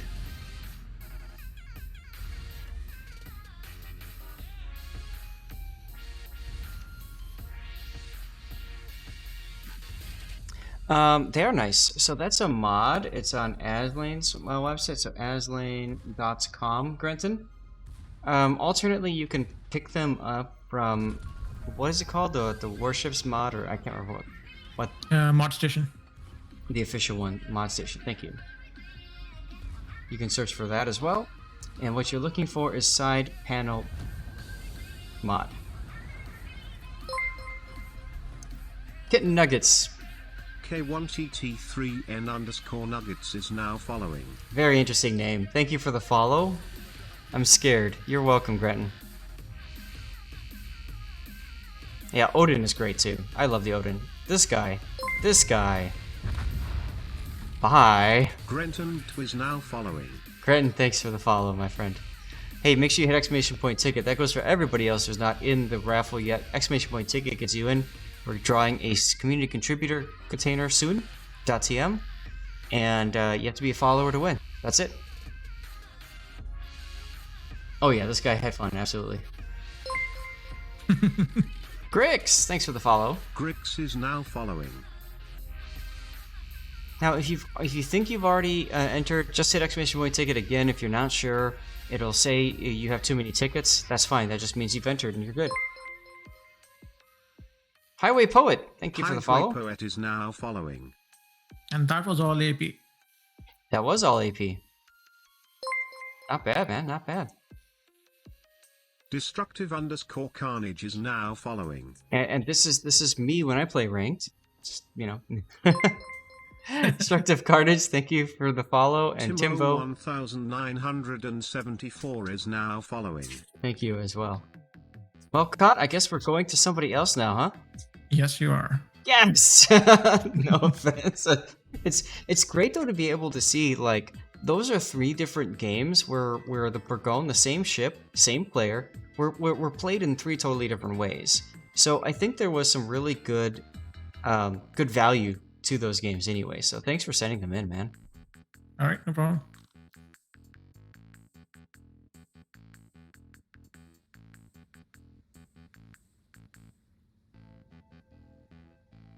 All right, cool. I'm gonna ping Grunty.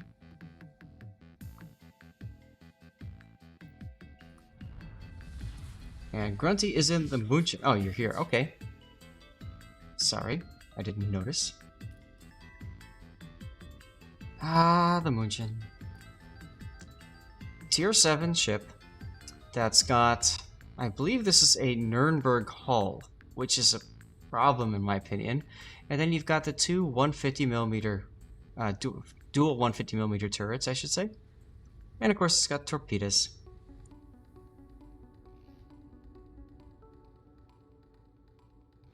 Maitane, hello, how you doing?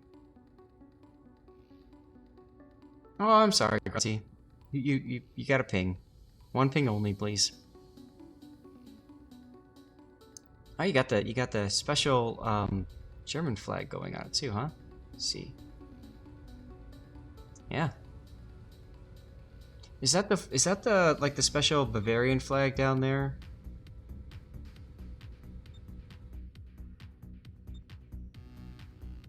Ah, cool. Now you are bottom tier. There are tier 9 ships. There's a Minnesota on the enemy team. You've got a triple Jean Bart division, which is always fun to see. Hi, Maitani. Yeah, I know the Bavarian coat of arms are white and blue. I thought they were stripes. I didn't realize it would look like that. So, I've been to Bavaria twice. I've been to Munich twice. I've loved it each time. No, 3 times. I've been there 3 times.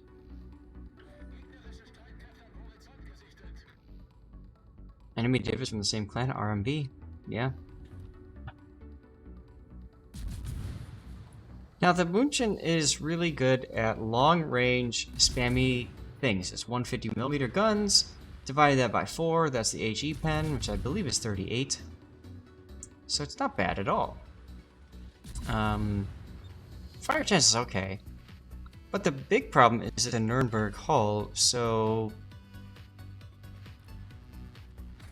When I play this game and I see Nurembergs, I always call them the obligatory exploding Nuremberg.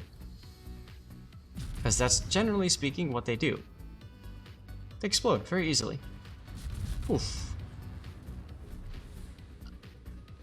Yeah, and shell arcs, right. Right, shell arcs are, I mean, it's rainbow, but I mean, that's kind of what you want in a ship this Tentacle Bear, for instance. Find an island to hide behind, and then you do stuff, right? Like, Got the 6-kilometer hydro, which is fine.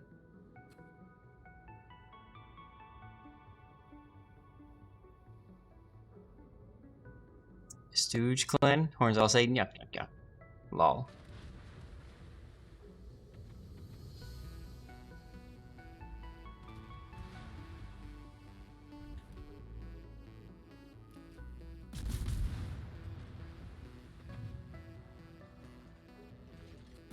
A little bit of lag spike right there. You can see that when all the ships stop and pause for a second.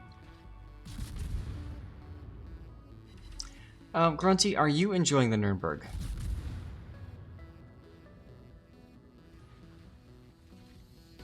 And if so, I'd love to know why. Lag switch is OP, right? Oh, Lint just detected. Gone.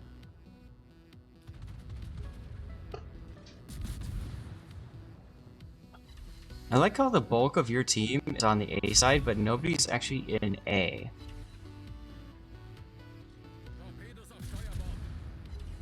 So you're kind of okay about the Nuremberg. Now what about the Munchen? Do you enjoy the Munchen?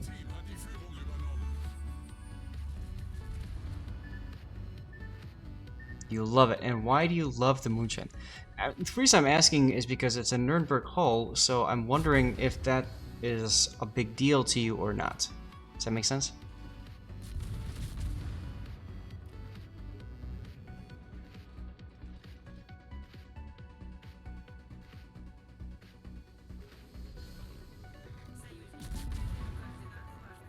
Yes, the Munchen, yes.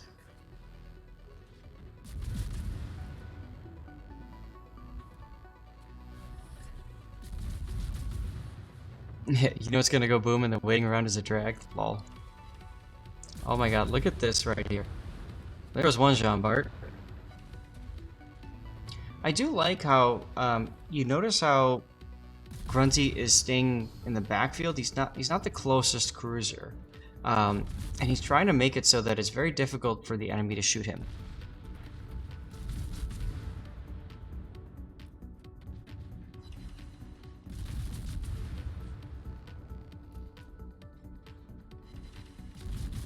So, Grunty was just saying, he likes the maneuverability. It's fast and maneuverable. Shell arcs let you abuse islands, but you can do decently in open water wiggling with the correct captain build. He says that the fact that you don't need IFHE and can penetrate everything is very nice. Well, you can't penetrate everything, but you can penetrate most of what you need, right? You can penetrate 32mm armor. You can also penetrate 38mm armor, so you can penetrate up to USN battleships. German and Russian battleships are a different story, of course. But yes, Munchen is very squishy. I like how you've got 3 spamming cruisers all just hanging out here haphazardly. What sets it above the Nuremberg?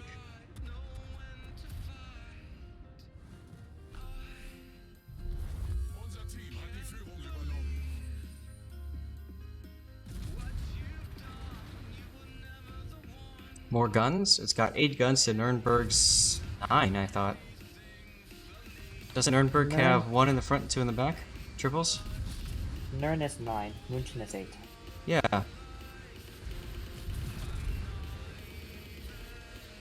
Okay, not more guns. Munchen should have a much faster rate of fire, though. True.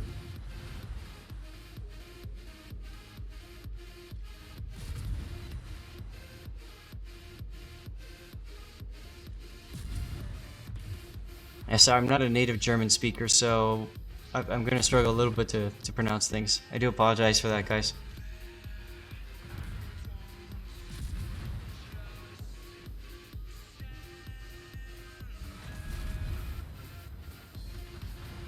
Well, you can have fun with this rune, that's for sure.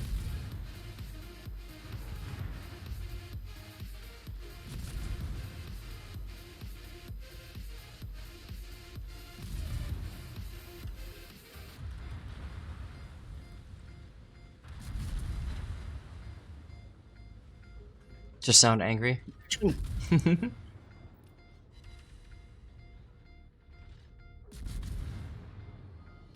Well, it helps that I've been there 3 times, so like, you know, Now you get.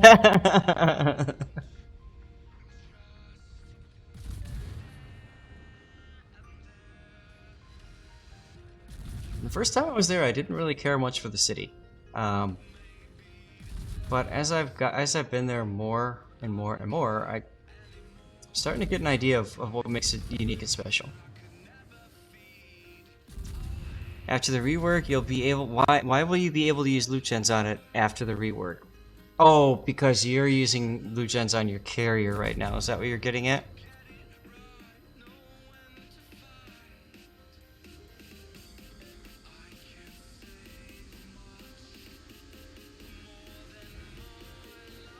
Oh, that's right. You put it on the Z? That's right. I forgot. I captured one of your games where you had him on your Z, and I was thinking to myself, why is he off of your carrier? Shute, hello. How are you? Nice name, Mr. Boobman.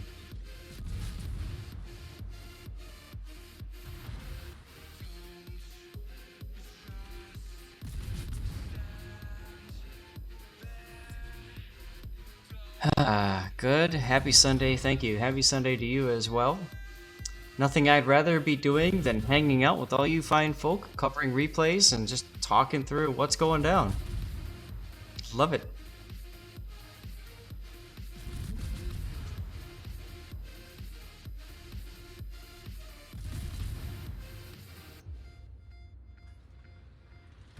Okay, Minnesota's just getting free farmed now. Yeah, well, his name is King Tiger, and ironically enough, that name kind of suits him, doesn't it? Mm-hmm. Yeah, they've definitely given up on you at this point. They've tried shooting at you, it hasn't worked. Now they're looking at somebody else. So now you can just free do it. Yep. Grunty's done a very good job of dodging this match. He's already at 1 million potential, and he's only at half health. Dutch, I'm not sure exactly how specking will work after the rework. I'm just simply saying, like, I think once the skill rework happens, then Grunty's gonna use that as an opportunity to move loot gens off of the destroyer line. That's all. But maybe I missed something. I could have. From how the dev blog worded it, it sounds like you can have one captain spec into a different setting for each ship type. So you can have him spec for a destroyer, a cruiser, battleship, and carrier all at the same time. Oh, wow. That makes the captains that much more important, doesn't it? Mm-hmm. That's from what I remember in the dev blog, but Okay. It's a very complicated process, and a lot of things are subject to change, so take it with a grain of salt. Yeah, exactly. And that's very similar to World of Warships Legends and how they do it. That's the console version of Warships, which I alpha and beta tested for a bit. Not a bad game. Being able to play Warships on a controller felt odd at first, but also very relaxing. I would rather just be shooting the rune. Rune gives you damage. Yep. And oh, never mind, Zara also gives you damage. AP, switch to AP. He's making the cruiser loser turn too late. Nope, he's gonna hold it? He's gonna hold it. He's holding it. Well, okay then. 5 shatters. See, right, it totally depends on how you like to play Thunder. If you like to play her far back, then obviously range is the better choice. If you like in your face, then reload. Personally, I would play my Thunderer with reload, because I want to get as many shells downrange as I can. Thunder generally is considered to have enough range. Mm-hmm. The only time I've seen it being justified is more on the Asia server, where everyone tends to sit back at the ranges where even battleships will take range. Yep. The other issue with taking range mod is actually trying to hit the person. It doesn't make the shells any faster, and the Thunder shells are quite slow quite slow over longer distances. Yep. Puddin just shouting out Grunty. Grunty does stream on Twitch, so if you want, check out his channel. Grunty, when do you stream? Do you have a schedule? I can't remember.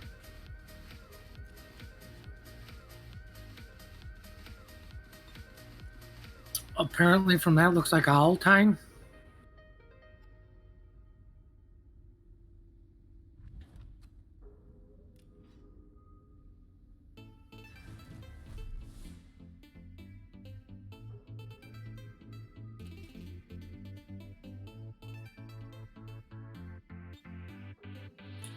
Are we staying quiet because he's hiding behind an island?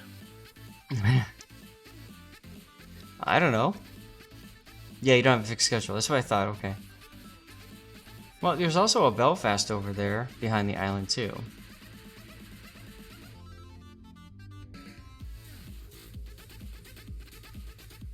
And if we all know anything from Battlefield Friends, when there's an enemy nearby, you need to whisper.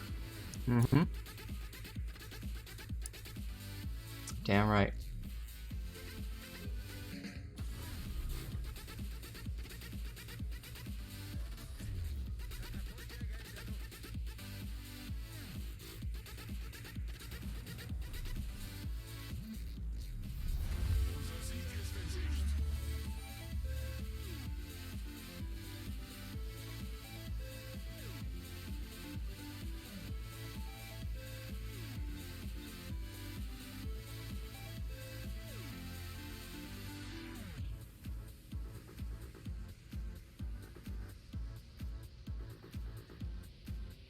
You shooting the afternoon on Europe? Okay.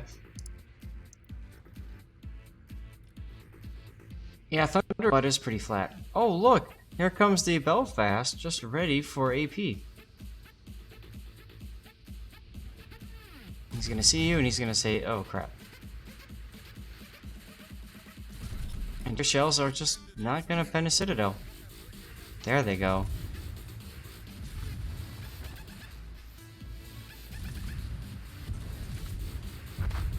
Ta-da! Nice game, man. Nice game.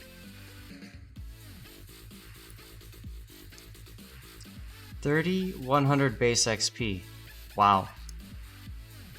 Impressive, man. I could see it. I could totally see it. Only 31. By the way, Puddin, when do you think you're gonna do your drawing? I could do it after this game when I die.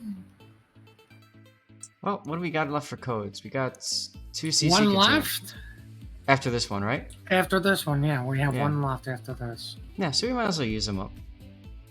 Because we get codes for next weekend, so.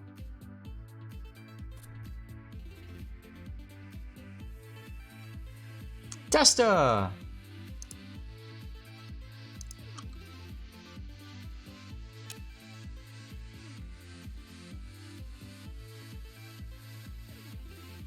Oh god, I literally just pinged you, Destin. Sorry.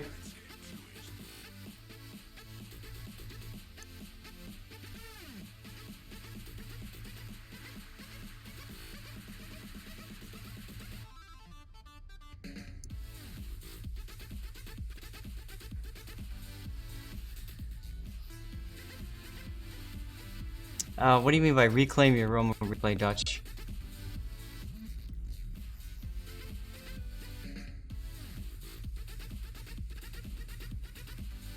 Sterny, you have a good night too. Thank you for hanging out. Appreciate it, my friend. I'm just so sad we didn't get my Pensacola secondary build game. That would have been fun. I'm sorry, man. It's all King of the Sea's fault. Where I actually got a secondary kill with it too, and lived to tell the tale. Nice. Oh, yeah, sure, Dutch. No problem. I'll mark it up. I'm guessing that's on Bees to Honey, which is otherwise known as Hotspot.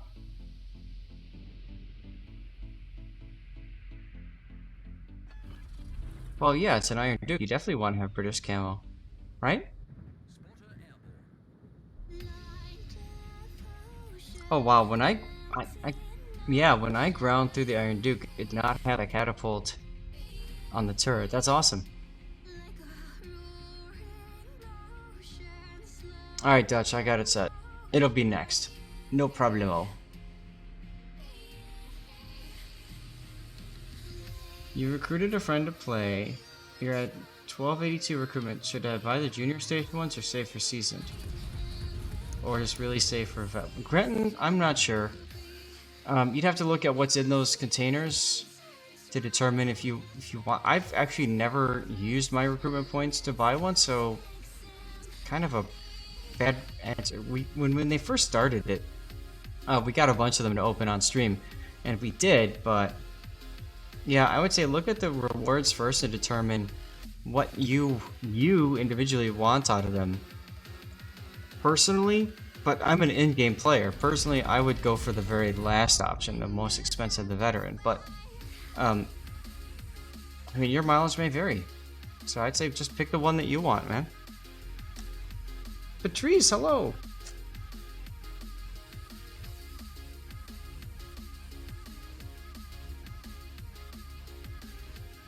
How are you doing, Patrice?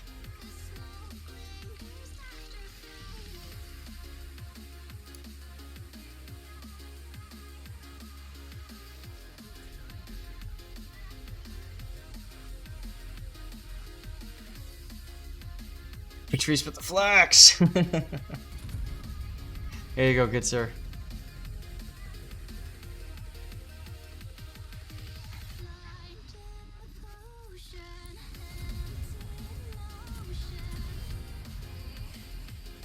Maitane with the flex as well.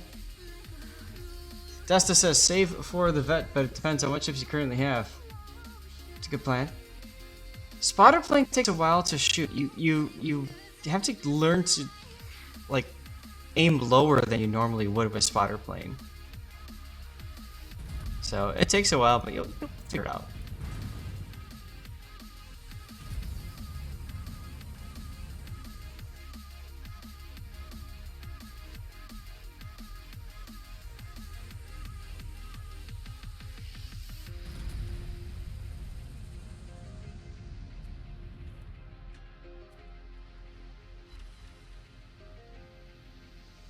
Now, the ship, the Iron Duke, HE is really powerful. AP is as well, as you saw. Well, you haven't seen yet, but I think you'll see it at some point.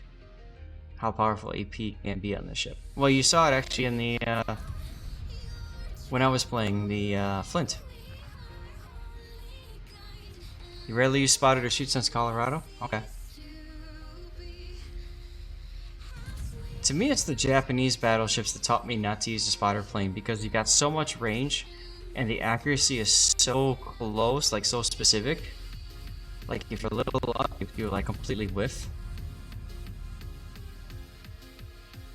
Well, to actually quote Sneaky Snake, you don't bring the spotter plane for range, you bring it to shoot over islands.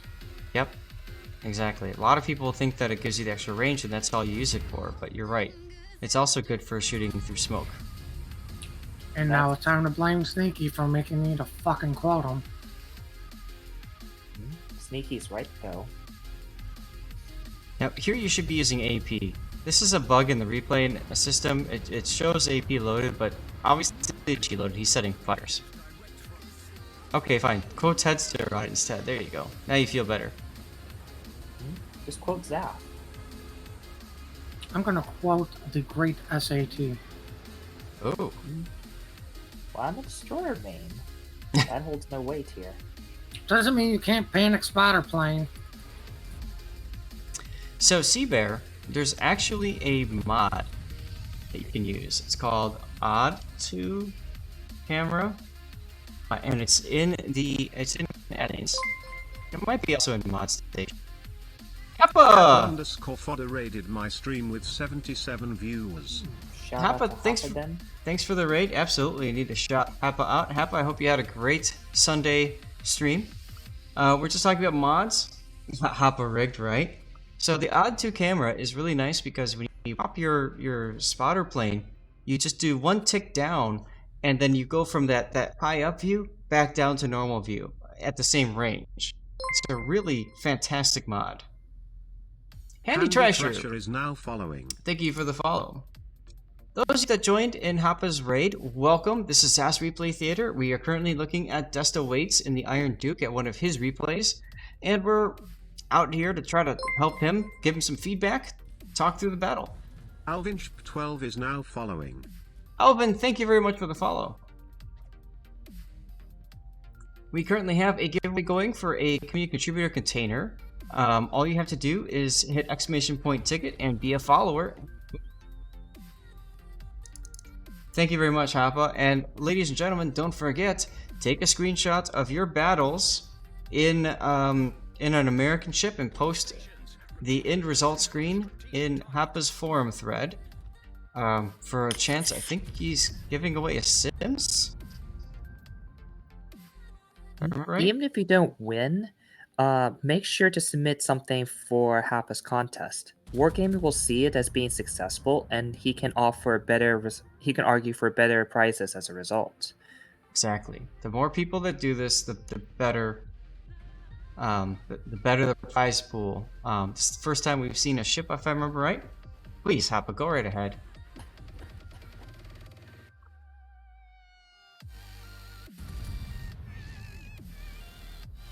There. And Happa is now a VIP on the channel. Contests are updated every week, so I think, if I remember correctly, the contest should end today. Mm-hmm.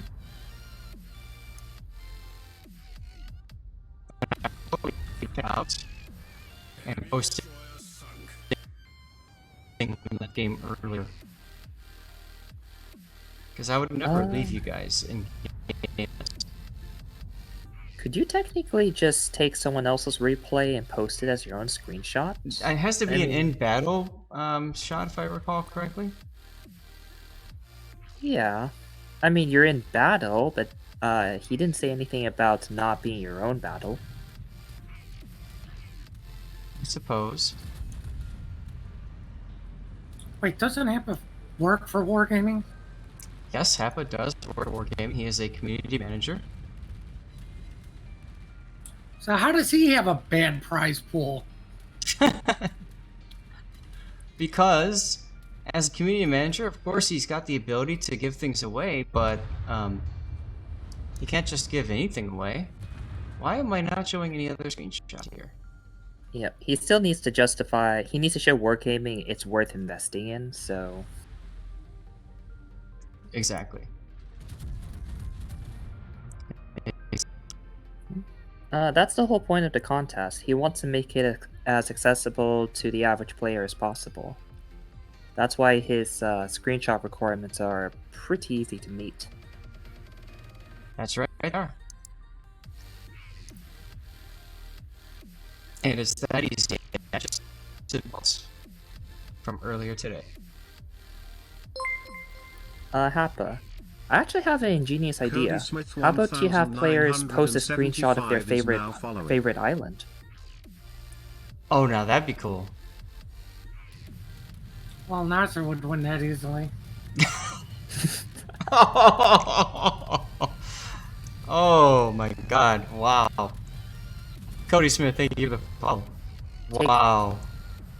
Just take a picture. It's actually just Nasser in a ship. Ocean Island. Oh god. Now, see, if that was the contest, I would just take a picture of the Atlanta with the island camera. That's my favorite island right there, you know? Getting people to use training mode. There you go. Post a screenshot with that Atlanta with island cap. Yeah, exactly.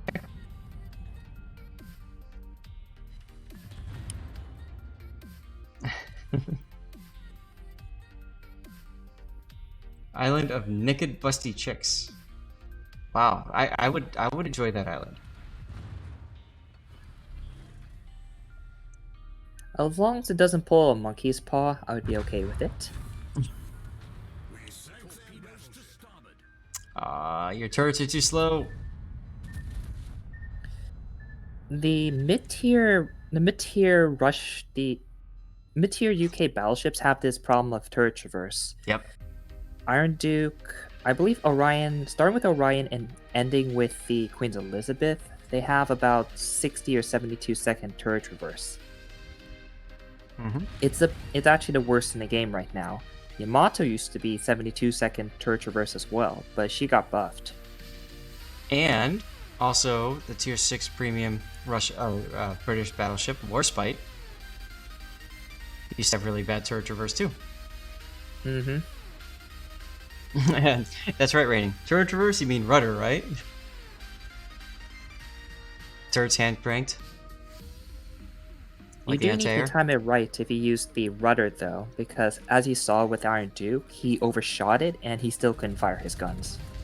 Because the rudder recovered and he overshot it again. Going the other way.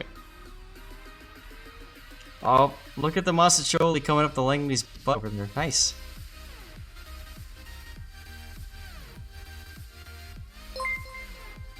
Flying Pig, thank you for the follow. Flying Pig underscore FP is now following. Are you gonna make it? Nope. But at least you got the cap beforehand. That's good. And you can heal now. Which contest is it? There's so many. Oh, it's all the one at the top. Kerensky. If you're saying that the Warspite now could use some WD-40, then you could play the Warspite back when it had the original turret traverse. Believe it or not, you are playing the Warspite now, after WD-40 has been applied. Oh, you did? Okay. I think... She could still actually use WD-40. She still has the problems of out-turning her turrets. Mm-hmm. Not helped by the fact that she has the best turning circle radius in the game for a battleship. Oh yeah, she dances. So it's actually not that commonly advertised, but Warspite has a 500 meter turning radius. For reference, the US destroyers usually have about 520 to 640 on the gearing. So Warspite actually turns inside almost all of the other destroyers. That's how good it is. Right. And I agree with the decision to get out of here. There's no point in chasing a destroyer in a battleship, so I like that decision.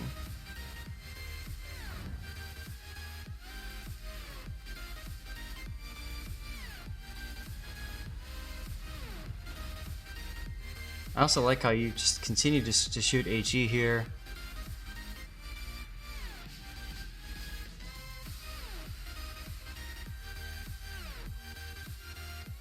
There's the Mitsuki. So with him, go ahead. I would actually ignore the Mutsuki. Yeah, I would too. I'd go for the kill on Kirishima and then burn down the New York.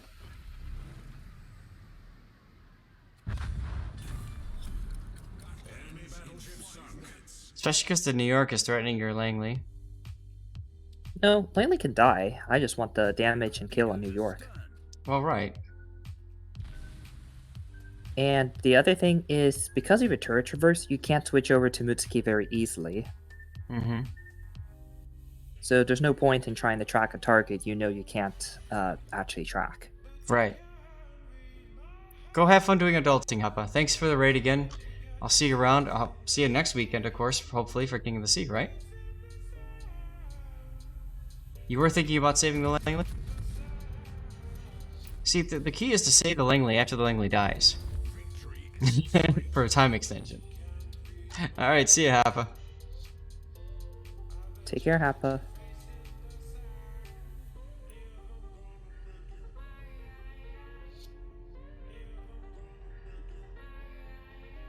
Happa's good people. I really do enjoy working with them. It's great to see somebody who played the game before becoming community manager join. Nothing against any of the other community managers, but as a player, it's always nice to see, and it's also nice to see that you are loading AP, because this is gonna hurt you, New York. EB, I hurt you. I liked it when Mm-hmm. Fem was the community manager. Both of them were very good. Absolutely. Pyro Waves! Pyro Waves, if you are here, as long as you are a follower, then you have won yourself a community contributor container. You thought the AP was somewhat defective at first? It's really strong. It's just you have to get the right moment to make it work. It's almost kind of like German AP, but not as bad. 2 days and 23 hours is all you need, Pyro. Nice. Pyro, if you're here, you have to say something in chat. Just post something. Be like, I'm here, yo. Doc Supreme is now following. Doxa, thank you very much for the follow. Appreciate it. Doc Supreme. He's not here? Ooh. Yes. Orion definitely got a severe nerf after her release, but I've never heard Iron Duke ever being considered overpowered. I haven't either, although it is a very strong ship, no doubt. Strong ship, but there's a lot of soft qualities like the turret traverse that really hamper her effectiveness. It's true. And yes, you're right. They are very, very, very, very, very fun.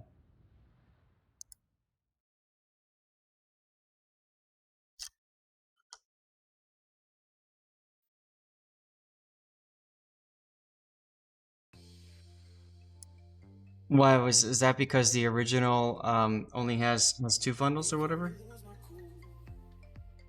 I'm not much of a British naval historian. I love like learning about the American Navy. Unfortunately, I don't know much about the British. Duke always had 2 funnels. Okay. Cool. Well, thanks for sending that one in, Desta. That's awesome. Let's move on to the Roma next.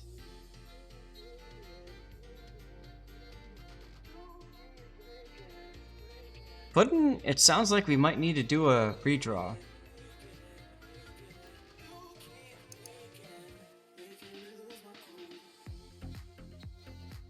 Okay, Iron Duke always had 2 funnels. Huh.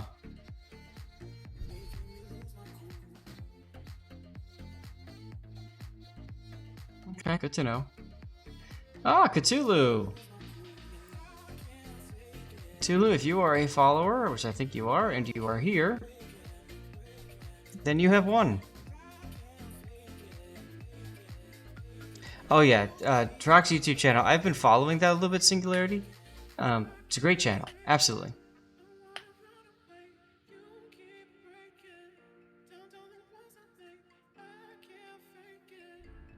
Cthulhu is here.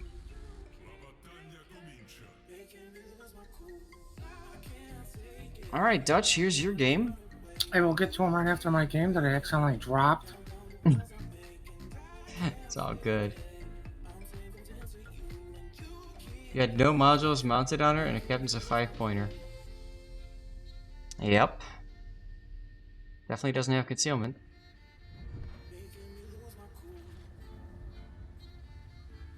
Roma's a very fun ship. But you have to be very careful with her. Her AP comes out, it's got really high muzzle velocity, which means very flat arcs, means it's very easy to hit things. But it's also very easy to overpen things as well. So broadside cruisers, especially if you're top tier or you're shooting at like a Nuremberg or something, you'll overpen the Citadel. Your shells will get through both sides of the hull and into the ocean before it finally explodes and does like no damage. So you're best shooting at targets that are angled slightly towards you or away from you. Because of her AP characteristics, she has a the opinions on her is rather split. A lot of players like her because the AP does wonky things, and a lot of players also don't like her because the AP just do wonky things. That's correct. Her armor scheme is okay. It's not the greatest. She's got really good maneuverability. I mean, she's a joy to play. But you have to be very careful not to show side because much like the Nelson I was talking about earlier, if you show too much side, like this kind of an angle, you'll get penned real hard into Citadel. There's also this little bit of a block right here where there's armor behind it, and you can easily pen that. So this isn't really a good battleship for kiting away.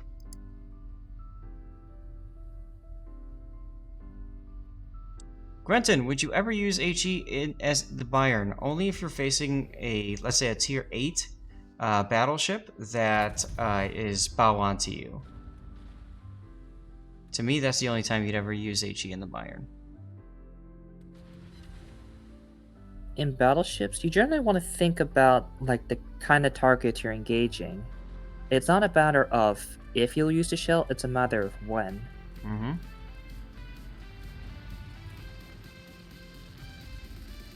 Target selection will determine ammo selection.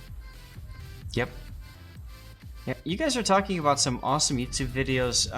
Go ahead and post the links in chat there, just so people can make sure that they're following that YouTube channel, because you're absolutely right. There's a lot of good learning ability there.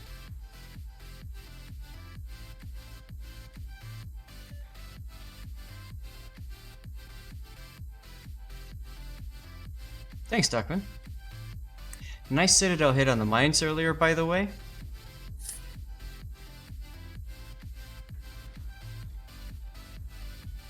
And you were saying, why is it that when you don't have everything spec'd, you have really good games?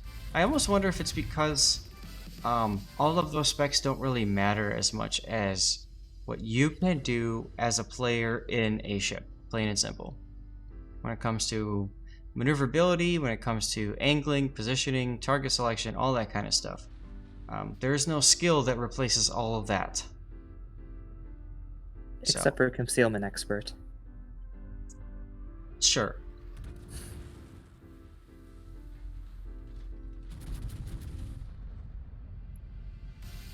But I mean, I've had destroyer games where I had captains that didn't have concealment expert because I completely forgot to reset the, like I reset the ships, and that's okay. Like, I still came in first place. It's just you play it the right way, and you get rewarded for it. That's all. Yep. When you're good at the game, you understand the limits of what your ship you can do.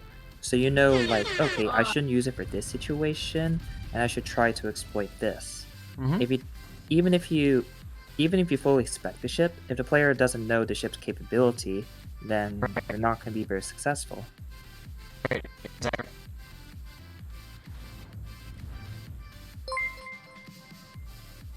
Hey, Ashkins! Ashkans raided my stream with 46 viewers. Ashkins, thanks for the raid, my friend. Wow. How are you? Did you have a good stream, my friend?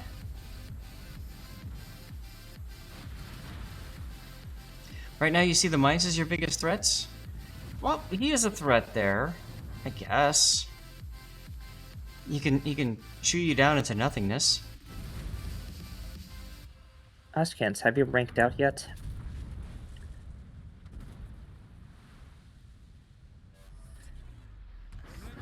Thanks, man. Oh, congrats on the rank up.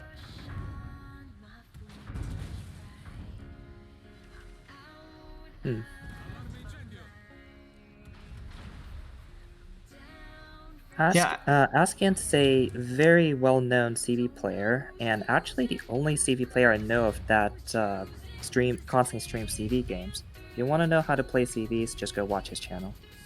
And I have been. I was gonna say, I like the decision to back up here. I think that's great. For those of you from Ashkans's channel that joined in, welcome. This is Zaz Replay Theater. We're taking a look at replays. This is Dutch Eagle playing right now the Roma, which he realized after the game didn't have any modules installed and was playing with a 5-point captain.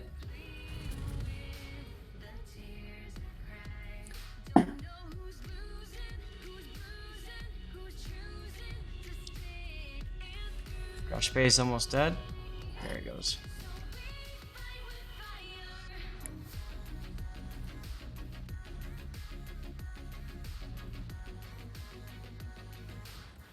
By the way, we have a giveaway going? No, because I'm too busy. Puddin's gonna put up another giveaway shortly, guys. Keep an eye for it. I'll mention it when it goes live. It's for a community contributor container. All you have to do when it goes live is hit exclamation point ticket and be a follower, and that's it. This Amagi is misplaying quite a bit here. think he realized he made a mistake and is trying to turn away. And that's gonna... Yeah, there he goes. Currently, his orientation is actually not very good. Dynexys He's bow underscore into SC2 is now 2 following. battleships and a used to be a mains. How did you hit that shot? That is when Roma's wonky dispersion helps. Wow. Wow. Didn't it click this? I don't know. Thank you for the follow. Admiral Revan, how's it going? What is this guy doing? He's naked and oh, he must have beached.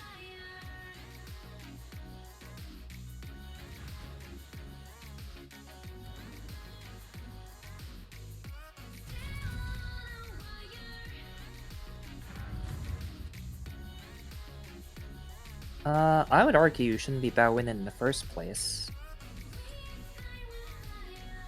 Really? So you would say keep moving up the one line like this?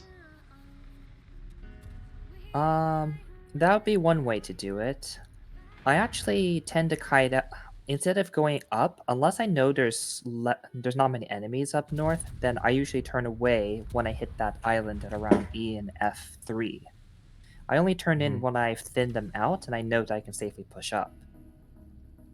So take a look.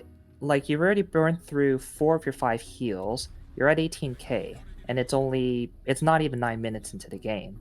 So you've lost a lot of HP in this push, and you haven't gained much ground, to be honest.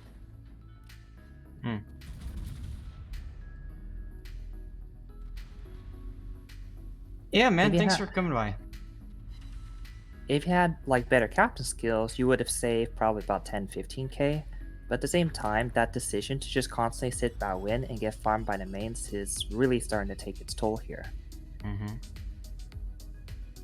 Yep. Quad Q, you can go ahead and post it if you want. What's wrong with your replay? Vodka's good stream.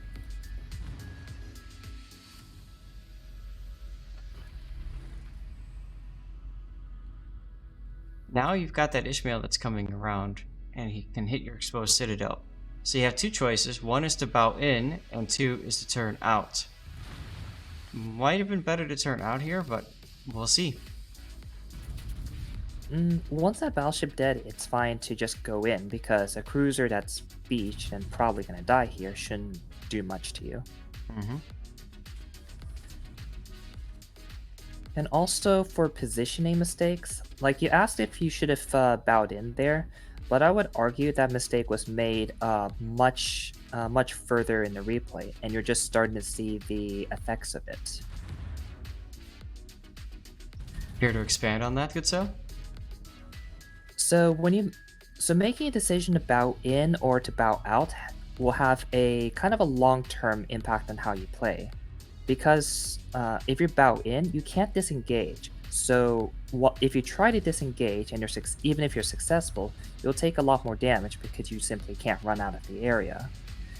If you're kiting away, you can still do that, but at the same time, you can't exploit an opening if one opens up. It's a very hard thing to balance, and a lot of people don't I find that a lot of players understand the broadside mechanics when you use AP and HE, but they don't know how to balance that aggressiveness versus passiveness.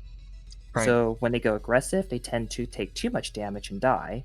Or in this case, since you're at the 10-minute mark and out of heals, you're not going to be very strong in the late game because you can't contribute HP to a push. Conversely, I see a lot of cruisers kite away too far, so they're too far to support the gains they've made. So let's say you kite away from an enemy push, you take out a ship, that's nice, but you're so far away from the action, you can't help anyone else. You may not be able to take the cap back. Boswick, thank you very much for the follow, and I paused it here for a moment. Dutch, you said you saw the drive-by coming, and I'm glad you saw it, but what's telling me that you haven't seen it yet is your turret position. Now, SAT, you can correct me if I'm wrong, but shouldn't his turrets be farther to the right at this point?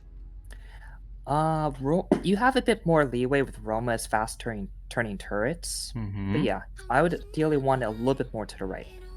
So in other words, even if you want to keep them kind of aimed this way, aim farther to the right earlier to get them in a position where you're ready.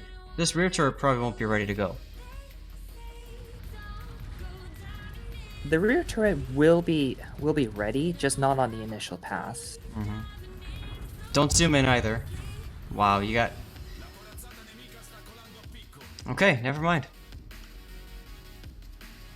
You managed to penetrate right into that citadel that couldn't hit to tier 6.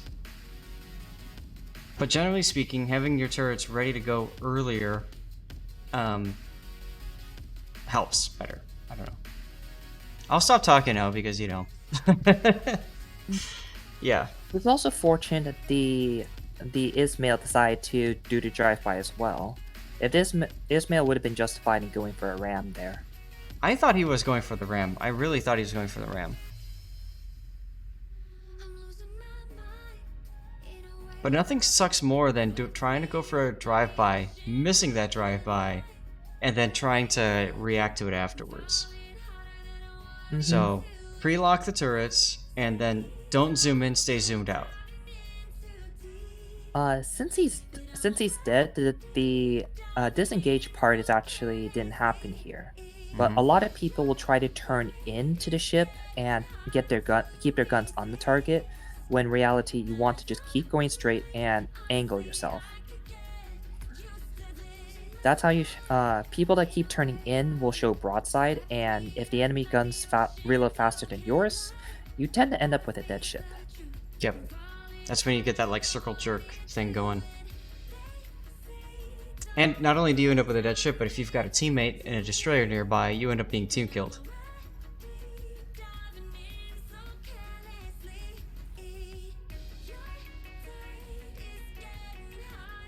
I like on the minimap it says Yo Flint.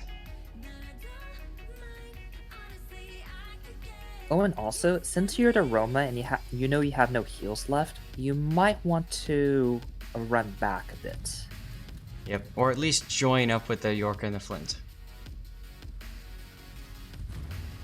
So this is the part of the aggressiveness I'm concerned about. I see a lot of people just keep pushing in like this. They want to keep taking ground, but at the same time, they don't have HP to safely do it. Right. Look at what's in front of you.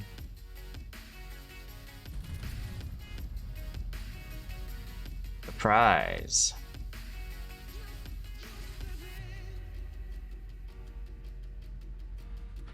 Also, you don't have priority target.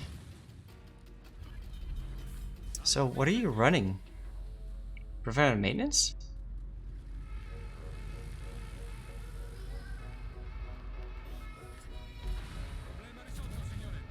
Oh, DCP and instant fire. I hate when that happens.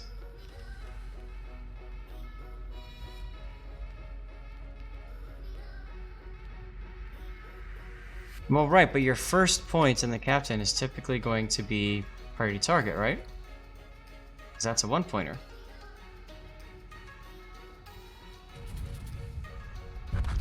In any case, thank you for the death pick.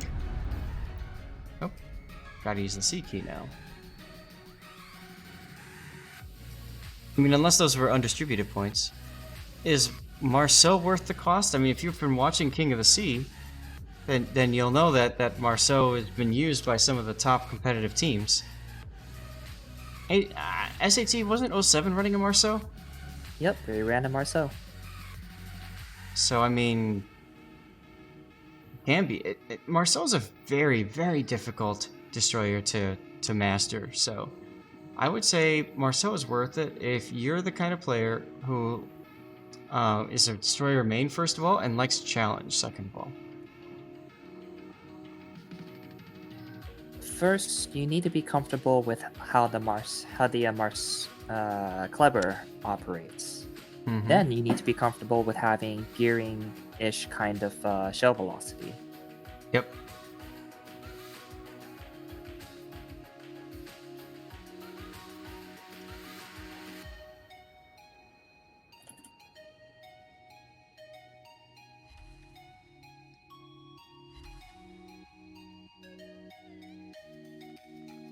Those of you guys new to the channel, when you send me a replay, of course I'm very happy to cover them. But if you send me a replay and you die in them, then I take pictures of you dying. Because death pics are awesome like that. Alright, you can go back up to normal speed.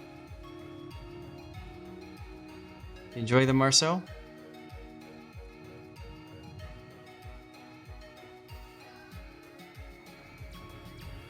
Not a bad ship, it's just it takes a lot to practice.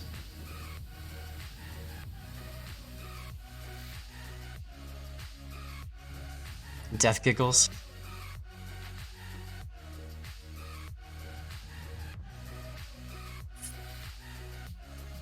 Oh, it found some sand. Crew falls in water. Zaf takes pictures. Damn right I do.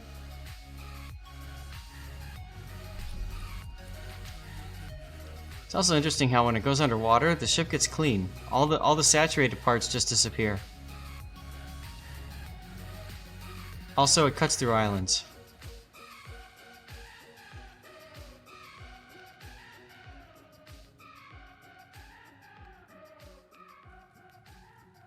How do you do that? Control Shift Backspace on the right side of the keyboard, the C key if you're in a replay, and then number pad. Let's see, 9 goes underwater, 7 raises the camera. And then you can play around. Oh, you can play around the number pad to get an idea of what else is out there. But yeah, it's fun. Gives you that feeling like you're flying, right? Like you're you know, like. Okay, this is ZAS Flight Simulator 2020. See, you don't need no Microsoft, anything like that. You can just sail about and have fun, right? We don't even care about the game at this point. Anyway.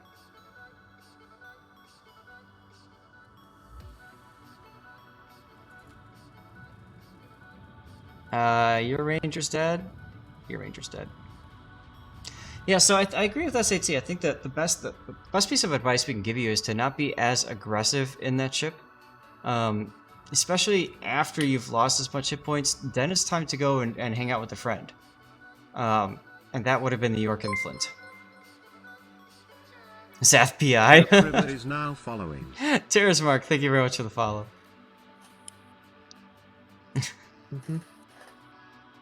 Yeah, and also you want to be careful with your early game aggression. Since you lost a lot of HP to that kiting mains, that helped cause your death in the late game because you had nothing left when you faced the King George V and the Ranger. Right.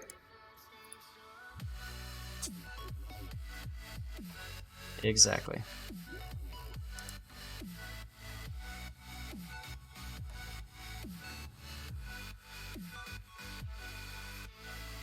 Here we go. You don't see the hot dog tags? I don't remember under where it's called. I just know I have it. Is there a way I can pull up a list of Athlete's mods without running the launcher? I don't know. I could probably run it anyways.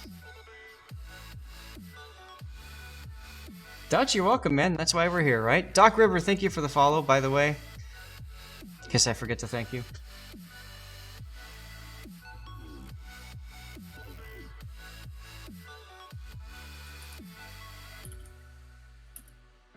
Cats are looking for some food, because that's what they always look for. Yeah, I'm running the launcher now.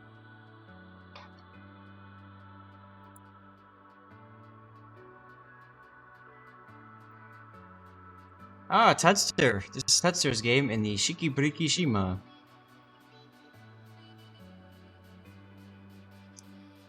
Ted was in here on chat earlier, so I'm guessing I don't need to ping him.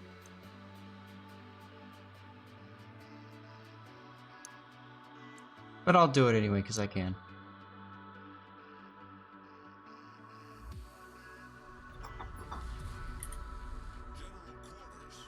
Shikishima, 510mm guns that go boom. Really good reload in those guns. Better than most people think. And it's on a Yamato hull, which some people love, some people hate.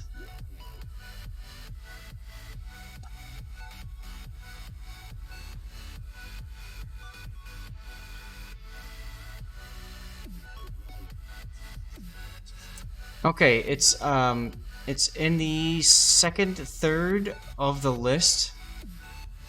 Duckman, if you scroll down to on-screen battle display section, that's where they've got the shell tracers and arpeggio gun effects, GUI elements.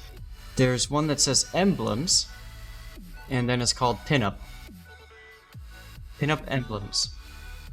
Before that, I actually ran the Ace Combat ones because I love Ace Combat.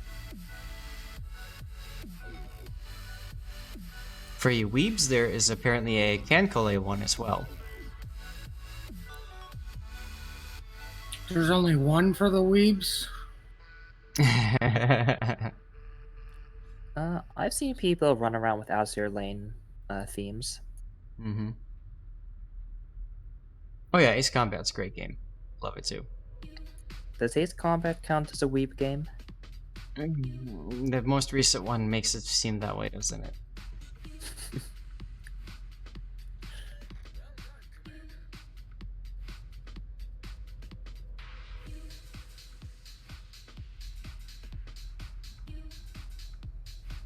Ah, you'd almost found it. Okay, cool. Die, weebs, die. I mean, you are talking about putting a mod up with cartoon women. So, just saying. There's still a difference between cartoon women and weeb shit. Okay, Puddin. Ah, there you go. Adult women. Well, technically... okay, let's just stop there. Oh, that poor Smolensk. Poor Smolensk, my ass. It's called justice. It is. You see, that Smolensk died so that it cannot be nerfed.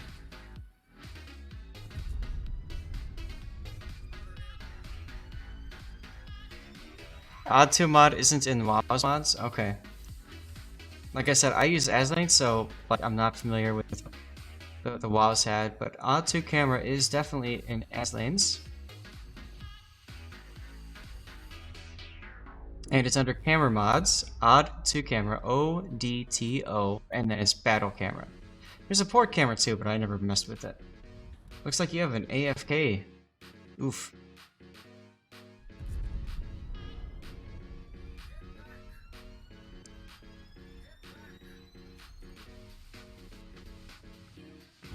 Oh. Oh my god. Oh my god. Wow. Nice job, Ted. That's Shikishima. Yeah.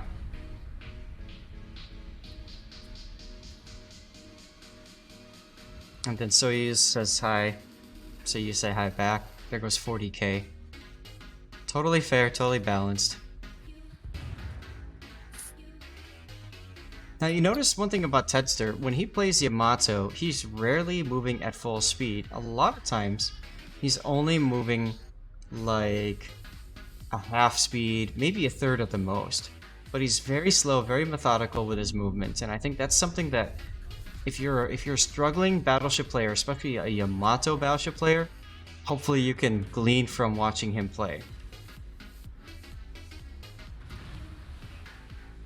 Yes, Shikishima. Exactly.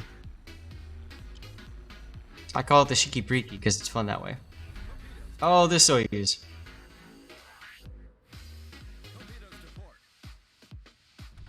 Oh, he survived all those torps.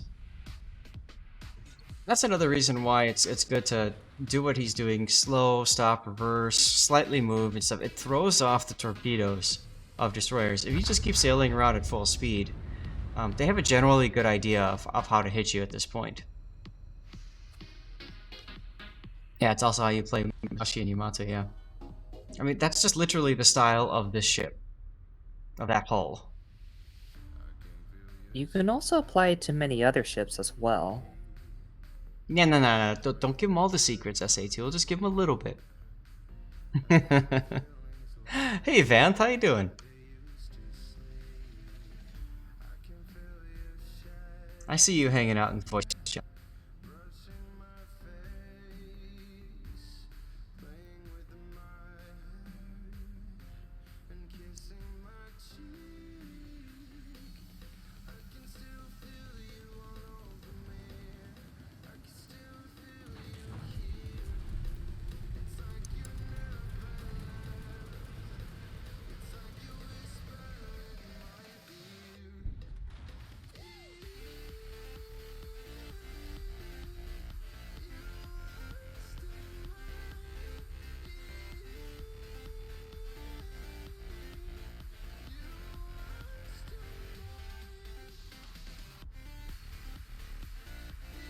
Good game, right? I'm doing fine, thank you, Vanth. It's been a long week, but I'm excited. Yesterday was the first day in a long time where I actually felt like I finished what I needed to do and I could actually do something different. And it felt really damn good. I'm sure some of you guys have those where you just don't have a lot going on, so you know, you bailed. Well,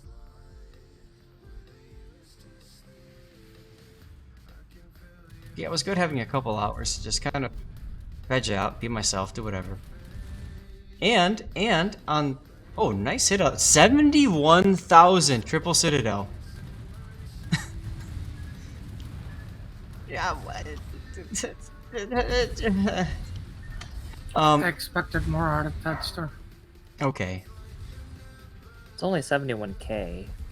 Yep. That's what I'm saying. It's still alive. But Not I'll even tell a death strike. And there goes 22k. Just keep sailing. Just keep sailing. But you know, one of the highlights of this week also. Hey, Galiparito, thank you. G_A_L_P_R_P_R_E_R_I_D_O_I_D_L is now following. That's awesome. One of the highlights though of this week was getting to play Valkyria Chronicles 4 and go swimsuit hunting with SAT. The best stream that everyone ever saw. Right? That's posted on YouTube. You can watch it if you want to. Oh yes, underscore. It's all because of the. It's all because I told SAT I had 30 minutes left. What do you want to do? And he's like, let's go do the fan service. So we did. And that took a little bit longer than I expected, but we only got halfway through, so we got to do more of it. By the way, SAT, I was looking that up, and apparently it unlocked right after defeating Chapter 10. So literally, we couldn't do the fan service any earlier at all. So there you go. Also, I'm very excited to finish that up because if it does what I think it does, and it unlocks the swimsuit uniforms for all of the characters, you better believe I'm putting Raz in those douchebag shorts and then watching him in all of the cutscenes where he's like out in the frozen wasteland. I think that's gonna be hilarious. And rip this Hindenburg. I could totally see Ross doing it naturally. Mm-hmm.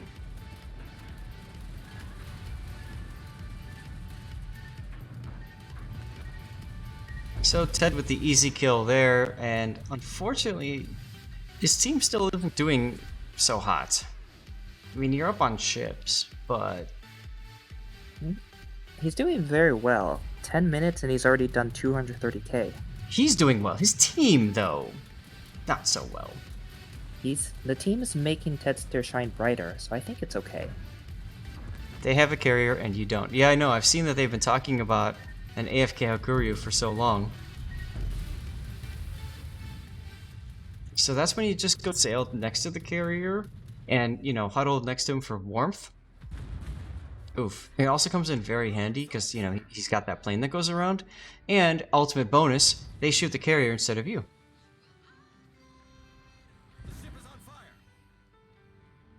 Oh, are we going to get a death pick? Yeah, that's unrecoverable.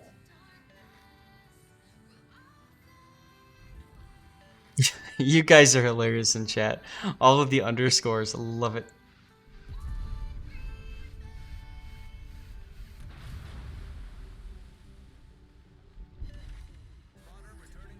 The only mistake I saw there is that he probably should have just turned into the torpedoes instead of dodging them. Richtofen only does like 2k per torpedoes. So by dodging them, he put himself into getting slapped from those other battleships, is basically what you're saying? Pretty much. Just tank it with the torpedo protection. But I think that was probably more instinct. Call Dragonborn, no, I have not reached rank 1, and I won't, because I don't care to. I've done it enough times. I don't need the frustration. So now I just play ranked for the hell of it. And usually I stop at 6. I'm currently rank 9. I don't know how much I care to play it. We'll see. Silver Kelvin is now following. Silver Kelvin, thank you for the follow. I'm looking forward to the changes they've announced, though. We'll just see if those make the game mode any better. By the way, Ted actually manages to pop a heal, and people stop shooting him for some odd reason. Because Ted is OP. Don't I want Shikishima's new camo? No.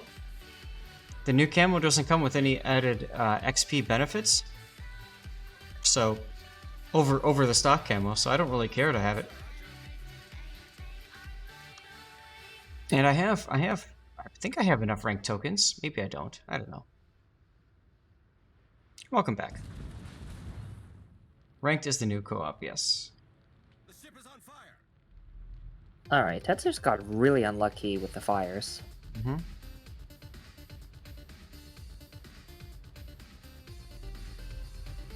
Chevalier class, there's a new camo that I believe they were going to put into game for multiple ships, not just Shikishima. And it does look nice, I do give him that, sure. But to me, if it doesn't give you any additional bonus over the default perma camo that you get, then what does it do for you? It's part of the reason why I'm not going to buy the steel camo either.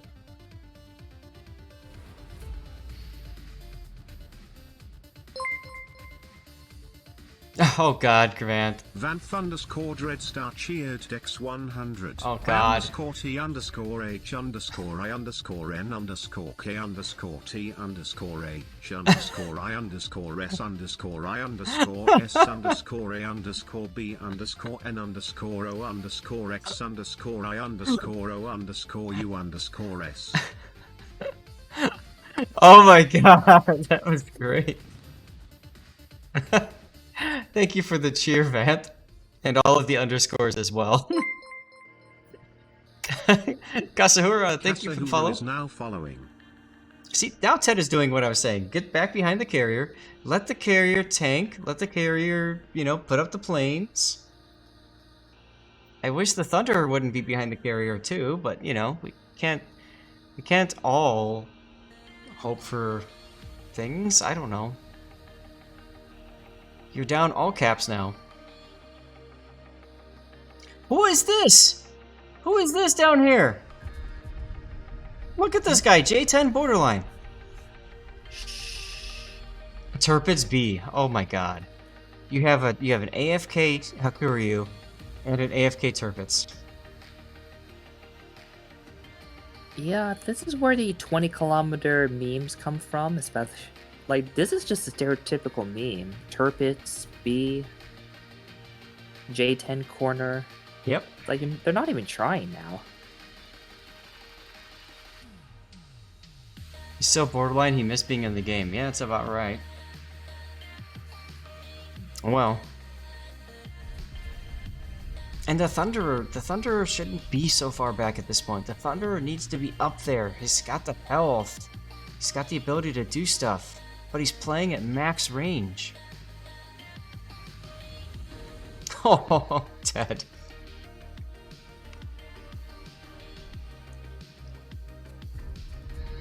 Underscore Sanu Malkovich? Oh no.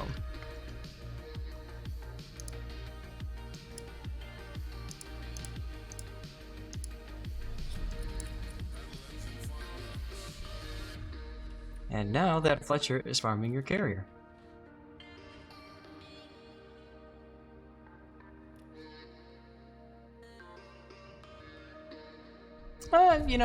It's not. Yeah, I guess you could call it Save a Star mode, but to me, it's like at this point, Ted knows it's a loss, but he might as well try to get as much XP out of it as he can. I can't blame him. Forever is now following. He did just about everything perfectly. It's one of those games where even perfect play will not win. Nope. Which brings our win rate down, which is great. Thank you for bringing our replay theaters win rate down, Ted. Appreciate it. And Tata, thank you very much for the follow. Whoop-de-doo as well. Thank you for the follow. Whoop Shadow is now following. He is pushing 300k. Now, a couple months ago, right when the Shikishima came out, I actually featured a replay of Zampy, and he had, for the longest time, the server damage record, if I recall correctly. It's probably been beaten now. It might have even been the global damage record.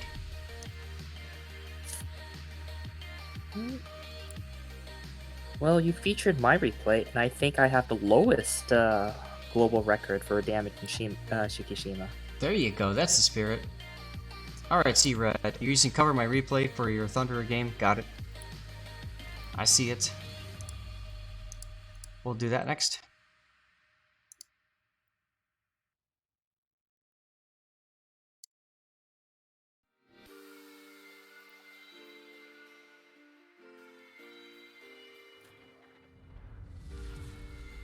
Okay, classic. TED 61. Great ship.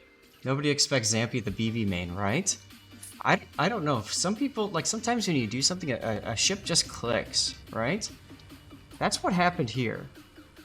Like, to the max.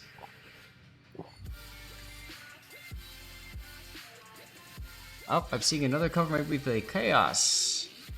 134k gearing loss. Okay. Fetch the comfy captain's chair, right? Vanth, good night, man. Thanks for hanging out. Good to see you again. Thank you for your support, as always. Ah, yes. You're welcome. T61, the Tier 7 destroyer. Right? I'm kind of surprised Wargaming has not pulled it from the shop. Okay, the gearing game that you use cover my replay. I have a gearing replay. Check my email.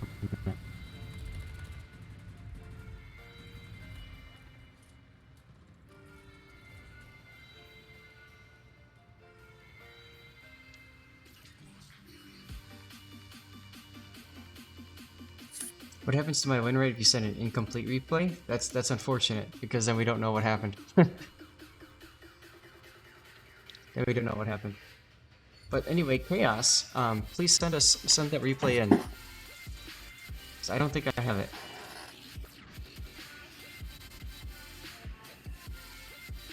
So remember, you can do it either in Discord there or email.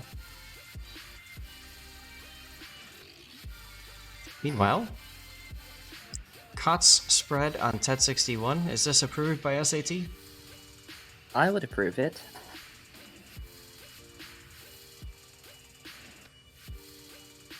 Good afternoon. Hey, how you doing, Classic? I was just playing T61 in a random with my guys.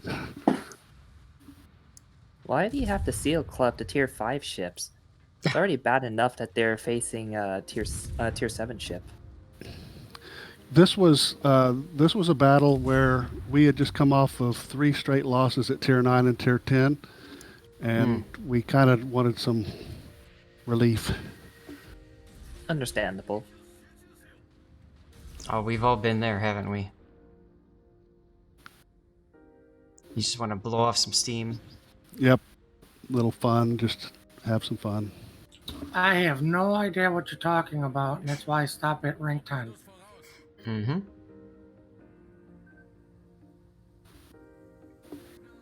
Yeah, there's 1 week left in ranked, so if you care about such things, play ranked. And even if you don't want to play ranked, just play 1 battle in ranked, and you'll get all the and you get some of the rewards for just playing. Yep.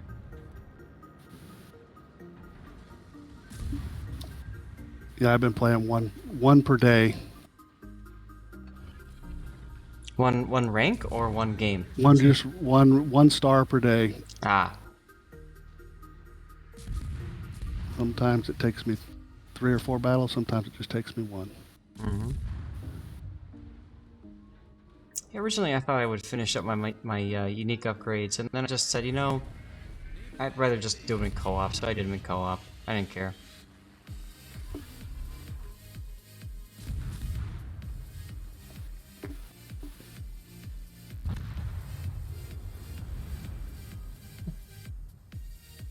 I Okay. should probably get onto it.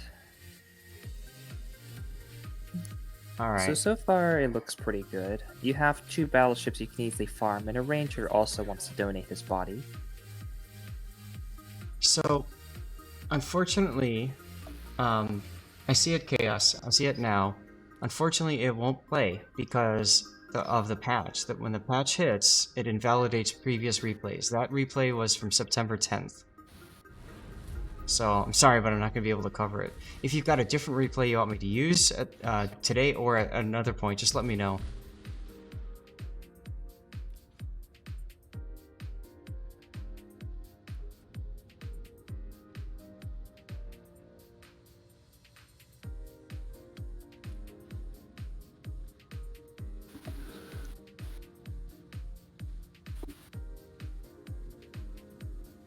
Interesting you're turning away here.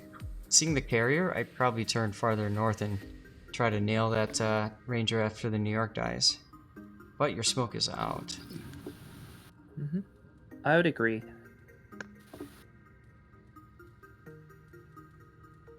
If those planes weren't right there, that's where I'd want to be. So Yeah, I was getting away from the planes, and I figured I would move up a little bit to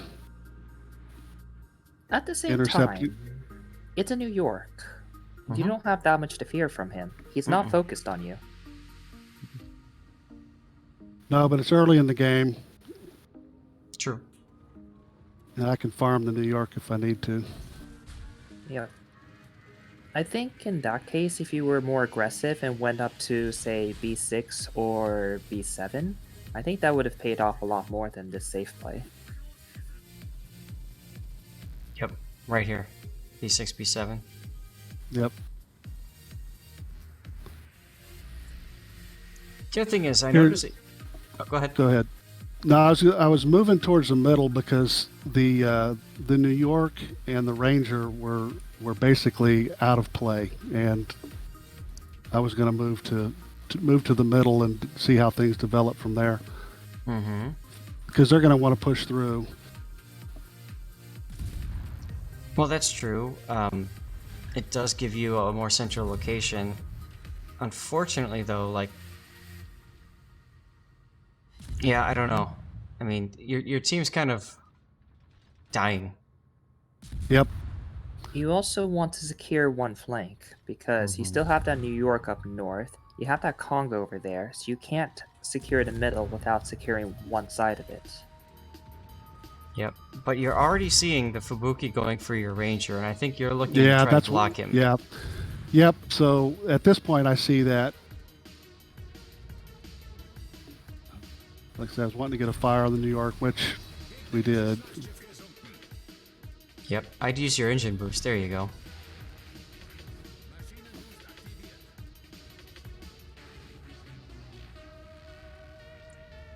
I just like fighting from the middle in this map. Mm-hmm. Now you are using radio location, whatever it is, which can be a double-edged sword because, of course, it tells you the nearest target, but it also tells that nearest target that, hey, somebody with radio location knows where you are. And that's typically, of course, going to be a destroyer that knows, you know, where that target is. So, like, if that New York was a little bit more aware of that situation, that might have caused them to start maneuvering more, that sort of deal. You know what I mean? Mm-hmm. So you kind of mess with your prey a little too much. Yeah, I find that. I find at the lower tiers that they're not as aware. Okay, so we'll take care of your Vlad game instead then.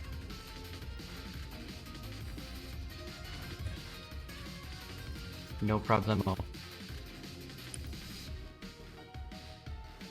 And that will most likely be the last stream, our last game of the stream. We'll see. You should make sure to use your guns on T61. Your enhanced pan buff means you can penetrate 32mm of armor. Mm-hmm. Yep. Yep. In other words, they took a strong ship and made it even stronger. And also smoke, yeah. You should have smoked up the instant Fubuki came in. Mm-hmm. Speaking of which, it looks like you killed his div member, so he's a little bit angry. Oh, yes.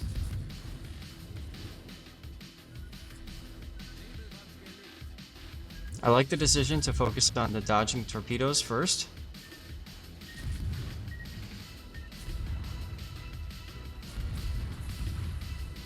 No, I haven't cracked a new bottle, and I'm not going to crack a new bottle today, Duckman. I'm holding that bottle for King of the Sea on Saturday next weekend. Even though it'll be 8 in the morning, I'm holding that bottle for King of the Sea. If you don't start in the morning, you can't drink all day. Yep.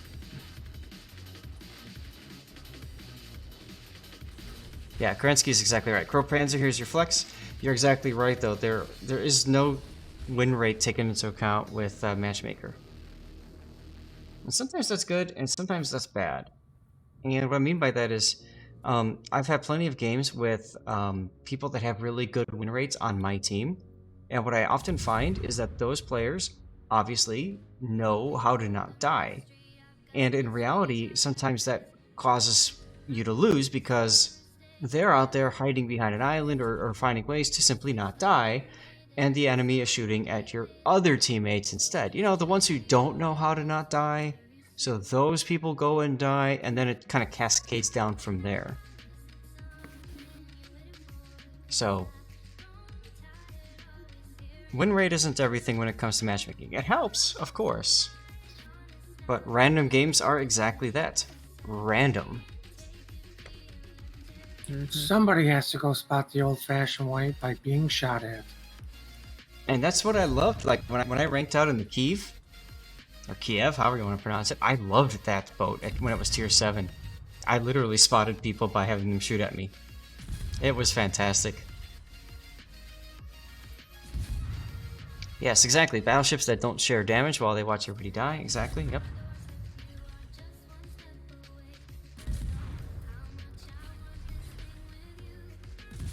Engine boost here. Not a bad decision. You know you're being targeted by at least the New York. Possibly the Fuso as well. But you don't care. You're shooting in New York from behind. His turrets aren't not turned. Exactly. The engine boost though helps you stay just outside of that so that he can never shoot you. In fact, you actually should have been closing the distance this entire time. The New York can't shoot at you regardless, and you need to get into B cap after you're done. Sorry, I think my little co-streamer wants to come visit.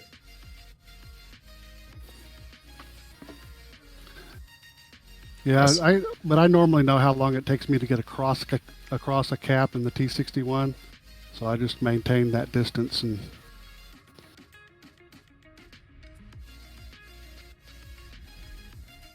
yeah, if you played enough, you kind of know the ship, you know how it plays, what to expect, you know? Experience is very handy.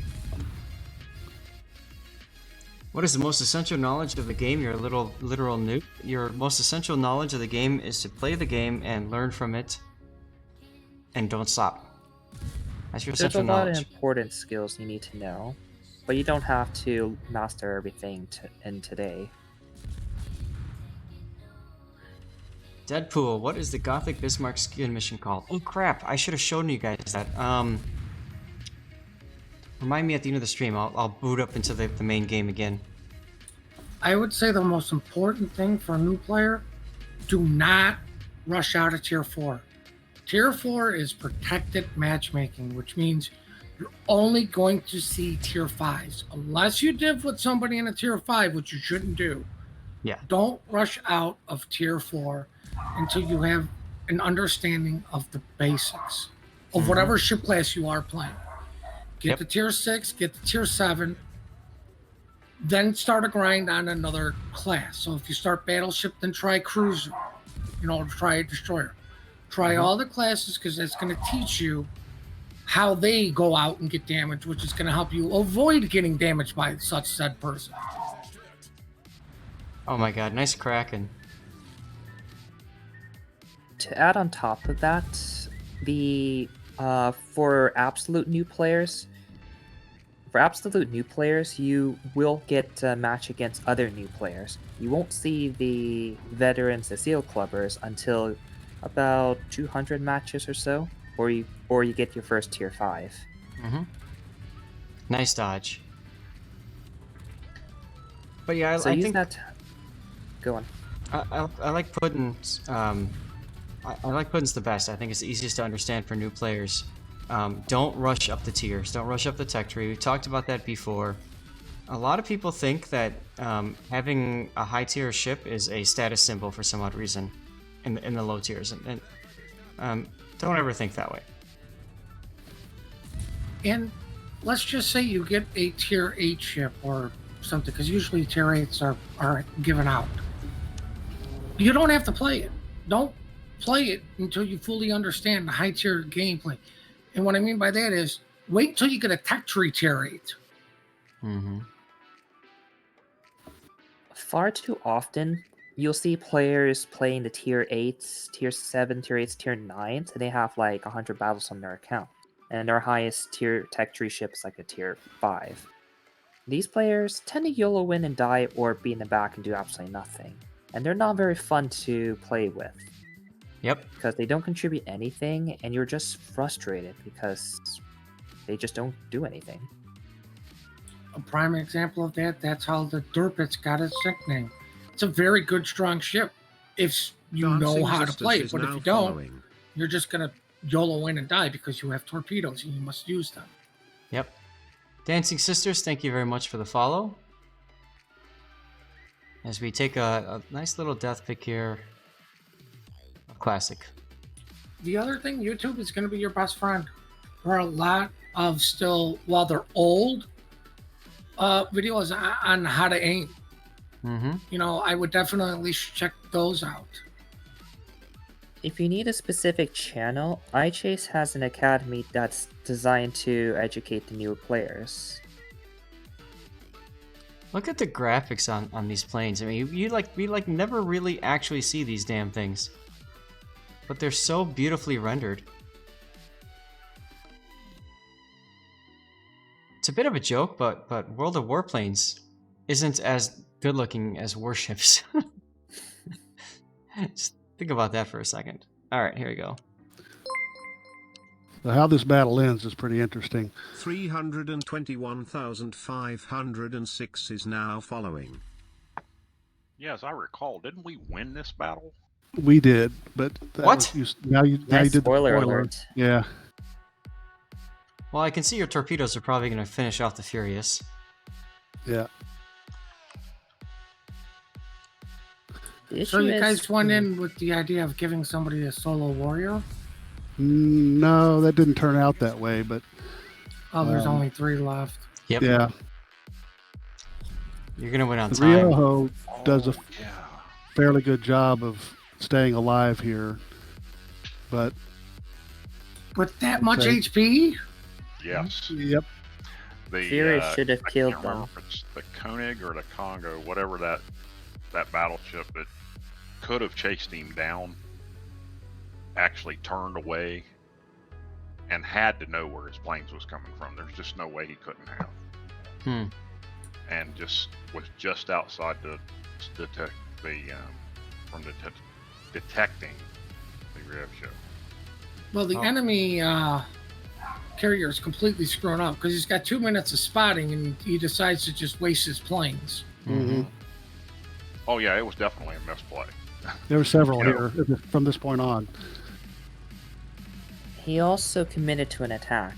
When you attack in carrier, it's a one-time deal if he has fighters up. Mm-hmm. He had to land both torpedoes for the kill, and he only landed one. Wow.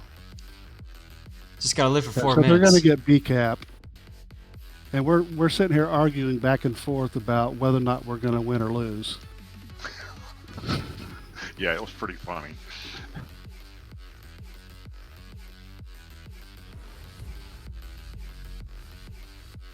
It's a little bit boring at this point, but it's like I said at the end, it's really, really close. I don't know if you want to, you might want to speed ahead if you want to, but to like the 1 minute mark or so. Well, the important thing is that there's no carrier left to spot him anymore, so No. Ryujo can just go to the corner, which is exactly where he's going. Yeah. I had actually stopped a ship there. His goal is to kill one ship. He manages that, he wins. Yeah, that's what we were arguing about too. If one kill would do it or not. Those are Well- extremely narrow torps. I've noticed Yeah. that a lot in this patch. The carrier drop pattern just seems to be a lot off than what it was before. Yeah, some of the 3-torp drops, you'll have a pair tight and one wide. I hope you guys complimented the enemy carrier, because Oh, we complimented that guy ours would have for been sure. dead if these battleships knew where he was at. Congo has about 19 kilometers range. He could have taken a shot, and even one overpen would have done something. Absolutely. Now the question is, will he flood here? No.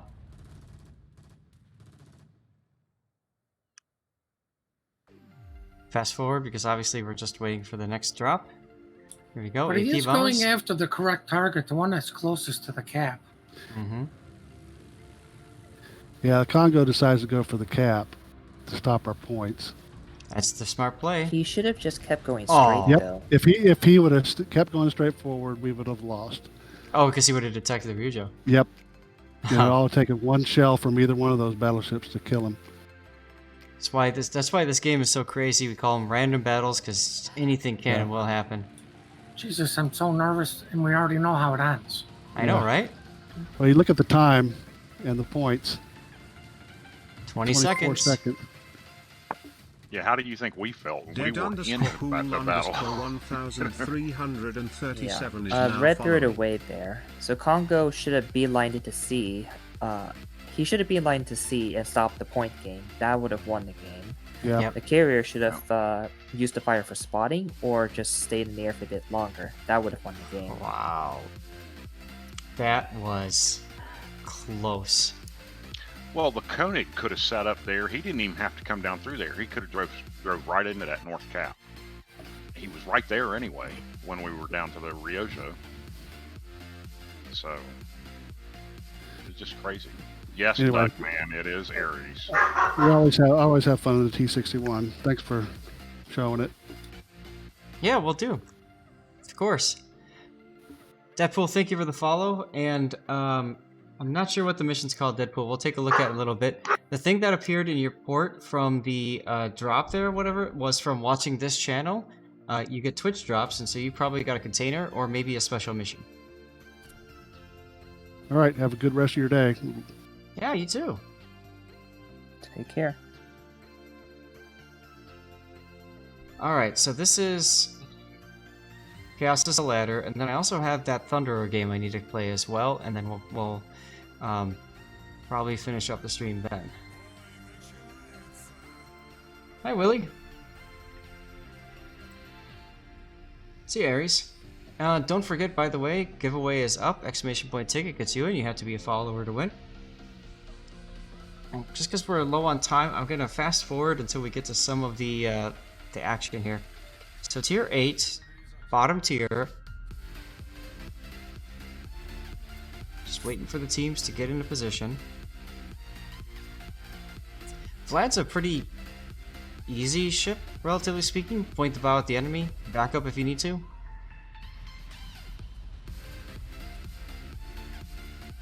Are they difficult missions?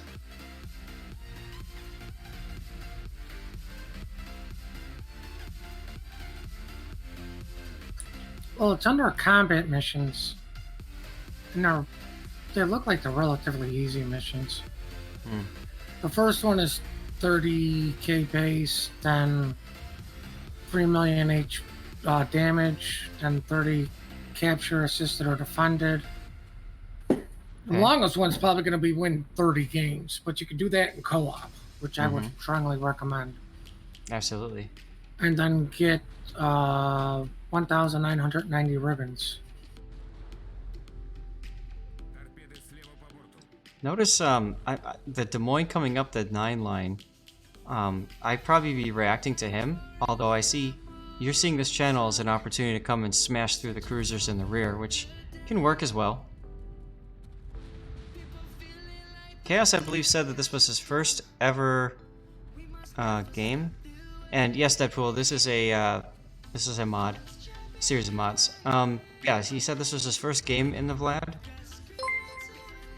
I'd like to have seen you bow in and push. Skyway Express cheered X5. I grind free bitties. I think that would have been a better play for you, just to try to make those cruisers feel uncomfortable and push them in front of the rest of your team, but you don't have much of a team there to have them push into, unfortunately. So, Sky Whale, thank you very much for the bitties. No need to. You may have a ship that's good for YOLOing, but that doesn't mean you YOLO. Right.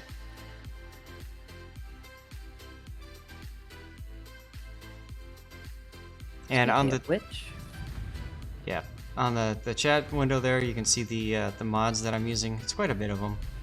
You don't have to use all of them, of course, but some of them do help quite a bit. Oh, Henri, yes.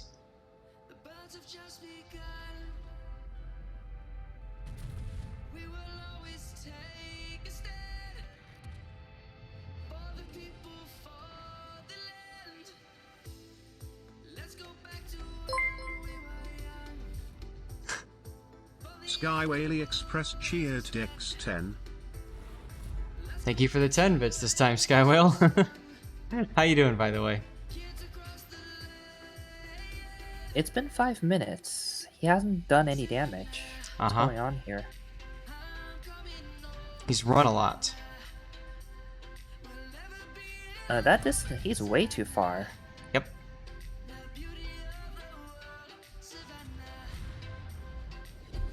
So even though you are bottom tier, this battleship is really a very strong bottom tier 8, especially, well, there's carriers, but it's just a Lexington. If it was AP bombers, I'd be more concerned. So you can definitely like bow into place and just hold, and then reverse as you need to.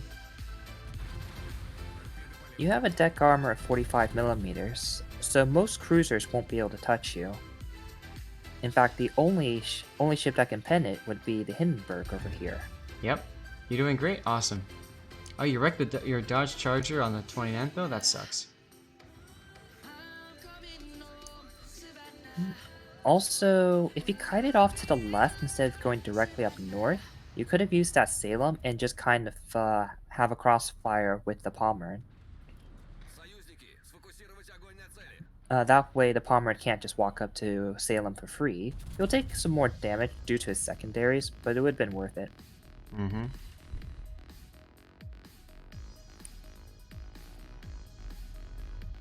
Vanthus did go to bed, that is true. Now, you're also doing something we see a lot of battleship players do that really ruins their DPM. You're switching turret sides. This is the second time that you've switched turrets now, or turret sides. So you've got to wait until your turrets go all the way around to the other side again before you can fire your frontlets. So you're wasting an awful lot of time here. You need that Pommern dead, and you're not going to kill him with only one gun. Nope. Odin takes him out, but I think the Pommern's gonna get revenge here. No.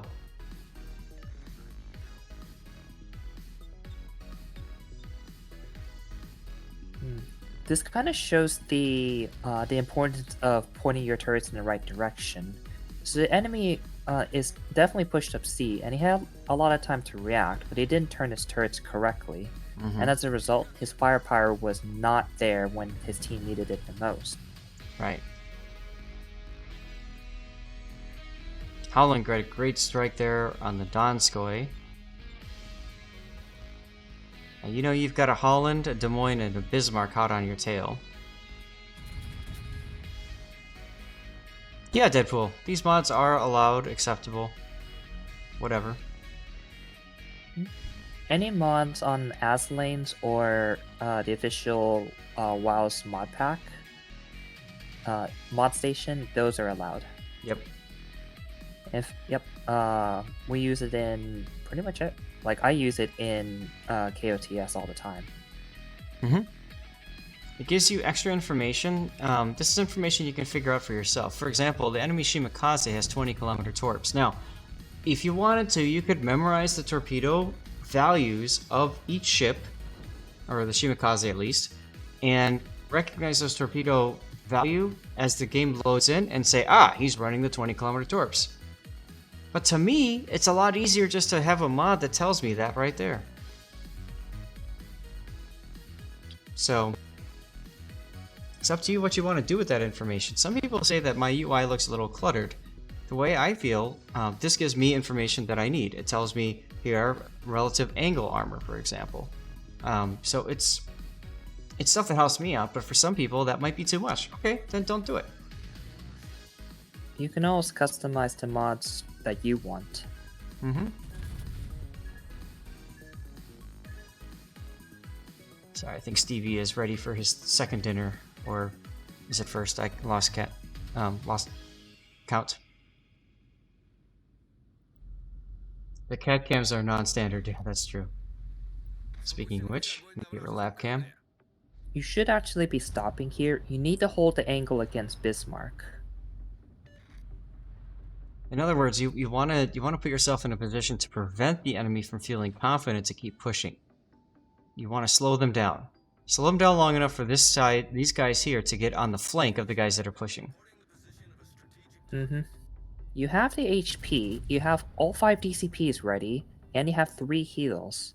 Mm-hmm. Holland does have torpedoes, but these are the fast and low damage kinds, so you can stay here for a bit. Alternatively, you could have gone north of the island and hold an even better angle. But right now, all Bismarck needs to do is just bow into you, and your effectiveness is negated. Yep. Oh, look at this Des Moines.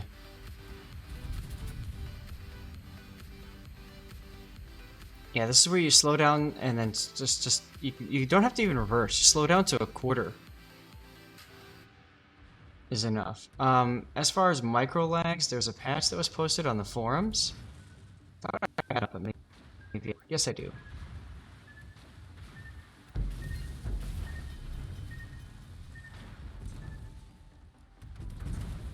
If you're experiencing lag in the game, take a look at that thread. 6.4 kilometer, yeah, right? 8 kilometers to torp acceleration. I totally have never tried that myself.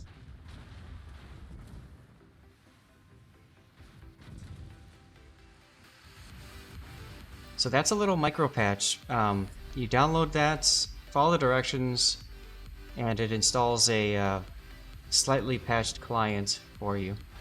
Some people report that that works. I found it seems to stabilize the game a little bit.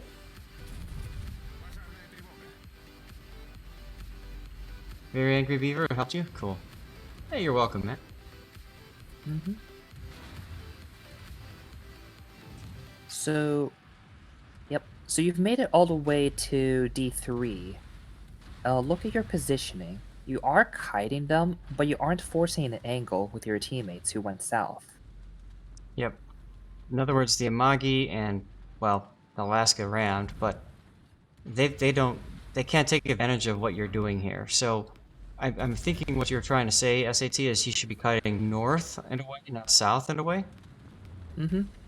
So the purpose of a kite is to both damage the enemy and, more importantly, actually slow him down.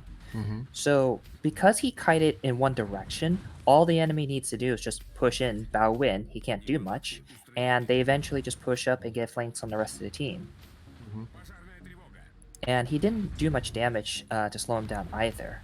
If he Right. went over to the A line, it sounds bad, but at the same time, could that Des Moines, could he confidently push into B with a Vladivostok having his broadside? Right, so Could if you were Bismarck do sitting... the same? If you were sitting at like B2 or something like that, then the Bismarck has to look at you. He can't look at the Amagi. He can't look at the Smolensk, right? But where you are right now, he can look at both you and the Smolensk. So it's very easy for that Bismarck to react to those threats. Mm-hmm. If you have to give up ground, you don't want to give it up for free. Unfortunately, because of your positioning, you can't do much effective damage, and so Bismarck, Des Moines can easily just walk right in. Yep.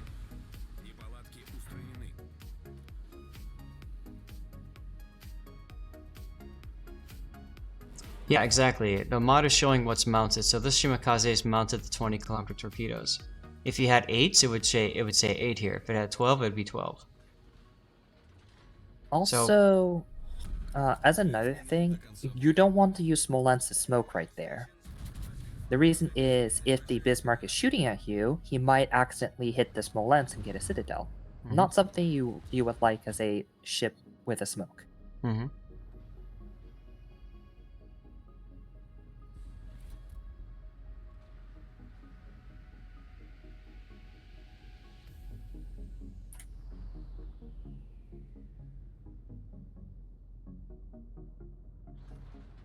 He's gonna back up. He's gonna back up. You see his smoke? Yep, he's backing up. So you should have read that and aimed farther back.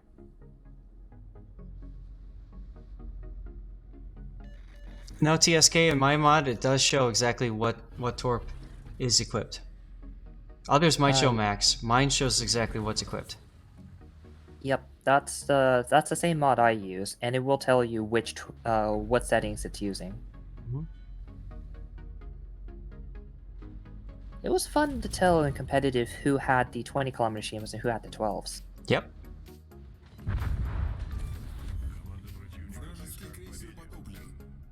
My favorite is when I tell my team,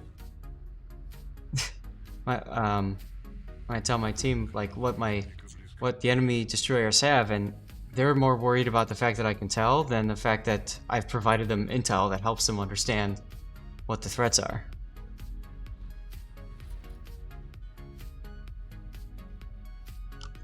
Is that on mod station only? I don't know.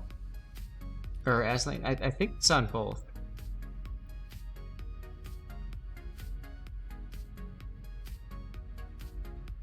Skywhale with the 16-kilometer, yep, 20s with torp acceleration. It's a very, very popular choice.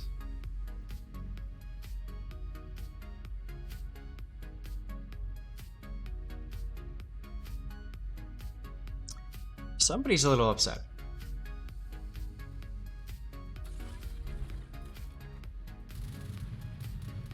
But again, because you were running away so quickly, you enabled the enemy team to completely collapse on both flanks. Like what SAT was talking about earlier. And you can kind of see what happened as a result. This is actually a relatively close loss. It was definitely salvageable had you hold your position. You could have... well, it's already done since they've taken back both caps and Shimakaze fired torpedoes at you. Death pick. A lot of death picks today. I love with the rain. That looks kind of nice. Very dramatic. So this goes with the overall theme of positioning mistakes taking a while to manifest.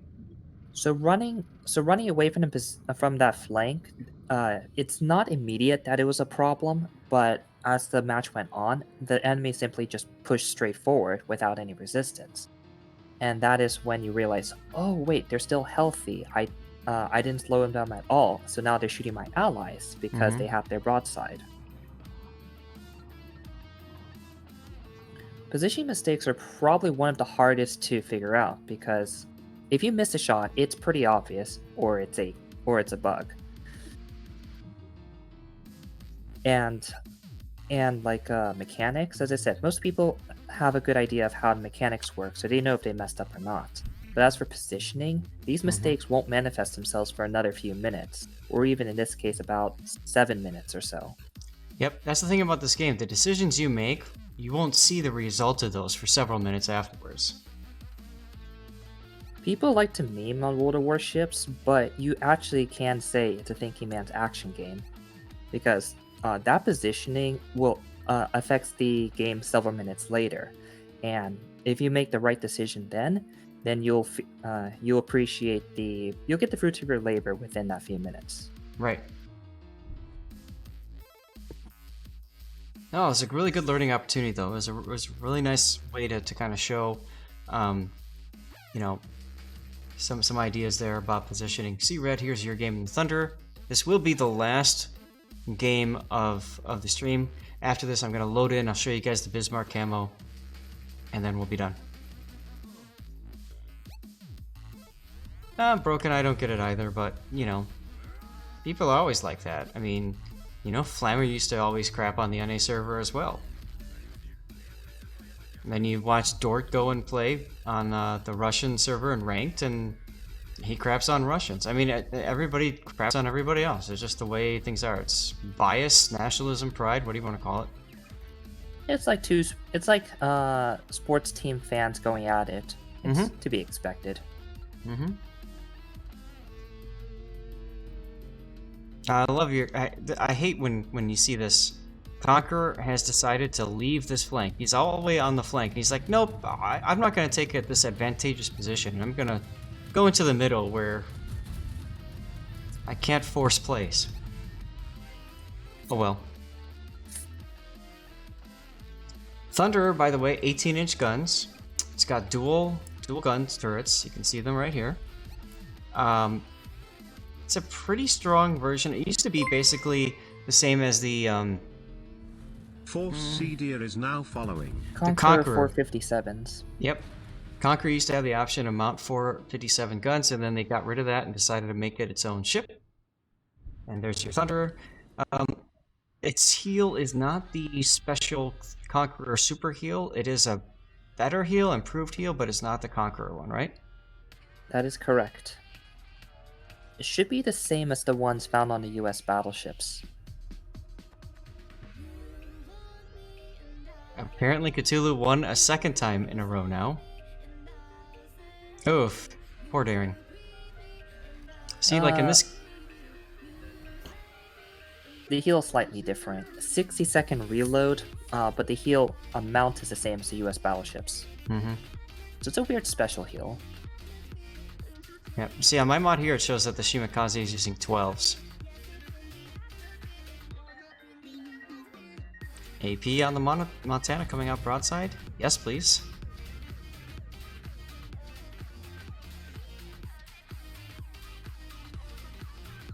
Nice hit, 31k, just in time to take damage before he dies from torpedoes. Yeah, you fired that one too early. You should have waited about 2 or 3 seconds later, so you hit after the torps and take the kill. Yeah, but, you know, either way, you denied the death strike. So there you go.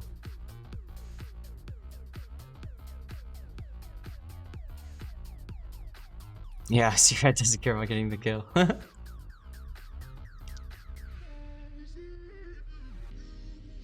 Bad fish, are they? Really?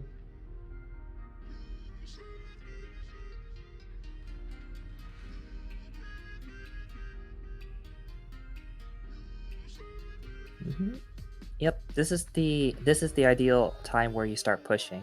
You've gotten rid of the only real threat there. Daring's just staring at the Shimakaze, and the Thunder just ran away. Recognizing when to push in early, again, will lead to a lot of good things later on. Yep.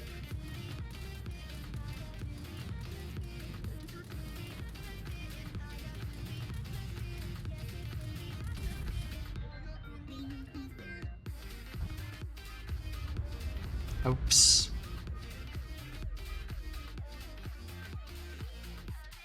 Now I like the idea of being aggressive too on the other side of the island, so the Shimakaze has to deal with you behind and the Daring in front.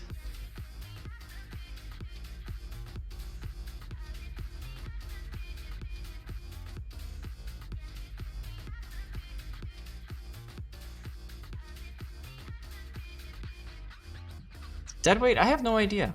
I've never thought about that. And by the way, it looks like Cthulhu has not responded.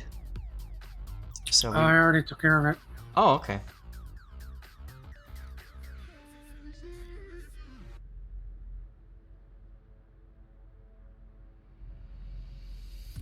I know you can't get more tokens from watching on multiple devices. I've tried it. Oh, why is the Daring curling in like that? The Daring totally misplayed that. He should have stayed in front of the Shimakaze. Instead, he went for a torpedo strike. You're probably going to hit him, but still. It's a definite misplay. Oh well. What Daring should have done there was just stay there. If Shimakaze came around the corner, he'd smoke up. Mm-hmm. Like that Shimakaze, once your allied Shimakaze buy his attention, then that's when Daring can make his move. Yep.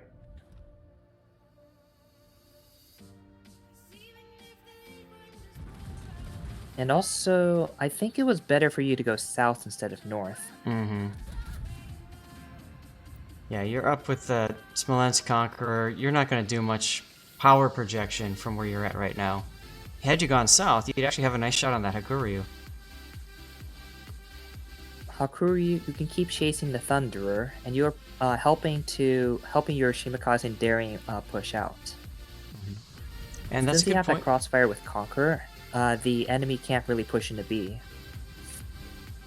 That's a good point there, C-Red. Yes, the Conqueror, or Thunderer, does have defensive fire. It's one thing that sets it apart from the Conqueror.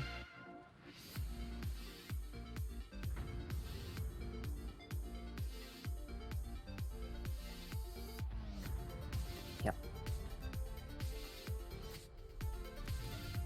I like the patience here of switching guns and then waiting to come out and shoot. Too bad the Stalingrad's already turning in. Mm-hmm. So this is the reason why I want to go south. Stalingrad can push in up north whenever he feels like, since you're no longer there to get the broadside. Yep. And that means Shimikaze is going to have a harder time taking the cap. Daring can't push in as much because he'll get radared and died. Mm-hmm. Yep, if you made it to, like, say, I2, I3, I mean, we don't know where the Thunderer is, there he is, but that Stalingrad would feel less and less comfortable where he's at. And that's what you want to do with a Stalingrad, is you want to find ways to get around the side of him and make him feel uncomfortable. Mm-hmm. Thunderer knows you left a flank as well, so he doesn't mind pushing back in. Yep. That's a good point. There's really nothing stopping him except maybe the Daring, if he gets lucky with torpedoes. Mm-hmm. It's actually very good on the enemy Thunderer's part to recognize that you left the flank wide open for him. Yep. Well, he already forced a DCP, getting 2 fires on the 1 hit. Fortunately for C-Red here, the torpedoes did not cause a flood.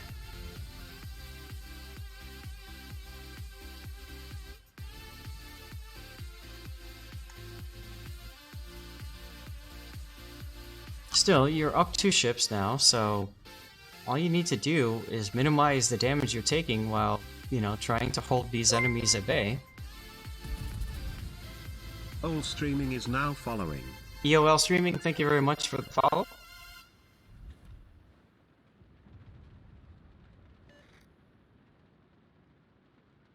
Short.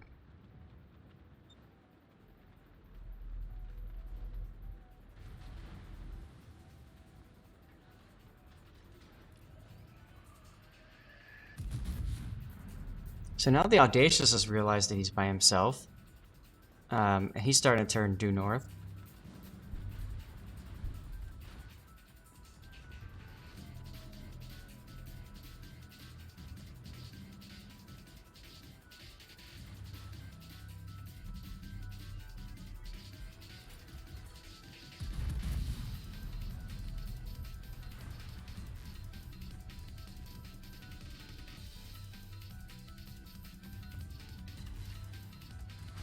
Nice hit.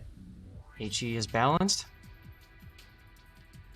Well, at least the Audacious took care of the other Thunderer.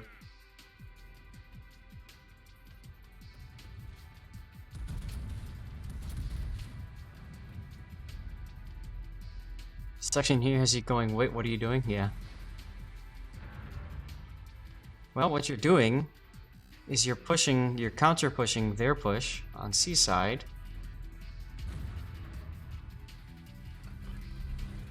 You gotta be careful because you and the Conqueror are next to each other. There's absolutely nothing over here, and the Yamato's heading your direction. In other words, everybody is funneling into one place, and that could be a recipe for disaster. Nah, far more damage. That's fine. Okay.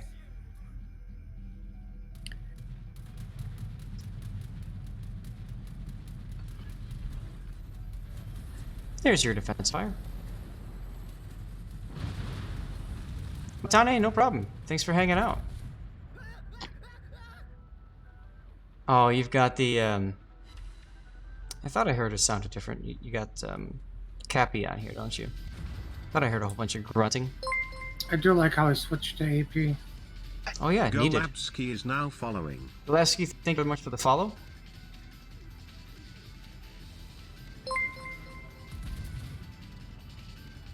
All streaming cheered X100. It seemed to me there was a good amount of cruiser screening going on.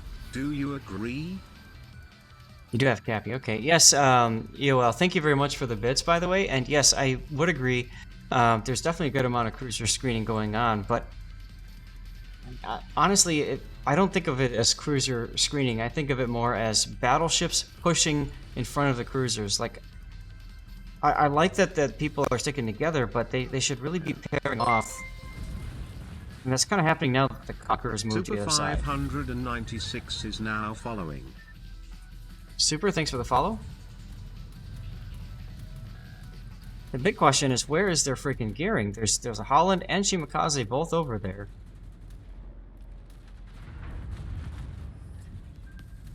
And if that's a flood, that's gonna hurt.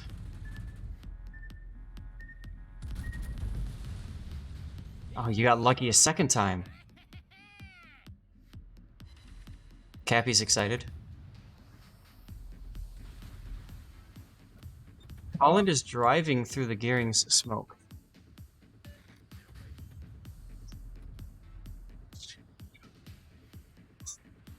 Yeah, defensive fire and thunder isn't that helpful, especially at this point. Look at his anti-air. He's at 47% anti-air, and then his secondaries have been chunked as well. So the thing about HE, sorry, my wife's getting ready for dinner, as you can tell. Anyways, All streaming just subscribed. hey, thank you very much, man. But that's one of the reasons why, like, against, like, in a battleship game where there's carriers, if you're playing Conqueror or something, a very valid play is to spam HE and to break anti-air on guns of ships, especially if it's a ranked battle with arms race, because the anti-air never recovers. So there you go. And Ewald, again, thank you very much for using your free Twitch Prime stream on me, man. I appreciate it. If you've got a replay that you want me to cover, I can't cover it today because I've already said this is the last replay of the day. But if you've got a replay you want me to cover, just send it my way and remind me that you subbed, okay? I can join Discord right there. There's a link, or you can send an email to me in Gmail there. Your wife's making you roast leg of lamb for your birthday dinner, Skywell. That's awesome. Congratulations. You guys are making me hungry. Yeah, I'd probably shoot the Goliath here because he's really low. But I know you're waiting for the gearing to show up. So there you go. There was King of the Sea this weekend. It was on the Russian server though. I think all the other servers were done. At least EU and NA were done.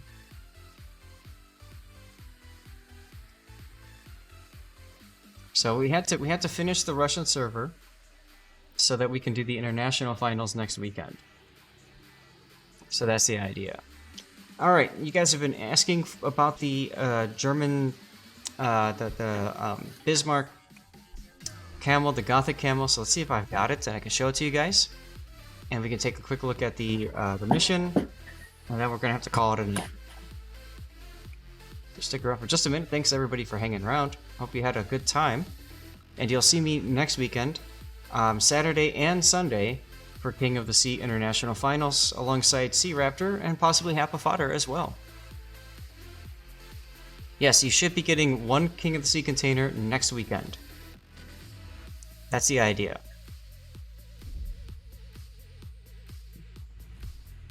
Okay.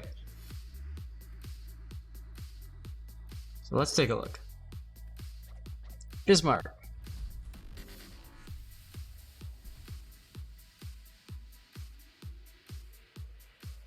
Let's see. Ah, there it is. There she is.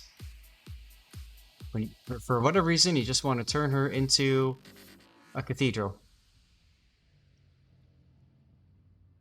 I gotta say, it looks pretty damn good though, with the stained glass and stuff on there. Oh wow, I like the detail on the rear too. That looks very nice. Other than a lifeboat, the art department got it right. Mm-hmm. Yeah, and that's pretty typical for the art department. Everything they do, it's always been on point. Yep.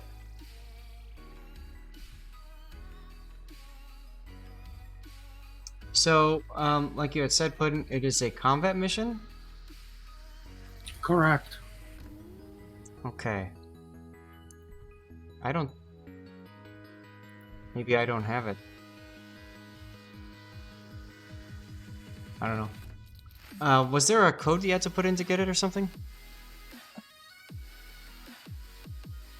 I'm not sure, but I think somebody posted the code in your Discord. Okay. I can barely keep all this stuff straight anymore.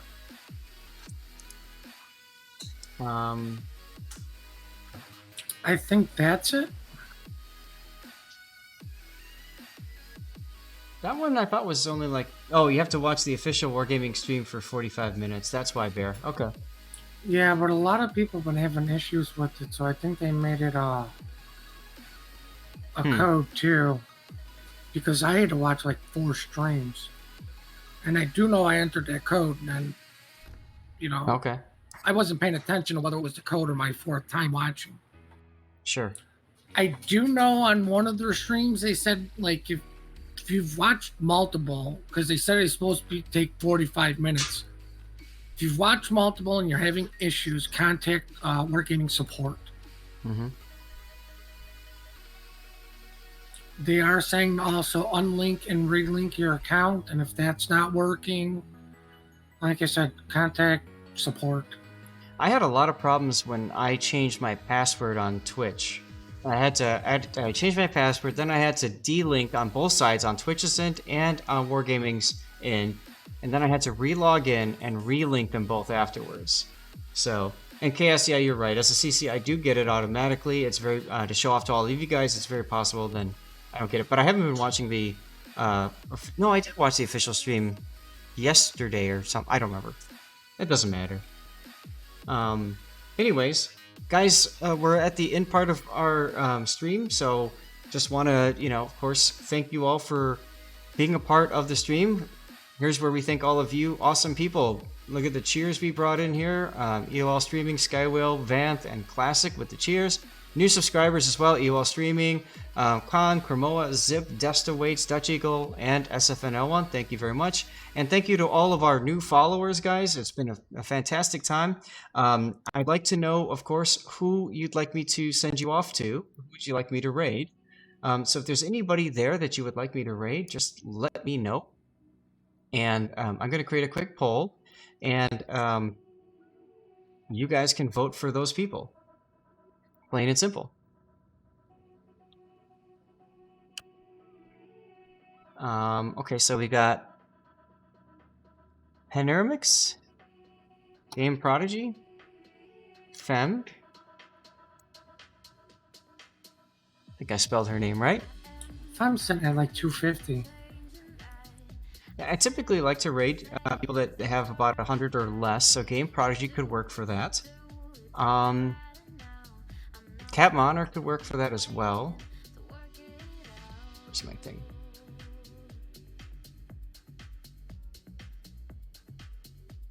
Overlord Boo? Digital Justice? Let's see. How many people do they have? Boo's at 96. Alright, so he's probably fine. What about Digital Justice? 21.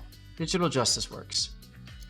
It's a chance to kind of allow you guys to meet other people out there and check them out. If you don't like them, by all means, leave and go to someplace else. That's perfectly fine. So here it is. You've got 3 minutes to vote. Please vote now.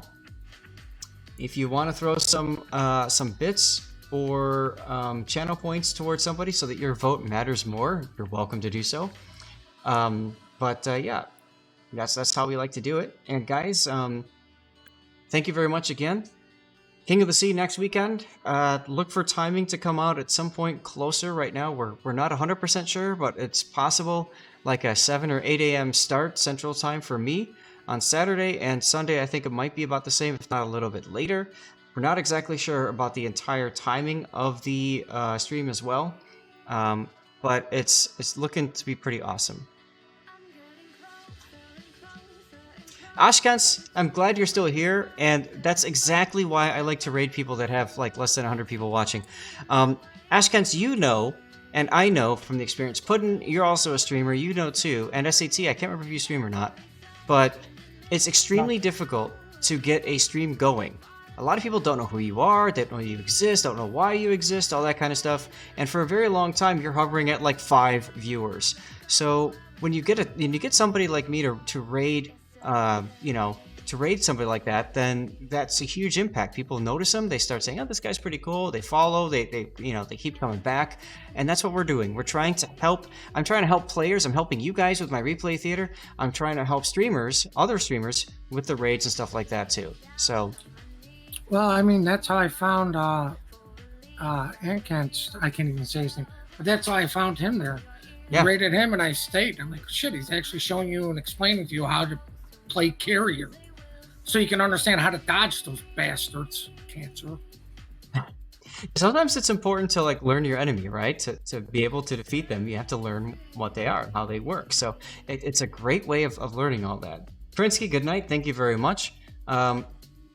It's looking like I'm going to go ahead and end the poll because I'm pretty sure we know who's going to win here. And it looks like it's going to be Panoramix. So I'm going to go ahead and end the poll. And let's go ahead and send you guys off. I hope I spelled that right. Did I spell that right? Panoramix. Yep, I got the right icon. Good, good, good. Oh, you're welcome, Quad. It's always a lot of fun, man. It's always a lot of fun. And a big thank you as well to Puddin' for being an awesome moderator, SFNL for being a great moderator as well, for SAT Score hanging out in chat, and for everybody else who came in and hung out in voice chat too. Really do appreciate it. It's been a lot of fun, and I'm glad you enjoyed the stream as well, Kill Crizzy. But yeah, I'm looking forward to King of the Sea, the end of it. Oh, I didn't get to share with you guys my big life update. So we're redoing the kitchen. And we're redoing the floor in our whole first floor. So I'm not exactly sure what streaming is going to look like after King of the Sea weekend when people start painting the house and we start doing the flooring and stuff like that. I'm going to try to move up to a different bedroom and do that. So hopefully that gets rid of some of the noises and interruptions and stuff like that. But stay tuned. We'll see what happens. I'm excited and scared at the same time because we're doing a lot. So. All right, guys. Oh, by the way, when you get there, please give the Zath wave. That's the no. I'm not doing a home remodeling show. Give the Zath wave. That's a circle with the slash when you read Panoramix. Okay. Thanks a lot, guys. Take care, and I'll see you next time. And the raid is on.